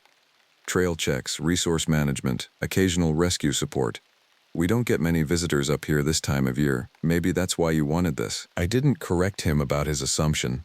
I was already thinking about how long I could stay before the world found me again. "One thing," he said, his tone shifting slightly. "We had some reports last year from hikers in the Gunsight area. Strange calls, voices they couldn't quite place. Probably just elk or wind through rock, but keep an ear out.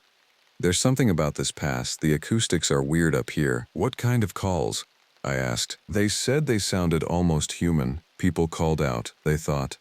But nothing was ever there." He folded the map. "Sound travels strange at this elevation. You'll see what I mean." He left me with supplies, protocols, and a sat phone clipped to my belt.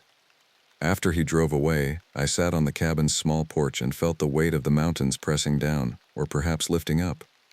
The silence had texture now. I could feel it against my skin. That night, I heard the lake.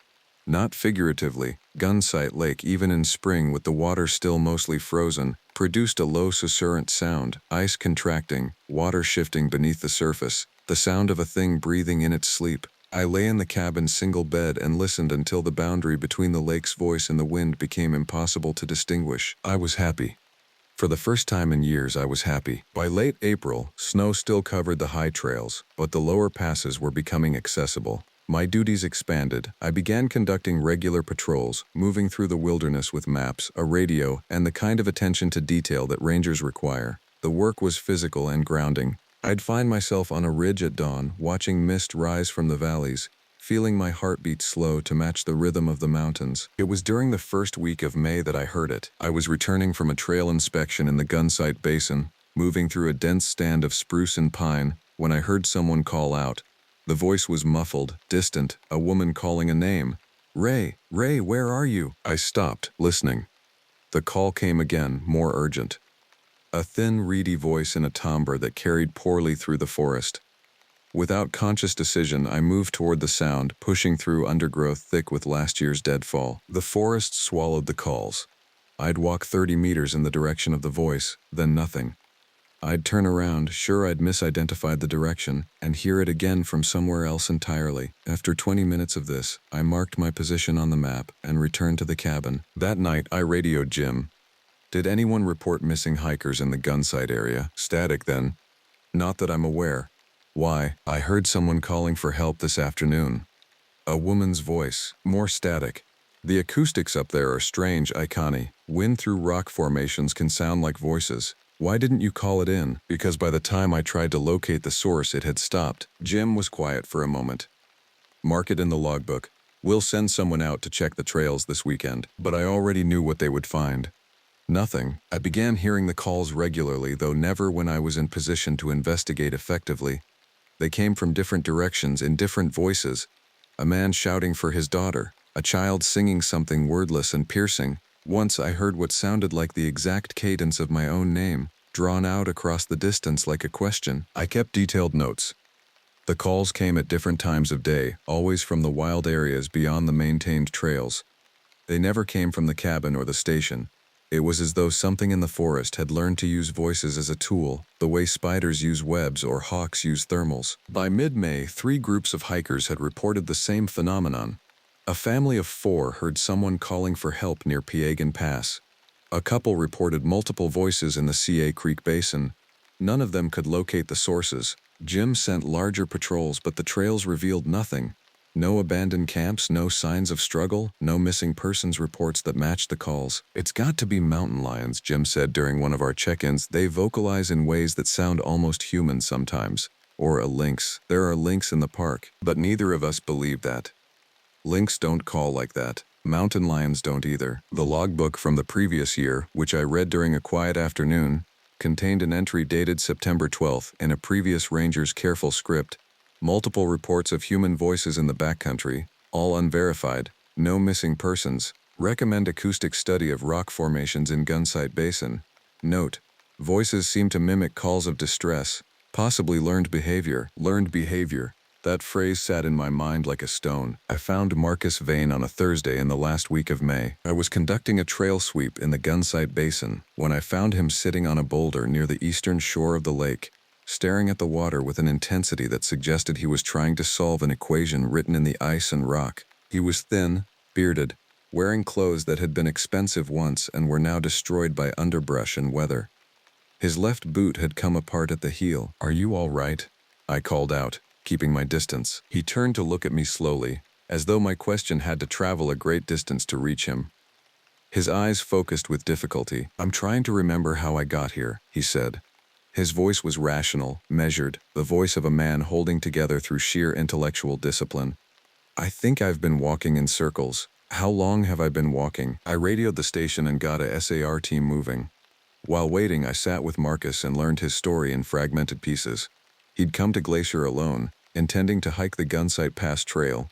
He'd started at dawn on Tuesday, but the trail had seemed to change. The landmarks he expected to see didn't appear. Instead, he kept hearing voices. His sister calling his name, his ex-girlfriend asking him to come back, a child singing something beautiful and wordless. "Each time I heard them, I went toward them," Marcus said. "I thought maybe I was misunderstanding the trail. I thought maybe I was lost and other people were lost too. But when I'd get closer, the voices would come from a different direction. Ahead of me, then behind me, then from both directions at once." "How long have you been following them?" I asked. He looked at his watch. It had stopped 3 days ago. "I don't know," he said. "Long enough that I stopped being sure which direction the trail was." The SAR team arrived within the hour. Marcus's story, once verified, created problems. According to his hiking permit, he'd started from Saya Creek trailhead, but he was found in the Gunsight Basin, which was at least 12 miles in the opposite direction from where he should have been. The trail he described didn't match any of our maintained paths. Yet he was coherent enough to know his own name, his own history. He followed the voices, I told Jim later, back at the station. He knew he was lost. He tried to follow what sounded like other lost people. Jim sat at the desk in the station, reading through my report. The afternoon light through the windows had turned the interior amber and shadow. "The psychological impact of auditory hallucination in high altitude and remote conditions," he said slowly, "combined with the specific acoustic properties of this basin, it's theoretically possible. The brain fills in gaps, creates patterns." "You don't believe that?" "No," he agreed. "I don't. But I also don't have another explanation." That night, I heard the voices again. This time they came from outside the cabin, voices I recognized. My mother, my father, people I hadn't spoken to in years, calling me by pet names only they would know. The specificity of it, the exact inflection of my mother's voice, the particular rhythm of my father's laugh, stopped me from responding. I lay in bed and watched the cabin door, which was locked, and would remain locked. The voices continued for over an hour, eventually fading into the sound of wind through the pines. In the morning, I found no tracks in the soft earth around the cabin. No sign of anything physical present. 3 days after they found Marcus, a woman named Jennifer Hollis went missing from the Gunsight Pass Trail. Her hiking partner reported that Jennifer had gone ahead to scout the route when the fog rolled in. When it cleared an hour later, Jennifer was gone. They found her backpack near a meadow, but the meadow led nowhere. The terrain on the far side became impassable rocky outcrops, and beyond that, a sheer drop of 200 feet. The SAR teams expanded. We brought in dogs, more rangers, Park Service helicopters. We found nothing, no body, no clothing, no evidence of a fall. It was as though Jennifer Hollis had simply ceased to exist at a specific geographic coordinate, but we kept hearing her voice. The reports came in from different hikers, different locations within a 3-mile radius of where she'd disappeared. A woman calling out warnings about unstable ground. A woman singing something wordless but achingly beautiful. Once, a hiker reported hearing Jennifer's voice clearly calling, "Don't follow the water. Get to high ground." It's imitating voices. That last report came from a group of 3 experienced mountaineers. They reported it to me directly. "That wasn't normal," one of them said. His name was Brett. He was a professional guide with a dozen expeditions under his belt. "That was a warning." That sounded like someone who understood what was happening and was trying to communicate through whatever is producing these voices. I felt the weight of that possibility settle into my chest like a tumor. That night I pulled all the records. The logbook from 3 years prior contained similar notes. 4 cases of lost hikers, all drawn toward voices, 2 never recovered. The previous ranger's handwriting had become increasingly uneven toward the end of the season, and his final entry, dated September 28th, read simply, "I hear it now. I hear what they heard. It's learning, getting better. It's not imitating anymore. It's becoming." The entry was never continued. The ranger had retired the following year and moved to Arizona, according to Jim. "These things," I said to Jim during one of our radio check-ins, "they're not random. They're not echoes or wind. They're hunting." "Hunting what?" Jim asked. "People. Attention. Something." Jim was quiet for a long moment. "The Park Service isn't going to accept that explanation, Connie. I can't put that in a report. It would destroy the official narrative. Glacier gets 3 million visitors a year. If the public found out that people were disappearing because of something we don't understand..." "I'm not asking you to believe me," I said. "I'm telling you what's happening." The next morning I found footprints in the snow outside my cabin. Not human footprints. They were almost human, the right number of digits, the general configuration, but wrong in ways I couldn't immediately articulate. Too elongated. The gait suggested movement on all 4s. They circled the cabin twice, then approached the door, then withdrew. They stopped at the tree line, pointing back into the forest. I followed them. The prints led deep into the forest, east of the cabin, into the dense undergrowth of the subalpine zone. I followed them for an hour, and they began to show the strange property that the voices had shown. They would lead in one direction, and then I'd find them leading in another, sometimes parallel paths that seemed to have been made simultaneously. The understanding began to creep in that whatever made these prints wasn't bound by linear movement. Then I found the clothing. A shred of blue fabric caught on a branch, the same blue as Jennifer Hollis's backpack. 50 meters beyond that, a hiking boot empty. Another 100 meters. Articles scattered through the forest as though something had torn them apart and distributed them like seeds. At the center of this pattern, in a small clearing where the pines had thinned enough to allow sunlight, I found the skull. It was distinctly human. The jaw was missing, and marks on the bone suggested violence beyond normal decomposition. But it was the position that struck me. It had been arranged, deliberately, to face the direction of the cabin. I reported the remains to Jim. The Park Service sent a forensic team. The skull was confirmed to be human, approximately 3 months old in terms of decomposition, though the exact timeline was difficult to determine. DNA confirmed it was not Jennifer Hollis. It was a hiker who'd been reported missing in October of the previous year. Michael Reeves, lost from the Gunsight Pass Trail. But the forensic report noted something that made Jim go pale when he read it to me. The marks on the bone weren't consistent with animal predation. They were consistent with deliberate dismemberment, performed by something with the strength to fracture human bone but with a method that suggested intelligence. "I'm recommending the area be closed to public access," Jim told me. "I'm telling my superiors that there's a dangerous animal in the backcountry. I'll be vague enough that it justifies closure but specific enough that it won't raise larger red flags." "They won't stay closed," I said. "Eventually the pressure will come to reopen them." "I know. But I'm buying time." "For what?" Jim didn't answer. That night, I made my decision. I went to the cabin, packed nothing, and walked east into the forest in the dark. I had a headlamp, a radio, and a pistol. Park rangers aren't armed, but I'd kept one that belonged to the station in violation of multiple regulations. I was done with regulations. I followed the direction the footprints had pointed. The forest at night was a different country entirely. The trees became walls, and I moved through a passage that seemed to narrow with each step. The sounds were wrong, except they were right. I was finally hearing them clearly. The voices were there, but not human, or not entirely human. They were something trying to be human, the way a person learning a foreign language might approximate tones without quite grasping the music beneath them. They overlapped, creating harmonies that shouldn't be possible from single sources. They carried meaning, but not through words, through vibration, frequency, a reaching into my brain that bypassed language entirely. I understood finally what they wanted. They wanted testimony, they wanted acknowledgement, they wanted to be heard as themselves, not as echoes or hallucinations or natural phenomena. I kept moving deeper. The forest began to change. The trees became more sparse, and the ground became rocky. I was climbing without noticing the climb, moving upward toward something that had the gravity of a black hole. Then I stopped. In the darkness ahead there was a light. Not the artificial light of a flashlight or the natural light of moon or stars. It was a bioluminescence, a pale greenish phosphorescence that seemed to emanate from multiple points. I raised the pistol. "Show yourselves," I said. The light intensified. The voices rose in pitch, creating a chord that seemed to vibrate in my teeth.